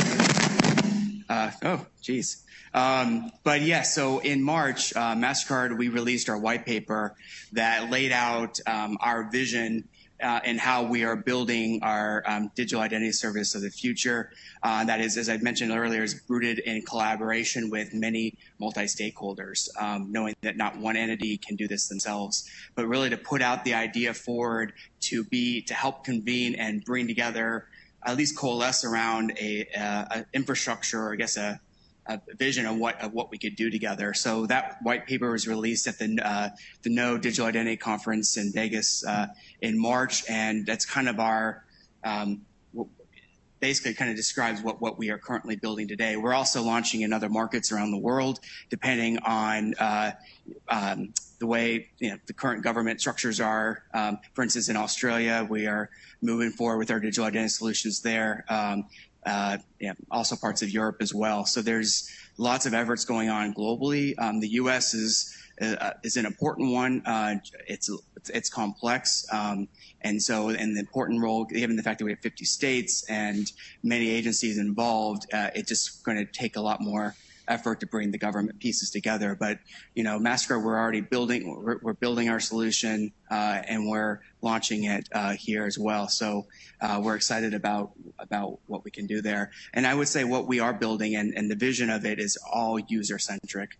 Here is an opportunity for us to actually, in an age where privacy is a big concern for many, these are solutions that will actually be better for privacy, better for security. It will reduce fraud. And it will ensure that your privacy is not degraded. And user control, transparency, and how this is operated is so fundamental to the core of this. I know what we're building is fully aligned with existing privacy frameworks that we see in the world today, like GDPR. It's fully compliant with because we're taking that and pushing out in other parts of the world, depending on current situations country by country. But we're moving forward with that, and we're excited about the prospects of that.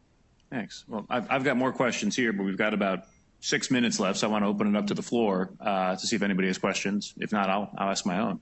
Don.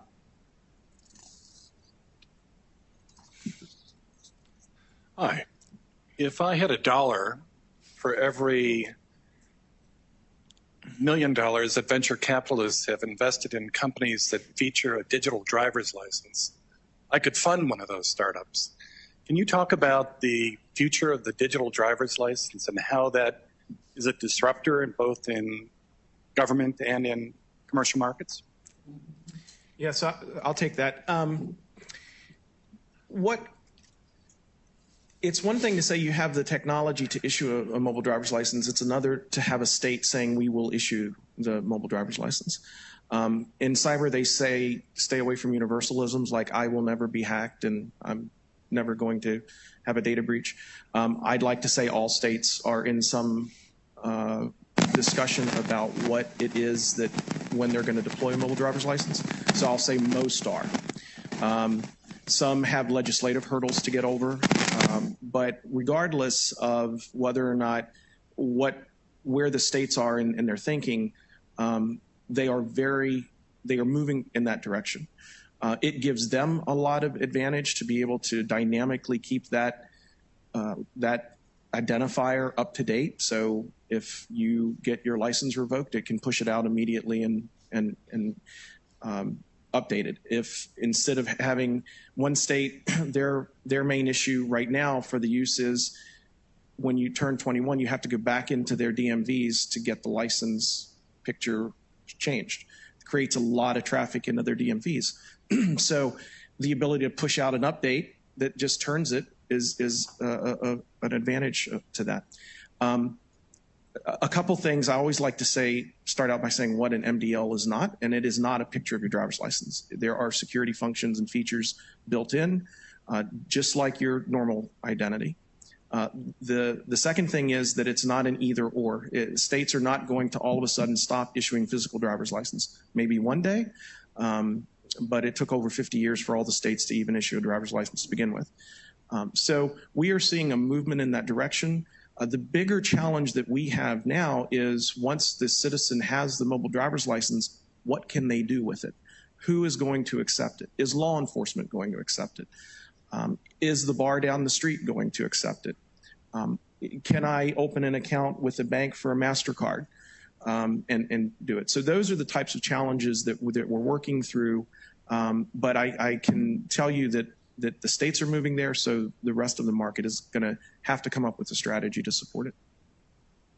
The other thing I'd point out, I think what's really interesting right now is for the first time we actually have standards work to enable a mobile driver's license. You're right, there's been companies that have come to market with the idea before, at least tried to, but now there's actually work. There's a new ISO standard that's in draft right now, which is being driven not just by the U.S. states, where you've seen AMVA, the American Association of Motor Vehicle Administrators, play a role, but other countries across the globe as well. In fact, somebody pointed out at the Fed ID Forum last month in Tampa that next to the ICAO standard for passports, this would be the only other global standard for identity, and I think the first for digital identity. So I think that's quite notable and suggests that what we see in the next few years might be different than all of the struggles we've seen in the past. But Randy. Yeah, just to echo what Tracy said, the important factor is the relying parties of that mobile driver's license and getting them to accept it as a digital form of identity that can be trusted. And quick commercial that the Secure Technology Alliance actually has a mobile driver's license project team that's working on those relying party requirements. Started out with retail. We're going to be moving to healthcare and other areas. So great work that Ademia and others are doing in that space to bridge the gap between the standards and the real use applications of mobile driver's license. But my question was really meant for Brett, because I did read the MasterCard identity roadmap document, and I thought it was quite aspirational because it requires that there be an intermediary, a network that would stand between the owner or the possessor of the identity and attributes and information and someone who wants to use that information as an authenticator to prove use. MasterCard obviously is a big network, but it's not even the biggest network, and there are way too many networks out there. So in the scope of making that vision a reality, how do you envision there being interoperability so that we don't have to stand up, 10 different mobile identity ecosystems, and you have to be a subscriber to one of them, and as a relying party like a bank or a retailer, you would have to then subscribe to everyone that's out there in order to service your entire customer base. Yeah, thanks for the question. The white paper we released is really the bold vision of what we can do and what we're building towards. It's a roadmap of what we're building. The vision we see it is as I mentioned earlier, is not dissimilar or unparalleled to what the existing payments network system looks like today, where, just a MasterCard, where we connect 2.5 billion people, 25,000 financial institutions, millions of merchants, consumers, with billions of transactions annually. And so it's a massive network that can do a lot. And if you look at, MasterCard is accepted in 210 countries and just widely accepted in many, many places. So I'm not saying that MasterCard is the only network that can be built out, but it's one that could be used as a parallel of what infrastructure we can build that sits, obviously it sits alongside the payments network. You need trust. You need a verified trust before you enter into a financial transaction or some interaction, but it can be much bigger than that. And the use cases around digital identity could be for travel, they could be for home shared services, but it's the idea of a scalable network that can bring together through standards, governance, networking rules, an ecosystem of many different types of entities, like in the payment system, merchants, financial services, mobile network operators, kind of all together, and to ensure that it actually scales. So that's kind of the vision we have and what we're kind of building towards. Hopefully that helps. So I'd love to talk more on this topic, but we are now at time. So I wanted to thank the panel. So Brett, Nishant, Tracy, thanks for coming today. And up next, we'll hear from Andrew Shikyar from FIDO Alliance.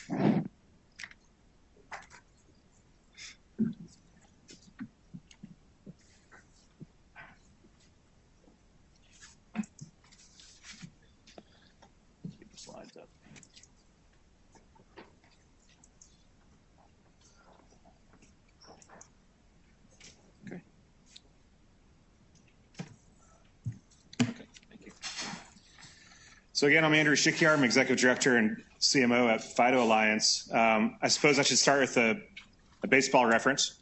I grew up in Seattle. I'm a Seattle native. And my headline this morning when I woke up was a note from one of my sports apps saying, Seattle Mariners are now the only baseball team to never have won a pennant. So, and on our current pace, I think we'll hold that claim for a couple more years.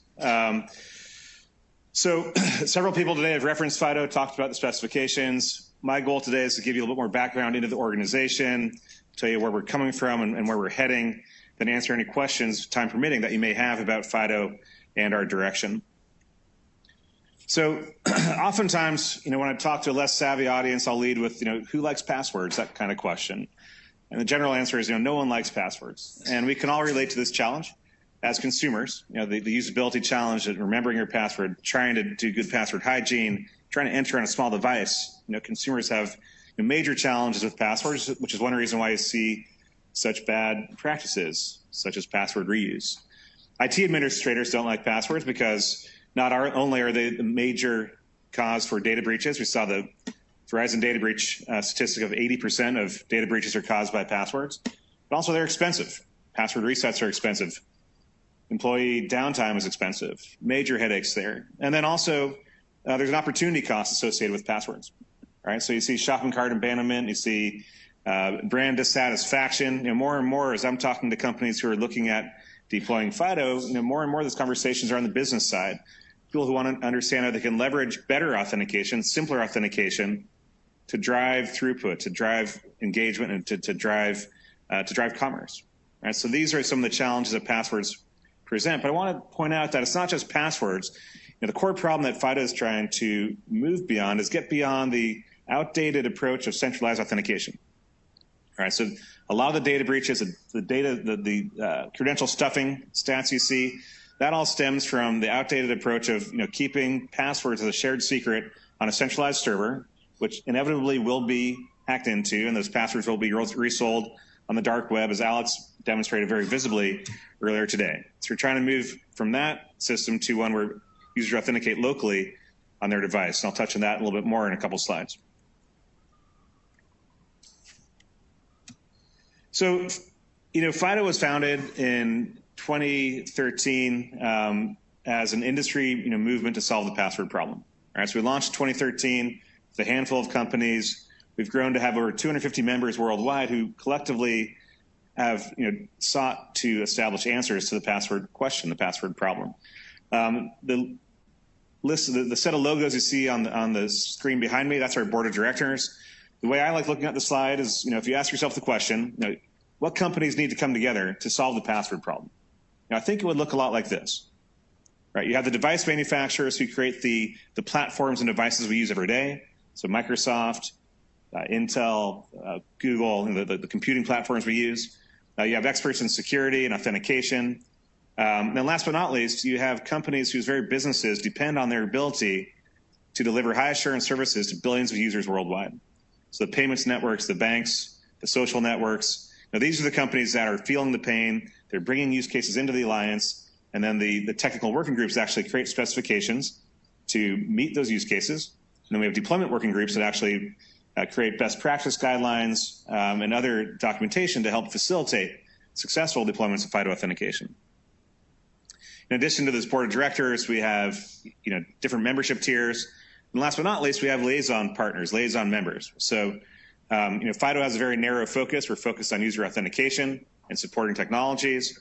We partner with groups like the ITRC, NCSA, Better Identity Coalition, and many more to address adjacent use cases, regional markets, regional demands, and to help facilitate better authentication practices worldwide.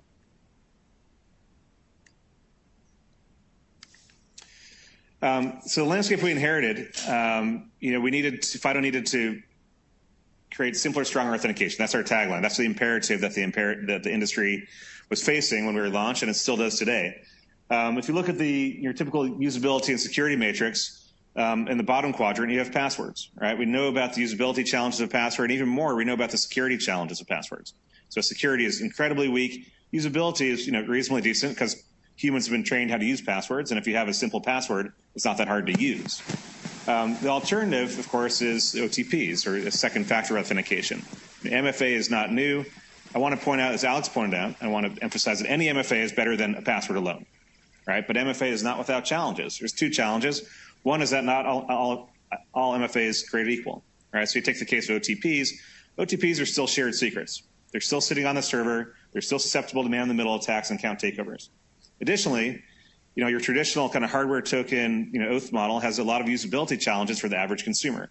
And studies prove and studies show that the more complex the second factor of authentication is, the lower participation rate you'll see from consumers. So the imperative, again, is stronger and simpler, and that's where FIDO is fitting in with the FIDO authentication, our approach to authentication. At the end of the day, we're creating open standards for simpler, stronger authentication using public key cryptography. So again, moving away from centralized authentication to one where we're using public key cryptography, allowing consumers to authenticate locally to the devices they use every day with a private key on the device and public key on the server, with the private key unlocked with a single gesture, possession-based authentication. So I unlock that private key, whether it's with a biometric or security key. That's why my private key is unlocked with that user verification method. And that's what FIDO is seeking to do, and that's what all of our specs realize. In fact, FIDO was launched in 2013. The first specs were realized quite quickly. We have three sets of specifications. The first two you see listed here are FIDO UAF, which is Universal Authentication Framework. It's a biometric password replacement spec, say for native apps. The other one is FIDO U2F, popularized by Yubico with YubiKeys. As a second factor on top of your password.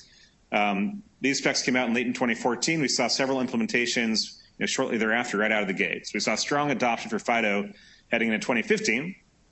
What the Alliance realized is that to get true ubiquity, we needed to address a broader platform, address platforms in general. So the web and then desktop platforms too. And that's where FIDO 2 comes into play. So FIDO 2 is our latest set of specifications. It includes WebAuthn and CTAP. So WebAuthn FIDO was working on something called the FIDO 2.0 web APIs. To gain ubiquity and to gain adoption for this in the web community, FIDO contributed this into the W3C, which is the web standardization body for the web. And that formed the Web Authentication Working Group. And over the course of a couple of years, Web Authn Working Group ratified that specification, finalized that specification, and that's now part of the FIDO 2 standard that FIDO maintains and certifies. The other piece of FIDO 2 is something called CTAP, Client to Authenticator Protocol. This extends the U2F paradigm, the second factor device paradigm, to actually allow your client, say your mobile phone, to serve as an authenticator. So you can now use your handset to authenticate to your desktop in addition to a security key or the embedded platform biometric on that device. So these are FIDO specifications. In addition to specifications, FIDO has a certification program. I like to say that specifications without certification is like one hand clapping. You need the two things together to really start building ecosystem and to validate that products actually adhere to the specifications. So FIDO has several certification programs. At the core of this is our functional certification. All right, so we test products. So if you're a deploying organization, you should look for these marks. We test products to be conformant to the specifications, but also to be interoperable against one another.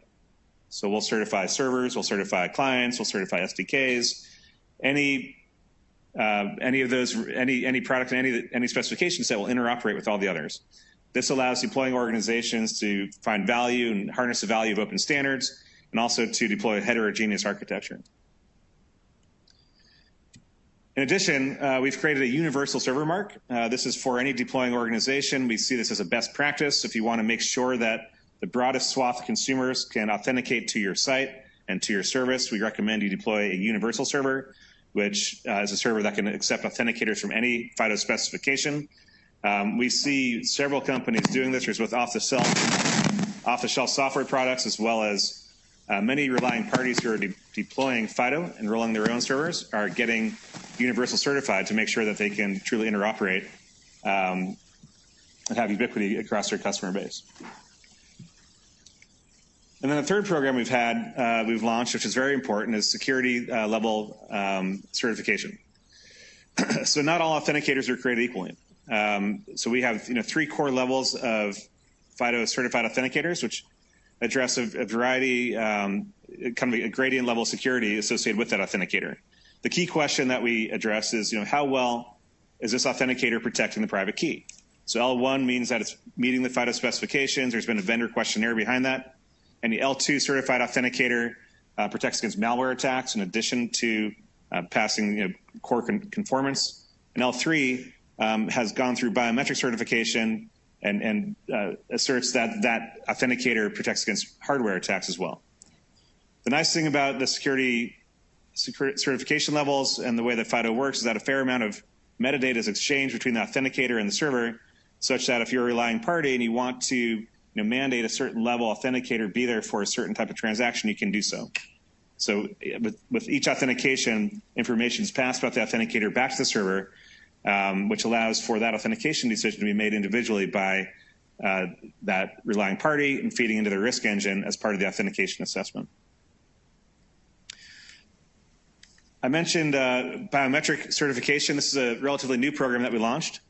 We launched this last year. It's the first kind of industry-grade program to test biometric performance across recognized standards for false accept rate, false reject rate, presentation account detection or account spoofing. We've worked with third-party labs to do this testing. The core thing that we're addressing here is an industry desire to understand how effective different biometric devices are. And before this, the only such testing programs were kind of military-grade, larger scale type tests.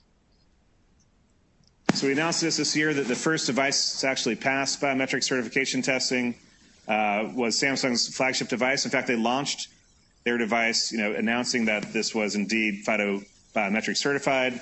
The underscreen thumbprint reader passed our test, and it's also a FIDO certified device. So we're seeing more and more demand for this as RPs are getting more demanding about the biometric performance of the devices that they accept as authenticators. Another thing FIDO does is we make sure to submit our specifications for formal standardization across other organizations. So we talked about how the FIDO 2.0 web APIs turned into WebAuthn with W3C. We've undertaken similar work with ITU and ISO to have our specs standardized there. This is really important as we're working to drive adoption in regulated industries with governments on a global scale. So FIDO 2 really is a very significant leap forward for FIDO, as I mentioned before. So the first specs were certainly adopted quite rapidly. What FIDO 2 represents is the platformization of FIDO authentication. And in 2019, we've seen a couple key proof points that's helping drive towards endpoint ubiquity. All right, so support for FIDO authentication on more and more client devices, more and more consumer devices. So one key milestone and one key data point earlier this year, Google submitted Android for FIDO certification testing. Android is now a FIDO certified authenticator, FIDO 2 certified authenticator, meaning that any Android 7 or later device can leverage a biometric on that device to authenticate you to a website or web service that uses FIDO authentication. Additionally, as Alex talked about, Microsoft is strongly embracing FIDO 2 as well. So in Windows 10, Windows Hello, any Windows 10 device can also serve as a FIDO 2 authenticator. In fact, Windows Hello uses FIDO authentication for either the thumb, the on-device fingerprint scanner, or the infrared camera scan as well. So with those two certifications, all of a sudden this year we can address over 1 billion new client devices, users who can leverage FIDO authentication. Additionally, we've made strong progress on the web. All right, so one of the benefits of submitting WebAuthn to W3C was that we were working with the browser partners from day one. And so while it took a couple of years for WebAuthn to get finalized, the benefit of that wait was that out of the gate we saw support from leading browsers from Microsoft, Google, and Mozilla. And since that initial launch in 2018, we've seen much broader matrix of support across device types, across platforms in these three browsers. And then most recently, macOS, Safari 13 on macOS is supporting FIDO 2. So you can now use your FIDO 2 security keys on Safari as well. So the key message here is that the endpoint ubiquity is now being addressed through FIDO authentication, through support of FIDO 2. The other important thing about WebAuthn is addresses the other part of this value chain. Right? So we have the endpoints addressed through this platform support. The key challenge now is getting actually service consumption and services to leverage FIDO authentication. WebAuthn for the first time presents a public API that any web developer can use to add FIDO authentication into their website. And so more and more of our focus is on engaging the developer audience, engaging service providers to have their developers write FIDO into their sites, into their apps, instead of defaulting to password-based authentication or even SMS OTP. And so we've seen strong support, strong adoption. There's been strong validation in the market. These are a small subset of the types of companies that have deployed FIDO authentication. and we're seeing the growth grow quite dramatically as FIDO2 is starting to hit market as well. Now that being said, while FIDO authentication is being adopted and it does present a unfishable approach to user authentication, there are adjacent areas to authentication that need to be addressed for our mission to be fully realized. And FIDO is embarking on work in 2 new work areas, which are very important. One is an identity verification. So we have a new working group called the Identity Verification and Binding Working Group. The core problem that we're trying to address is really around account recovery, right? And that's one of the biggest challenges of FIDO. So if you lose your FIDO authenticator, how do I re-enroll? How do I get my account reestablished? More often than not, people will default to a password-based means for re-enrolling a user. And so what we want to do is create new practices for account enrollment, which will enable better identity verification and better account recovery down the road. So this working group's getting started on that activity. Additionally, IoT is a space that's been rife with password challenges. There's been several well-documented cases where you have devices that are shipped with default passwords, default username passwords that get hacked, resulting in DDoS attacks and other malicious activities. So what we're trying to do with IoT, quite simply, is take the password out of IoT, make it easier for smart devices to authenticate to IoT hubs and IoT hubs to authenticate to each other. So those are 2 new work areas that are very important for FIDO to take on. And both of those spaces, along with authentication, certainly have government and policy ramifications as well. So FIDO, through our work with Jeremy and Venable and our board of directors, has an active kind of policy effort internally at FIDO, and the goal is focused on educating different governments and policy influencers worldwide about the ramifications of user authentication. And as we move into IoT and the identity space, we'll continue to maintain these efforts to engage with governments on a global scale. To give you a feel for what this work has looked like to date, it is quite global in nature, as you can see on the map behind me.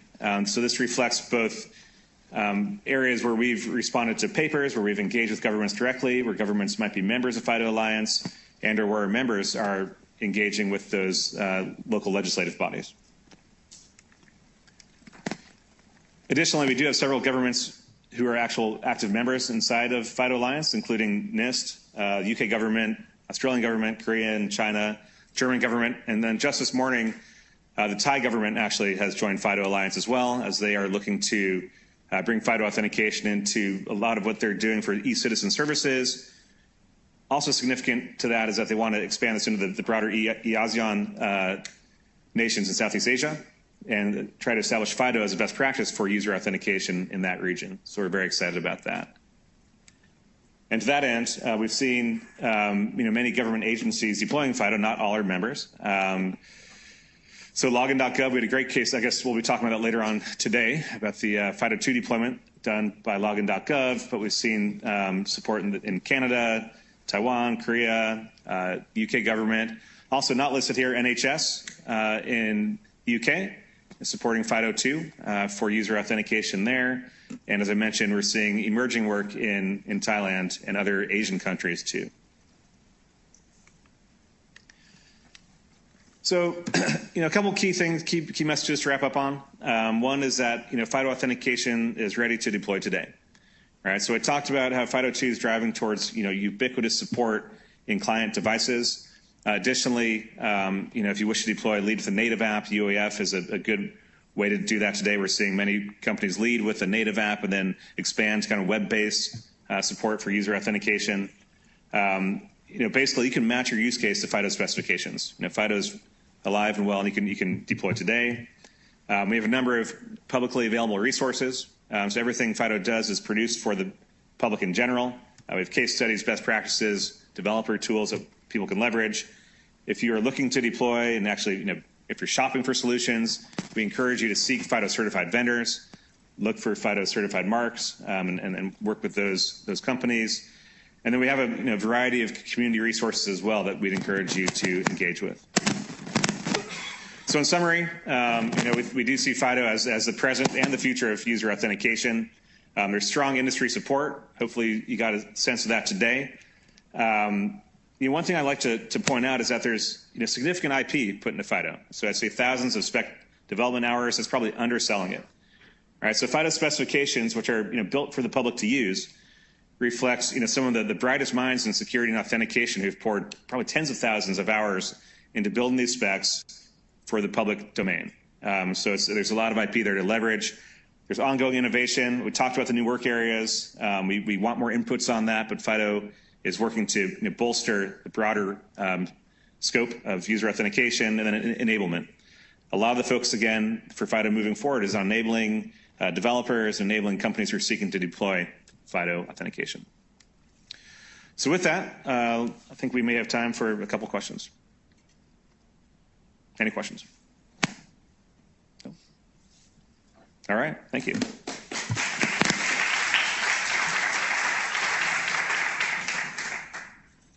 Thanks, Andrew. That was a great update. I'm going to ask our next panel to come up now. By the way, the sound that keeps happening, I've asked our AV folks if they can do something to help with the popping, so stay tuned there.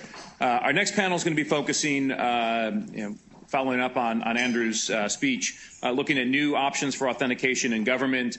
We have one late-breaking change. So Jonathan Hooper, who a year ago, actually, the GSA came at this event and announced that they were one of the first services in the world with login.gov to be supporting the new FIDO2 standard. Jonathan Hooper was going to come talk a little bit more about that. As sometimes happens with government speakers, he was not able to get clearance in time from the press office at GSA. So we have improvised, as we do sometimes in this space. Mike McGrath is going to step in. Mike is with OneSpan, chairs the FIDO Government Deployment Working Group, and in that role had helped the creation of a paper talking about login.gov. So he's the next best thing we've got to GSA himself. But here's Paul Grassi.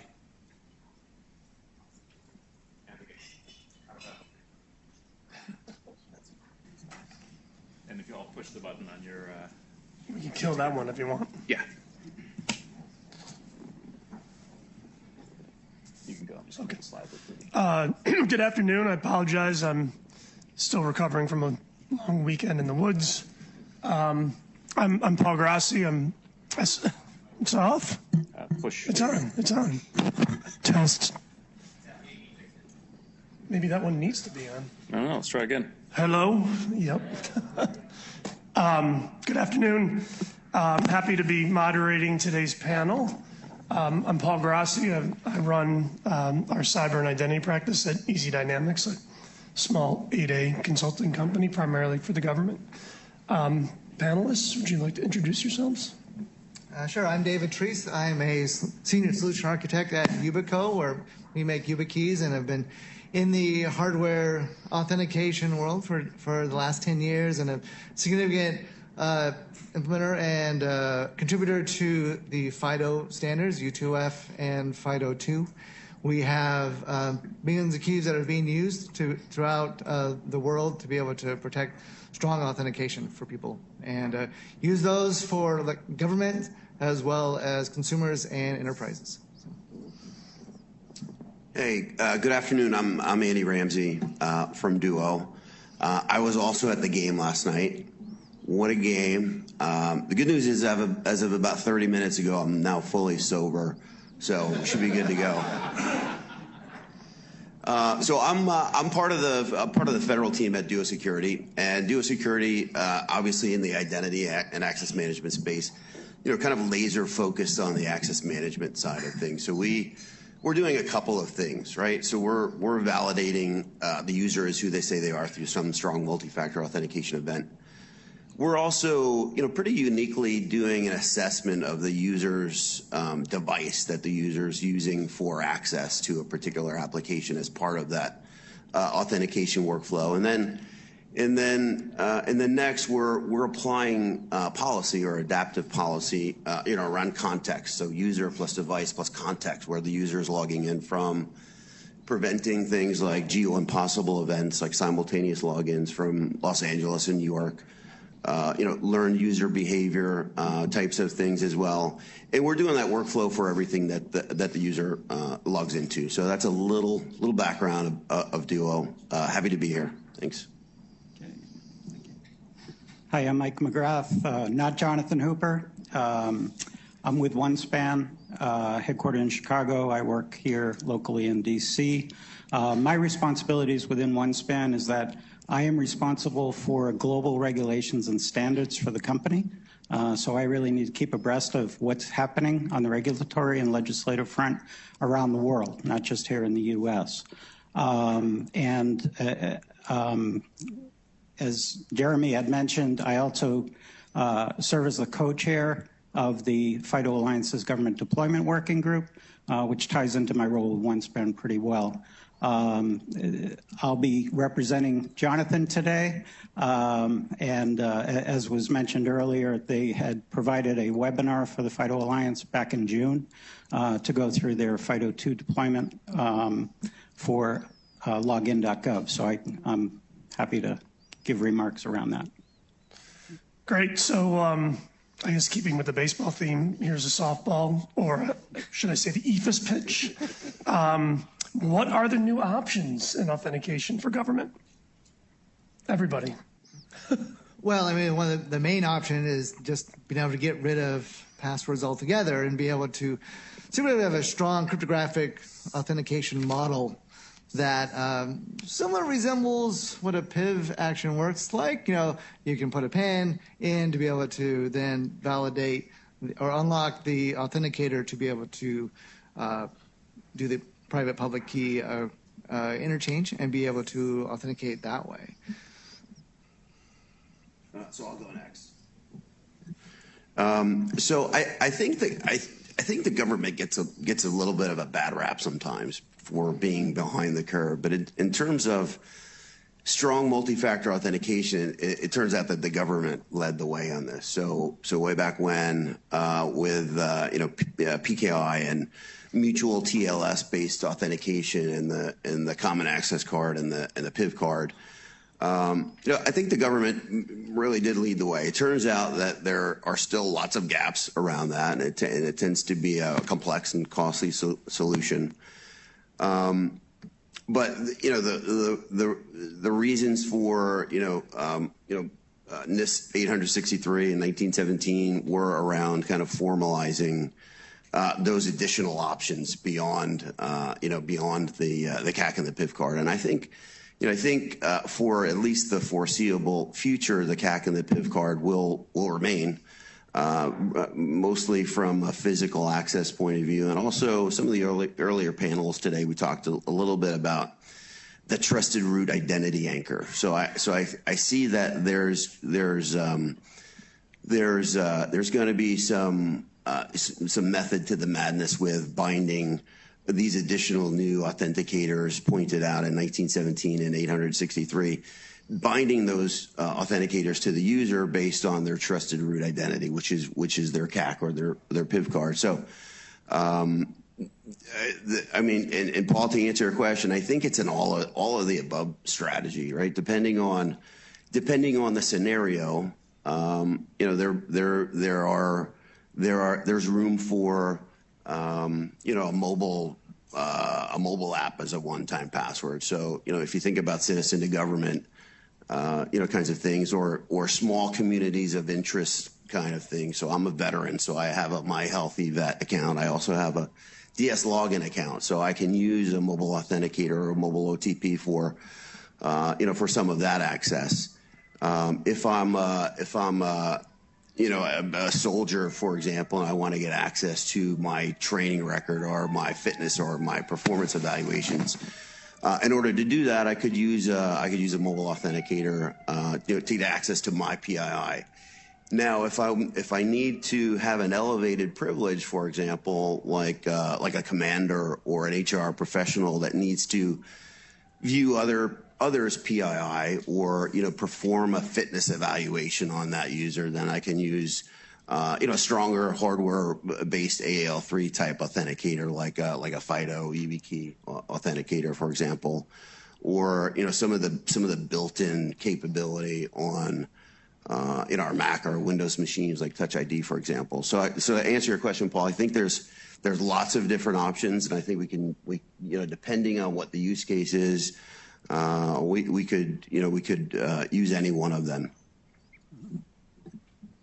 Okay, and going last, there were a lot of points that I would have made, but really, I think this is an exciting time. Andrew Shakir just went through the FIDO 2 spec. And from a government to consumer standpoint, I think that really opens up the world of the user experience, tying in security and tying that through, interacting with agencies both at the federal side and as that gets adopted at the state and local level. And within the government, there are policies and regulations that are taking part that are going to affect all of us down the road. So, healthcare, for example, is starting to focus on identity management of providers and is going to require anyone in the medical community to be identity proofed at IAL2 and use an IAL2 credential to exchange healthcare records. That's under the Trusted Exchange Framework and Common Agreement that's currently in its draft stage. So those are the things that I just wanted to get across. I won't score whether you got a hit or not. So the beanball round, or at least chin music, David, passwordless assumes biometrics. So I'm glad that we've got the certification that FIDO has. Does that mean every agency should scrap their plans for a strong second factor, like U2, that would be supported by U2F? Sort of going back to, it depends on the use case, right, and what people want to implement. But FIDO provides the ability for second factor, just it's a lot more convenient. So a lot of people don't even know it's there. So it's something you have and something you know, which can be a PIN, which basically just unlocks the authenticator. And this can be on a mobile device or like a security key, as well as similar to the same concepts with biometrics, is that it never leaves the authenticator. And its job is just to unlock the authenticator, not to be able to actually authenticate to the service itself. So second factor is sort of built in, so that all those regulations that require that, it becomes that checkbox has been checked with a lot higher security. And feel free to pile on you guys if you want, but I'm going to come at each one of you next. The question was scrapping. No, I don't think so. I think having a requirement or influence over an agency to throw away what they have, I don't see that, but I see that as an evolution. As people want to use different authenticators, or it comes time for a new procurement, they may elect to then scrap. Great. So, Andy, where is the government missing some opportunities around these new options, and where could they spend a little bit more time focusing their energies around these options?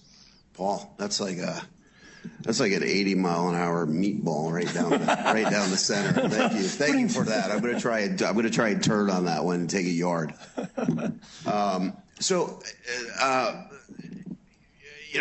My first part of this was, the government gets a bad rap about being behind on certain things, and it turns out they were ahead on this. But I think sometimes when they get ahead, it's harder to kind of turn the ship.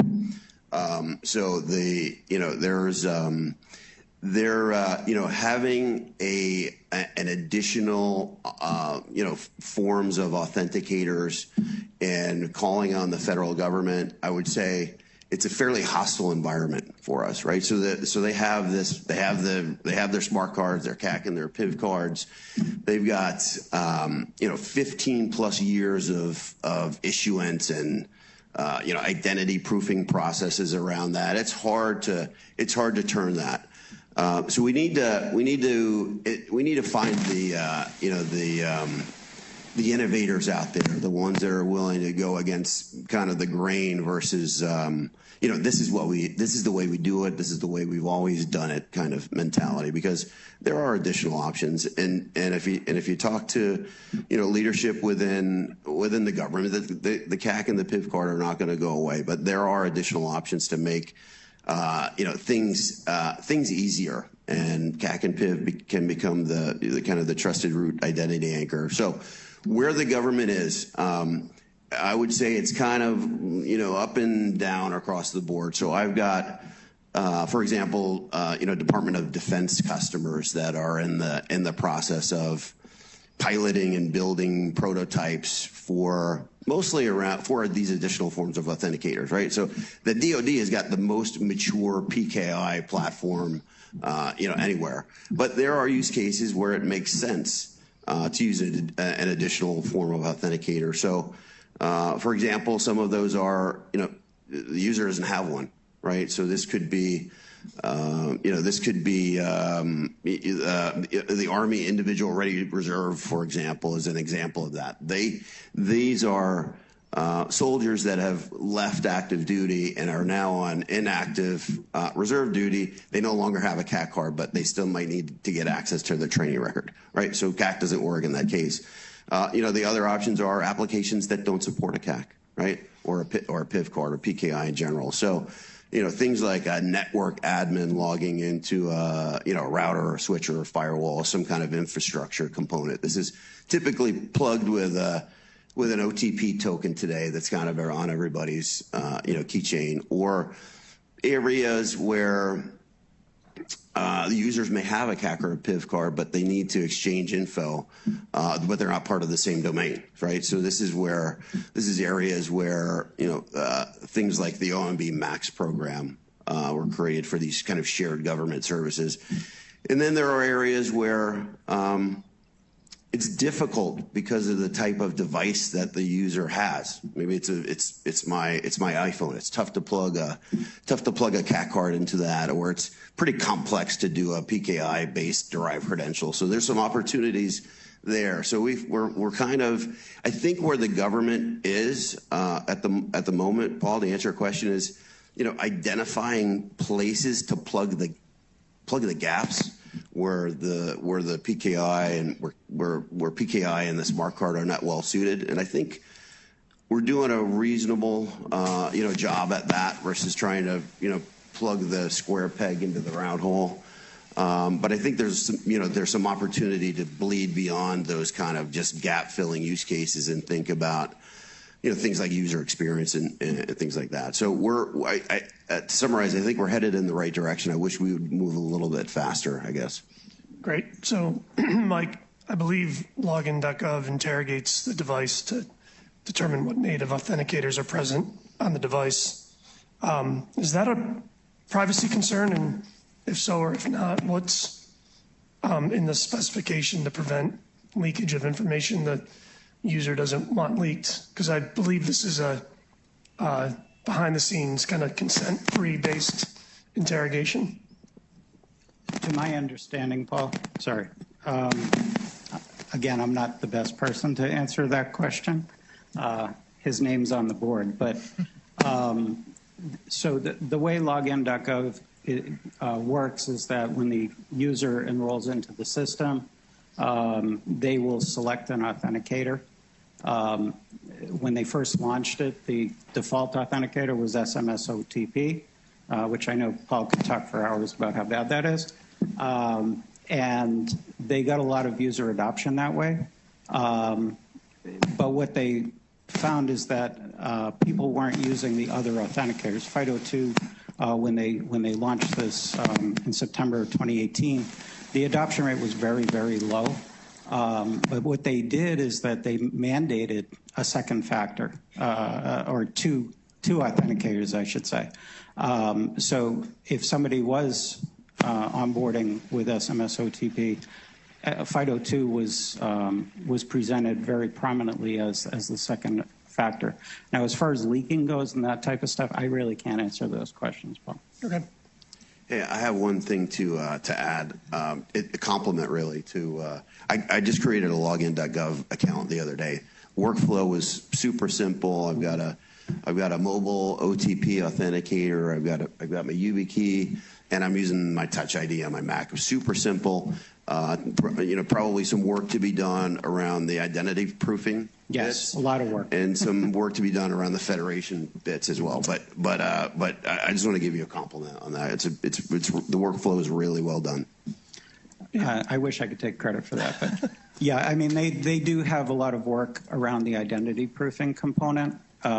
It's pretty loose right now. I mean we've all logged into websites where you log in with a username and password. They'll send you a confirmation email. You click on that. And then at that point, you'll be presented the screen to go through the MFA registration process. And that's about it. I mean, it's very loose. So they are going to be working on tightening that up. I mean, the NIST has guidance around that. And I know that the FIDO Alliance is coming out with their own guidance around that. So that will be tightened in the future. And just add to Andy's answer to the feds out there. 63 purposefully conflicted with 800-157, which was the derived PIV spec, so agencies could have more options than just PKI. And the memo that Grant was talking about, 1917, if you squint, basically says exactly that. Hey, agencies and NIST go out and do more. PKI is not the only game in town. When we were looking at two primary use cases, derived PIV1, and then this seedy underbelly of users that were not getting PIV cards and they were using passwords instead. We can do better for that community. So keep that in the back of your head. The feds that are out there and responsible for that stuff. So I appreciate, this is for all of you, I appreciate what Andrew had to say earlier around ubiquity. That's kind of platform and device ubiquity, but we've got agencies that service the entire population, not to mention likely some folks that are overseas. What's being done to drive adoption? You think about a potential elderly beneficiary or a underserved individual or millennial, whatever the demographic may be. They may not be into what's on this device or biometric. What's being done to increase user adoption? I think one thing that I'm seeing is maybe not necessarily adoption, but the ability to be able to use FIDO-based authentication across the gamut of browsers and operating systems across the board. Sure, it's being built into the latest and greatest for Windows 10 and all the various browsers, but I can still use a YubiKey on Windows 7 with the latest browser because that now works on Windows 7 to be able to do a stronger authentication that it couldn't have done before. So if someone can't afford to upgrade their system, or even a business can't afford to upgrade their systems, or it's going to take time, they still have options. Also see that it's being built into mobile devices as well, and that does provide a wider net, per se. I think it is very important for companies that want to really push it. You really have to ensure that the user experience, and it nudges people to get off passwords. People want to get off passwords, but then they don't do it. Just that bad habit. And now the protocol allows for the websites to validate that says, oh, I see that this person can do that. Now let's provide them ways to do that. So. Yeah, so let me add to that as well. So I want to split it in two parts, right? So I want to there's citizen to government, pure public to government. I want to just put that one to the side. I want to talk a little bit about adoption and what I would call communities of interest to government. So I think it's an easier challenge to solve, and I think it's probably related to the government delivering that as part of their service and not having the user choose to not participate in it. So I'll give you an example. So I can log into my VA account, my Healthy Vet account, and I can use that using my DS Log On account. in DS Logon, it's better than a username password. You know, I do a username password, and I get presented with a, you know, an option of a picture. And I need to, you know, pick my picture, which is pretty easy to social engineer because I don't like cats, so you can probably take 5 of the pictures right off the plate altogether. But I think it's a little bit easier to increase user adoption on that smaller communities of interest subset. You know, we hear, you know, almost weekly about, you know, vets having their accounts hacked and their beneficiary checks rerouted to, you know, different accounts. And I think that we could probably do, and I'm not sure why we're not solving that yet. I don't know if it's related to funding or it's easier to, let a vet get hacked and then, and kind of reconcile it afterwards versus kind of fixing it up front. But I think there's an ability to increase user adoption on that side of it just by the government introducing that as part of their service without an option to opt out of it, for example. The citizen to government is a little bit more complicated. I'll fess up. My kids don't use 2-factor authentication on anything they have. Even though I tell them to do that, they're like, Dad, we don't need that. So it'll, I think that higher education is kind of the first step, and I'm seeing more and more of that in higher education, so that users get a little bit more educated about what this is and why do you have to do it. But even in that space, we've seen cases where one of the options in our commercial cloud, not in our FedRAMP authorized cloud, but is a callback to a landline. So we've actually seen college students purchase a service so that they can get out of the way of this MFA stuff, purchase a service to send it to a service that on their behalf accepts the multi-factor authentication event, right? So you can't fix, dumb in some cases. But why are you pointing at me? But anyway, summarize, focus on the smaller communities of interest. I think the government can increase adoption there. And then, on the citizen to government side is a little bit more challenging, I would say. Yeah, I think I'm a big believer in consumer education. Consumers don't know most consumers don't know different authentication. They don't even know what authentication means. So by default, they use a username and password. And then they read about breaches, and they get their breach letter in the mail every couple of months, and they get free credit monitoring. But having consumers be aware of the capabilities that, hey, I can authenticate into my government agency with my phone. This is awesome. I only go onto the Social Security website maybe once a year. Well, now I can use this thing, and I don't have to use a password and have to reset the password every time I do it. I'm a big believer in that, and I think from a regulatory side, mandating multi-factor authentication to interface with government, either at the federal government or at the state and local government, just to do things. I mean, I'll give you a quick example outside of the U.S. The government of Taiwan just announced that they're going to be, starting in November, citizens are going to be able to pay their taxes using FIDO2 to authenticate into that system. They were using a smart card to do that, very heavyweight and cumbersome. So those types of advances outside of the U.S., I think we'll see those eventually here. So we're running out of time, and I want to leave room for audience questions.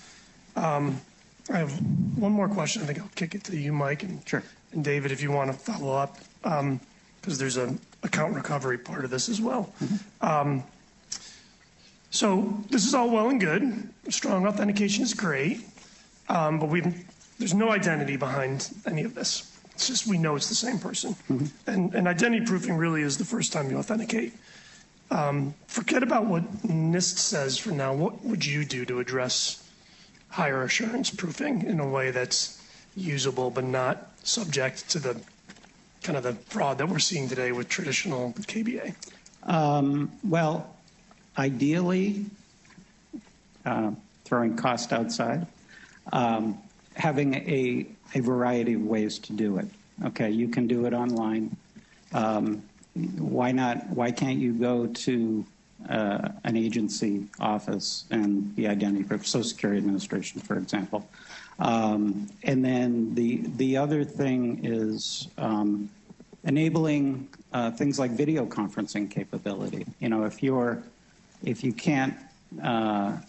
an agency or company isn't set up for meaningful identity verification, they may be able to offer remote identity proofing through video.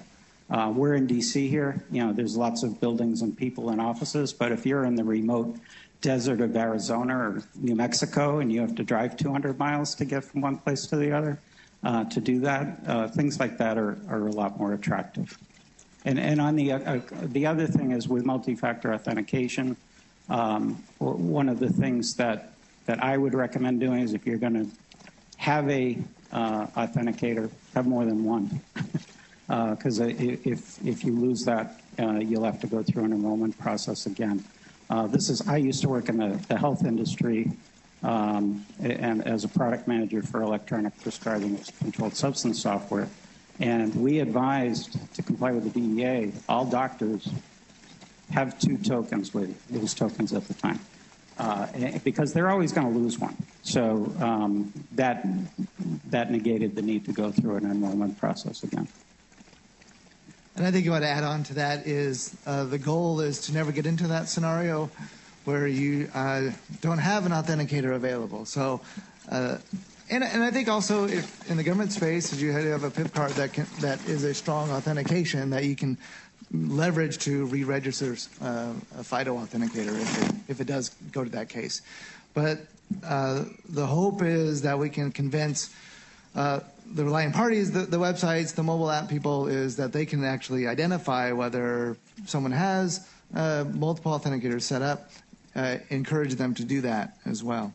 I think also this is a huge area in the industry that the industry is trying to solve, and they're trying to work on a way that you don't ever have to fall back to a password or a phone call that can, someone can spoof you on. Right.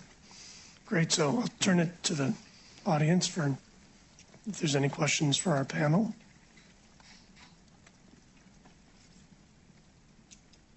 I don't believe it. From this group? It's after a game and it's after. They must be getting tired. Yeah. We're standing between you and break. All right. Well, if there are no questions, then we'll get us back on schedule. Oh, there is a question. We got a question. I'll ask this real quick. How do you guys expect moving forward to secure PII on the authentication side through the biometric? The biometric components are going to become the new PII factor. So how are you going to secure those and authenticate at the same time and make sure that they're being safeguarded? Sure, I can start with that.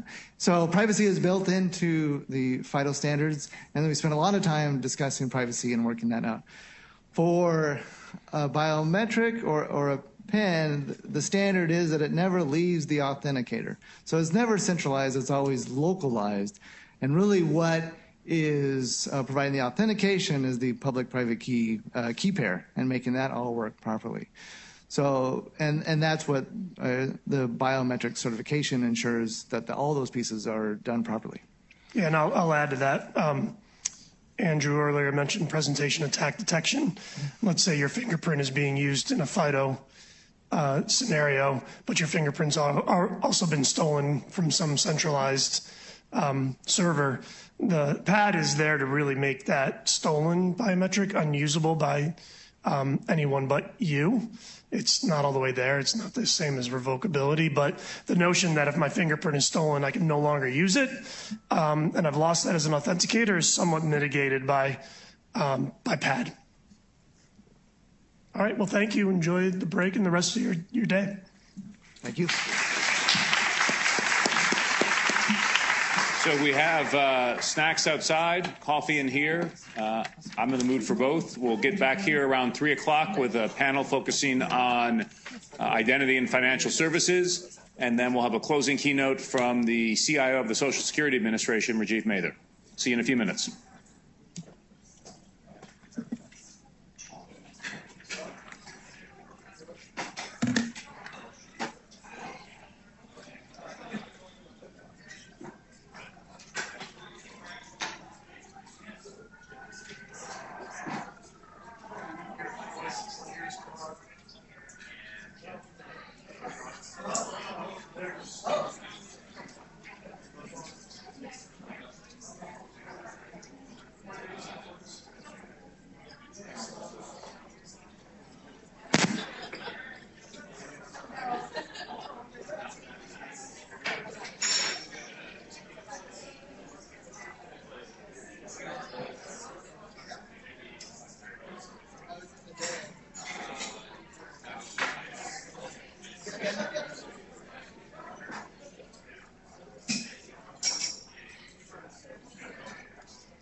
You're a champ for moderating still. Your poor boys.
And like,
All right, if I can ask everybody to be seated, we are just about to kick off our next panel on identity, authentication, in financial services. If I can have the panel come on up here, and we'll get settled. Thanks.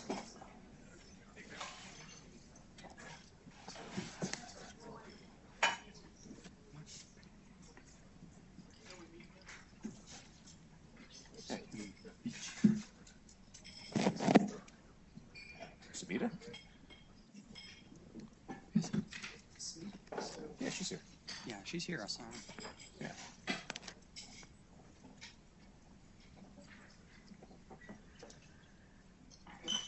All right. Well, we've got an hour left, so thanks for sticking with us. Good to see so many people in the room still. I noticed, by the way, on the wall behind us where there's the socks and the umbrellas, there are some bags that have socks but no umbrella. Others have an umbrella but no socks, which means people are cherry picking the things they want. That's okay. I'm just commenting. If you look in a bag and do not see what you're looking for, there are other bags that have the things you are looking for. Take the swag, please. So we'll be talking today about identity and authentication in financial services. Identity is important in a lot of industries. It seems that no sector is paying more attention to it these days than financial services. We heard earlier today from Congressman Bill Foster, who convened a hearing on digital identity in the House Financial Services Committee last month. We've seen no shortage of attention on this issue from firms in banking and payments and fintech. Today's panel will dive into the intersection of identity and financial services. And joining me are three people with three different perspectives on the sector. Eric Woodward, who's the Group President of Risk Solutions at Early Warning Services. Samita Jonak, who's Strategic Innovation Director at USAA, one of the newest members of the Better Identity Coalition. And at the end is Don Cardinal, who's the Managing Director of FDX, the Financial Data Exchange. Opening question for each of you. You all play a different role in the financial services industry. Samita's at a bank, Eric's at a bank-owned company providing payment and security solutions to the industry. Don's bringing banks and fintechs together to work on standards to enable open banking. Could each of you tell the audience, introduce yourself in your own words, talk about your role in this industry and why you think identity is important? Yeah, thanks, Jeremy, and thanks for having me here. This is a fun panel and a fun conference. Obviously, a lot of great people in the industry working on the same idea of just getting to a better identity. So for me, I'm Eric Woodward. Our company, Early Warning, has been in the fraud and risk management space for nearly 30 years. We're a bank-owned consortium. We are created by a couple of banks out on the West Coast to share data around specifically bank account transactions. And then over time, that grew into not just transaction information, but account information, and then eventually identity and even device information. And the sharing of that data is done typically under GLBA, sometimes under FCRA, depending upon the product, but it's really done with a purpose of creating better experiences for the consumer and ultimately stopping bad guys from getting into the financial system. So we can dig into a lot more of those capabilities during this discussion, But most of you may not have heard of early warning itself. It's by design, sort of our brand sits behind the scenes of financial institutions. You should have hopefully heard of our newest product, which is Zelle. And Zelle is the first branded payment network the banks have launched in 60 years and is now embedded inside 600 financial institutions inside your mobile apps. So talk a little bit more about that and identity coming together with that as well. Hi, my name is Sumita Jonak, and thank you for having us, Jeremy. So I think for USAA, the identity problem would be to make it I loved what all the other panelists have been saying about, usability. We're very big on user experience. And so, as a technologist, I kind of get enamored with the academics of it, like, oh, PKI is so cool, and oh, let's do FIDO. But losing sight of the usability is extremely detrimental. And so as we look at the standards and as we look at the future of digital identity or self-sovereign identity or whatever flavor of, identity you're talking about, the user experience is extremely critical. And so that's the perspective that I try to remind myself. And we have a whole design team, a chief design office that's dedicated to keeping folks like me honest and making sure that we make the experience such that my mom, grandma, and everyone else can do this, and it's not just for the academics and the technologists of the world. Hi, I'm Don Cardinal. I'm with Financial Data Exchange. We're a nonprofit standards body. And Jeremy, you mentioned we're breeding open banking here in the U.S. There's almost 40 million credential pairs held in fintechs, unregulated, and we're changing that. We're moving to eliminate held-away passcodes and screen scraping at the FIs. We're doing it in a voluntary consortium-based manner. We're not-for-profit, as I mentioned. And so with consortiums, you have to move by common consent. Identity is important. One, we're getting off this old paradigm of shared ID and password that's being used in ways never really intended. But two, moving to a more secure method with tokenized access via OAuth. But idea of identity and enrolling in this process is key, because if you aren't trusted during the enrollment, everything else is a non-starter. Thanks. So let me, probably a question for Sumita up front. Banking today is a little bit different than it used to be. It used to be I might walk into a branch and ask to open an account and you see me face to face. Now things are happening online. Starting with you, Sumita, but all of you really talk about the challenges banks face today that are offering digital services relative to the old days. Sure. So that's actually quite topical to us because we don't have a lot of branches. So since our founding in 1922 as an insurance company and then later on as a financial services company as well, we've had, our headquarters in San Antonio, so there's a bank there, and then there's a few banks dispersed throughout the U.S. For example, there's one in Annapolis at the Naval Institute and so forth. But because we've always been decentralized, in such a way that, hey, there is no branch that you can walk into, we've dealt with that problem very creatively. So, for example, like one of the things that we had to deal with was, okay, well, how do our members do deposits? Before, you had Zelle, before you had, Venmo and so forth, how do you transfer money amongst people? How do you do the deposit? So that's when our innovation team, where I work, this was before I joined, of course, but they developed the concept of mobile check deposit. So being able to, every time you take a picture of your check, we invented that. So that was technology that we saw as a, solution for a very real problem. So, to answer your question, Jeremy, about, how do you do, proofing, how do you do, member verification, authentication, and so forth, it's a real challenge. There's ways to do it remotely, and we're experimenting with some of them. They include like the driver's license, take a picture of your driver's license, maybe do a selfie to make sure there's a liveness aspect to it as well, so that you're not just, you happen to get someone's wallet and stolen identity that way. But it should be a little bit less friction filled because not everyone has a driver's license, right? So we're still experimenting with this right now. Other perspectives? I mean, you're seeing in the digital space a different mindset, right? Again, you don't have that fallback. There's no person there. And one of the examples I like to give is, if a person with a ski mask walked into a banking center, no one would say, "Oh, you need a mortgage."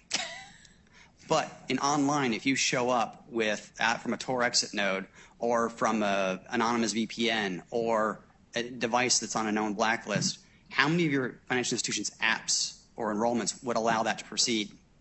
And why the disconnect? So I think that's important to call out. The other thing I wanted to give you an idea of the scope of what FDX is dealing with. We've kind of stumbled across via polling members and people in the community. Well, how many of your customers have given up the goods, right? The ID and password to every penny they own. And that magic number, ladies and gentlemen, is 10 to 15%. And it's held whether it's a mom and pop credit union, Federal Savings Bank, or a top 4 universal. It's one of those things that just seems to be the right number. So if you think of a bank with 30 million online, that's 3 million plus that have shared their credentials with, again, fintechs. So that's part of the problem we're trying to deal with. Yeah, I read a statistic the other day that only 8% of bank accounts that start on the mobile channel to be opened actually finish and get opened. So imagine that statistic if that was Amazon, right? We wouldn't have Amazon today. On the online channel, you still have nearly a 40% dropout rate due to friction of the experience. So I think what Sumita talked about, that the experience, the customer experience is critical. And at the same time, it's a bank. You've got to have security. You have to have authentication. So we've been very focused on layers of authentication, on trying to solve problems by continuously looking at the interaction between the consumer and their financial institution. That goes for onboarding as well as every time that they interact with the device and with their financial services organization. So I think there's a lot of things that can be done that can enrich the experience to make it much easier. And part of it is just a mind shift as well. If you think 98% of transactions are good, why do we treat it like the 2% that are bad for all 98%? So how do you look at doing things to onboard or open accounts more rapidly and then limit what they can do until you understand them better or have a better relationship with the consumer? So we're trying to bring that perspective. I've got a 5-year history at Bank of America, and I show up at USAA for the first time. Why can't USAA have that same perspective through the sharing of that information? And for fraud data, too. For fraud, absolutely. Right. So let's talk about that a little more, because banks are doing this not just to manage risk, but also because the regulations require you to. The Bank Secrecy Act says you got to put everybody through a pretty robust customer identification process to figure out who they are. And so, today banks are big customers of identity products, but an idea that some might say whose time has come is that banks also start to be stewards of identity for their customers, just like they might do that for your money these days. And you could have your bank essentially vouch for you as you go online. Thoughts on that model? Yeah, look, I think that the SIP program that you referenced is actually not that arduous. The banks do a lot more than is required today because, of course, they're concerned about the fraud and the risk that comes with it. We've seen this at the launch of Zelle. All of a sudden, it's real-time payments. Well, a lot of fraudsters get interested in being able to get money real-time out of the system. And so you have to think differently about how you behave from the onboarding, protect the front door, to every interaction. But it does provide all of that extra effort that the banks go to know their customers and then to continuously interact with them. It does actually create an asset in the digital identity space. The problem today is each of those assets are distributed and they don't talk to each other. So I think there's an opportunity for the banks to, again, come together and start leveraging that intelligence on behalf of the consumer. Really, at the end of the day, you put the consumer at the center of this. It's not, in our minds, it's not so far as self-sovereign identity, but the consumer does need to have control of their identity, and you should make it really easy for them to interact with third parties. I can add a little bit to that. So one thing that USAA has done is, start looking at standards, start looking at policy organizations. So, we got very involved with the FIDO Alliance. We also got involved with the Sovereign Network. So Sovereign, if you guys aren't aware, is SOVRIN. And they are a nonprofit, and the technology is ultimately blockchain, distributed ledger technology, and they're espousing self-sovereign identity. Sounds scary, right?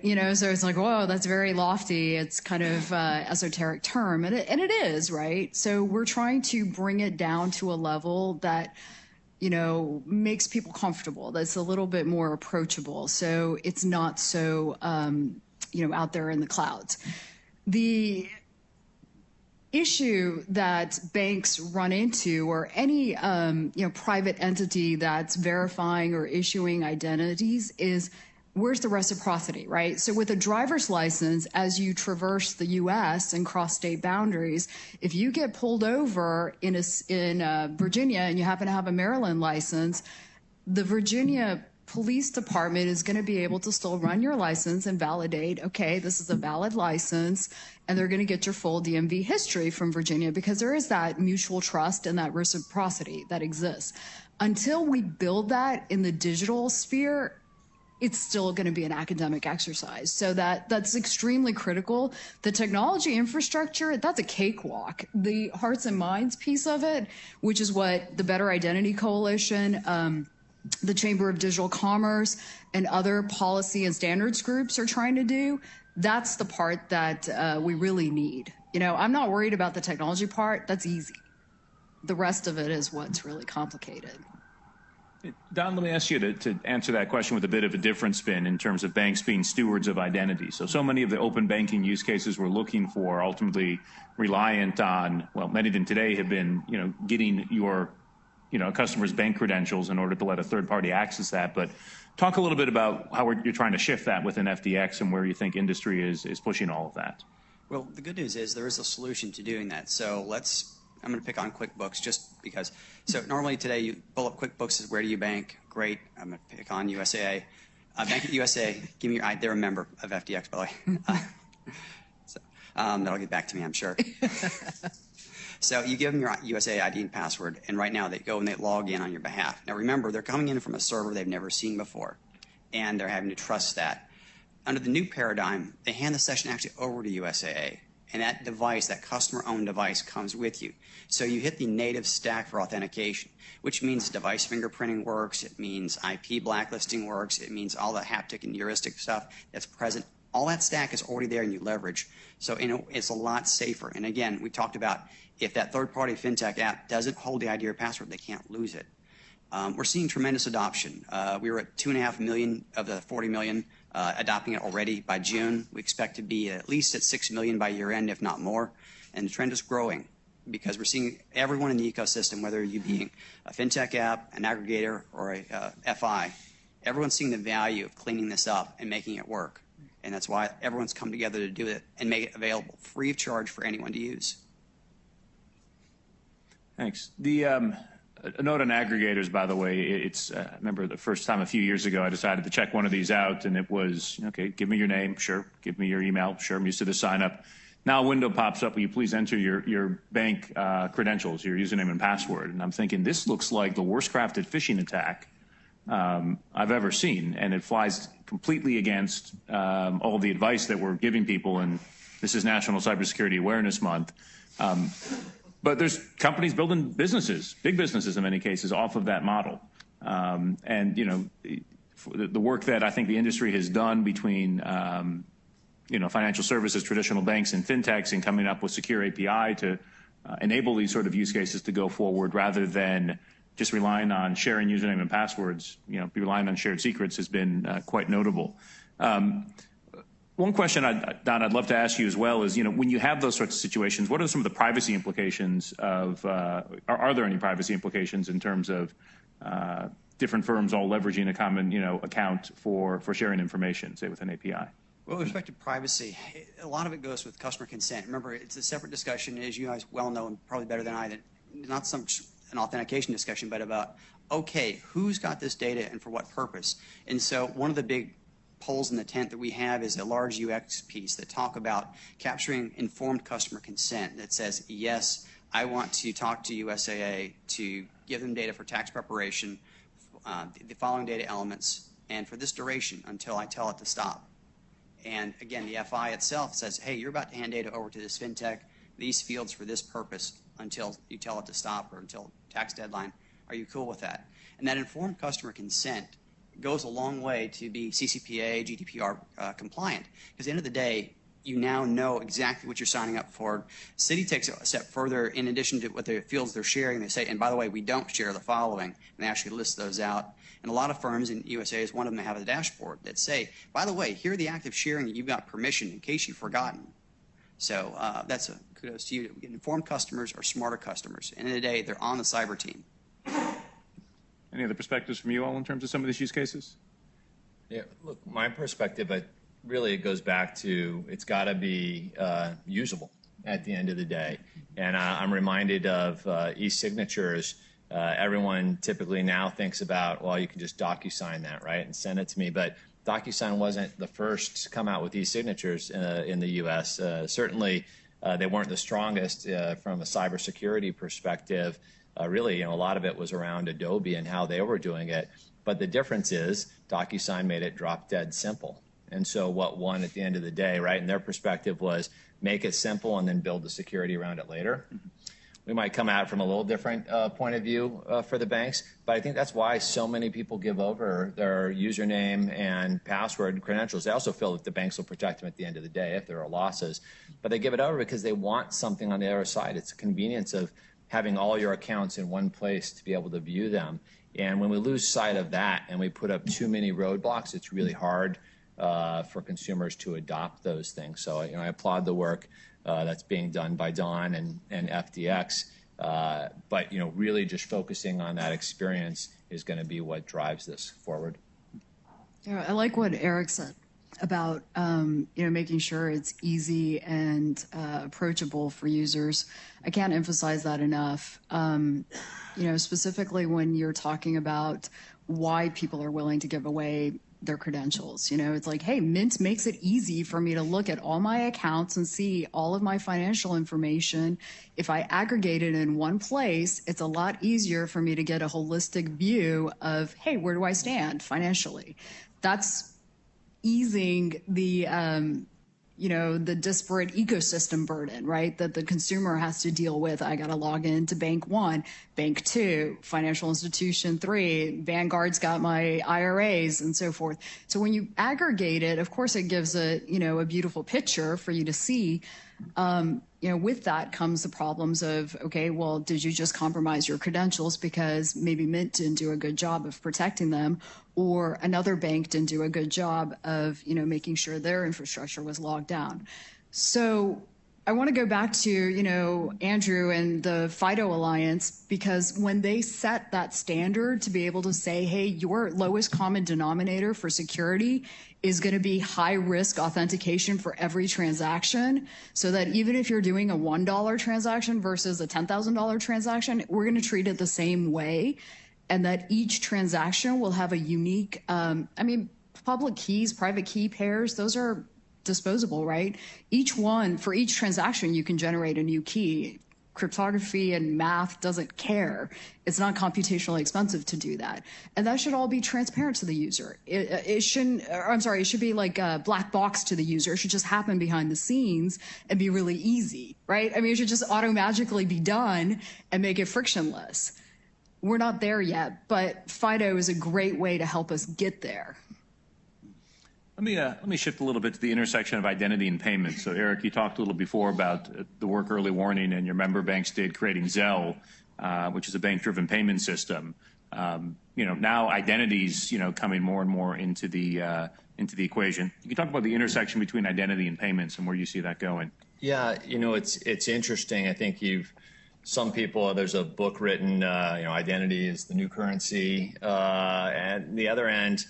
I have senior people inside the banking system that ask the question of what do identity and payments have to do with each other. There are extremes in terms of your perspectives and knowledge. But for us, we really believe that identity and payments are just different sides of the same coin. At the end of the day, the whole point of asserting your identity is almost always because it's linked to some sort of a payment transaction or some kind of a transaction. And when you pull those two things together, of course, it's all about the fraud and risk, or it's about the convenience and security on the other side. So for the banks, the more that they can invest upfront in really understanding who their customers are, understanding what the devices that they're interacting with, whether or not they've seen them before, it just makes the rest of the system so much more economical and efficient.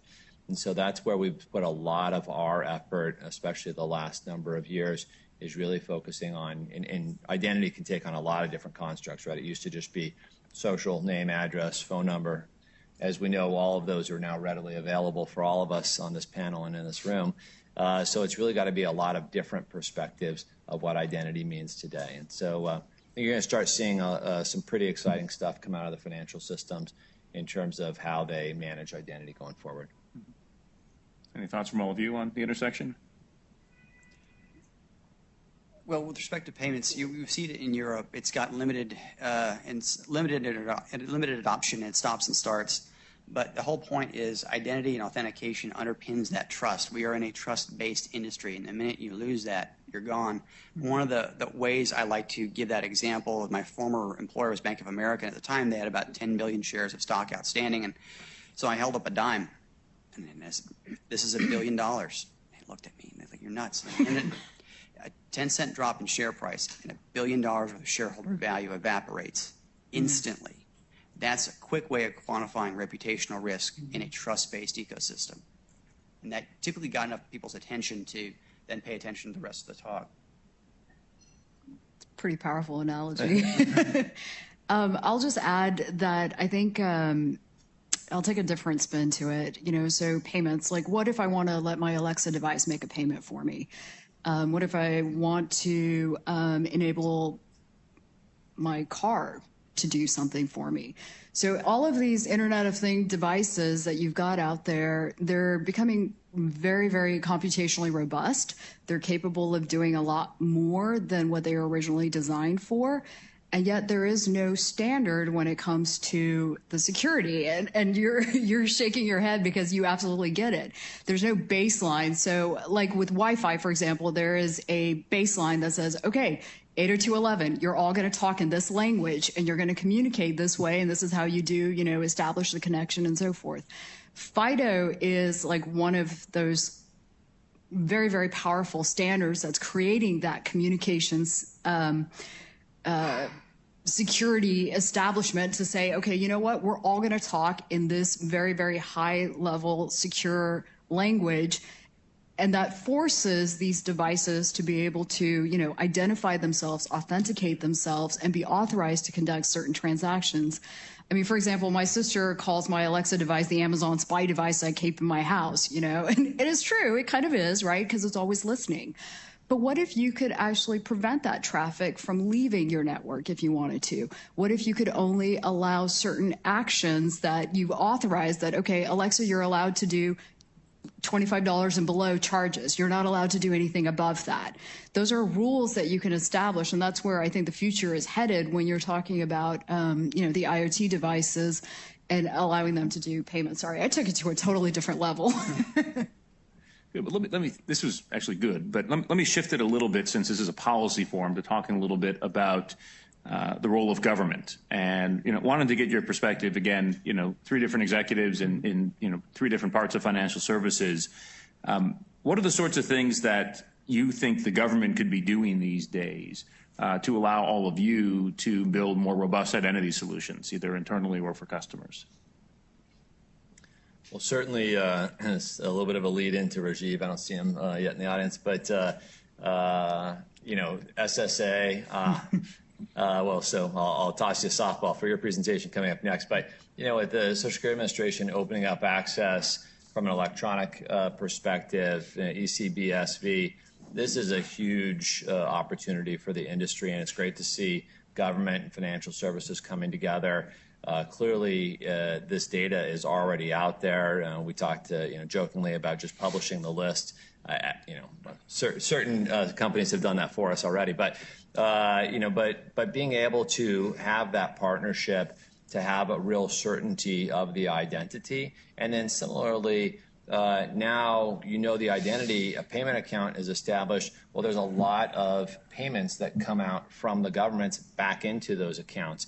And so are we paying to the right account? Is it actually owned by Jeremy, Does the person qualify for that benefit or that service? All of those things are symbiotic of that intersection between government and financial services, and all tied to identity. So, tremendous opportunities to start pulling that data together.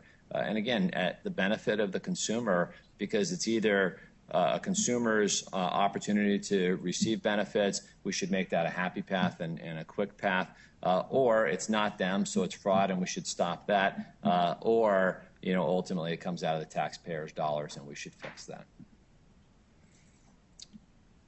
Well, I mean, we're a technical standards body, so we really don't comment on policy because it's really outside our swim lane. But we do keep our regulators and lawmakers informed because the technology informs a lot of the policy decisions they do make. So, and again, we're dealing with increasing the safety and soundness of the ecosystem, and that's really in the mandate. If you look at every regulator out there, that's woven in their mission statement. So it supports that. But other than education, we're not a policy shop. Any thoughts on your side, Samita, what government can do?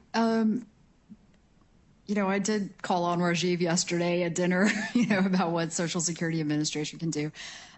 There's opportunities for SSA as well as VA, OPM, all of the government entities that hold any sort of identity credential or verification issuing capacity. They can serve as verifiers or revocation entities. Those are, critical positions that we would need for the government. I'm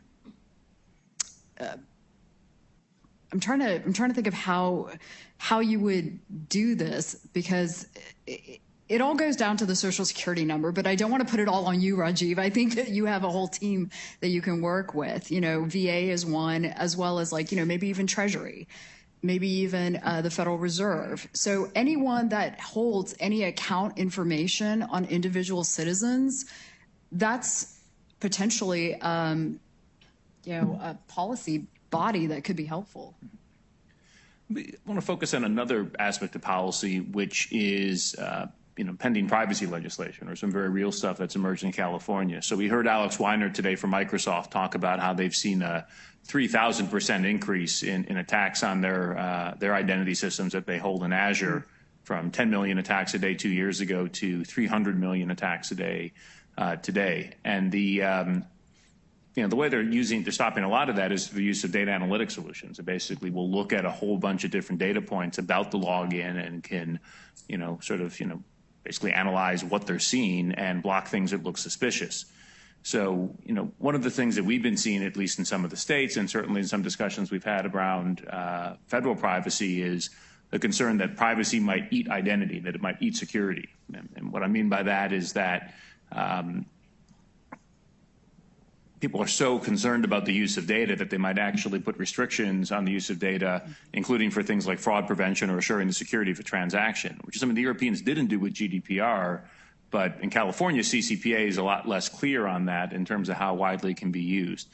Wanted to get the perspectives from all three of you in terms of how you're seeing financial services industry rely on things like data analytics, behavior analytics to augment traditional authentication, and some of the things, how you're sort of looking at the policy environment.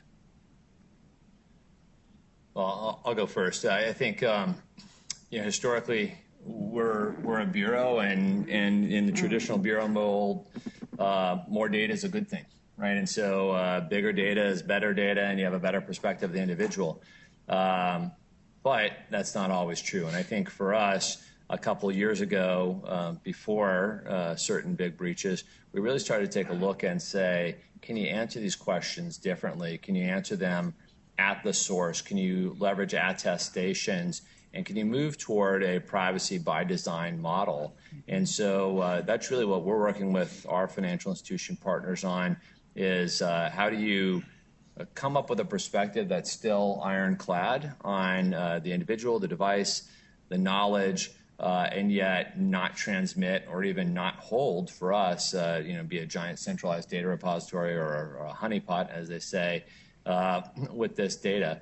So I think these privacy rules couldn't happen soon enough. At the end of the day, on behalf of the consumer, they're making some people in the industry uncomfortable because of how quickly we have to address them, right? CCPA, came out, got passed, and all of a sudden it's a thing. And there's a new version of it coming next, it looks like, right? But I think that this is very positive for the consumer. We in industry just have to catch up. Well, I mean, we're talking, and we mentioned earlier where you were capturing consent, and it's very important. We have to balance the whole positive friction and negative friction. The whole point, and Eric raised well, that if I know it's you and your device is passed through, and it's a recognized device, you've used a biometric to authenticate on FIDO2, I don't need to do step up. There's no point to it. You're already in. You've got more than enough chips to go into the high roller room is another metaphor I like to use as far as authentication.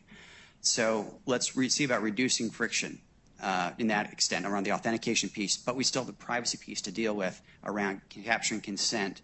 And it was one of the funny things we did, and we do focus groups to really vet out what we think we know, and we're setting up these models. And we always heard fewer screens is better, less clicks is better. And so we thought, well, presenting that consent twice, hey, this is what I'm asking for, hey, this is what you're granting, was going to be too much. It turns out that tested way above everything else. The customer liked the idea that they reconciled to each other and that both sides agreed. So I put that in the category of positive friction, positive consent. So you're seeing some things in that equation work out, and the stuff's coming out of it organically, I guess is where I put it. Thanks.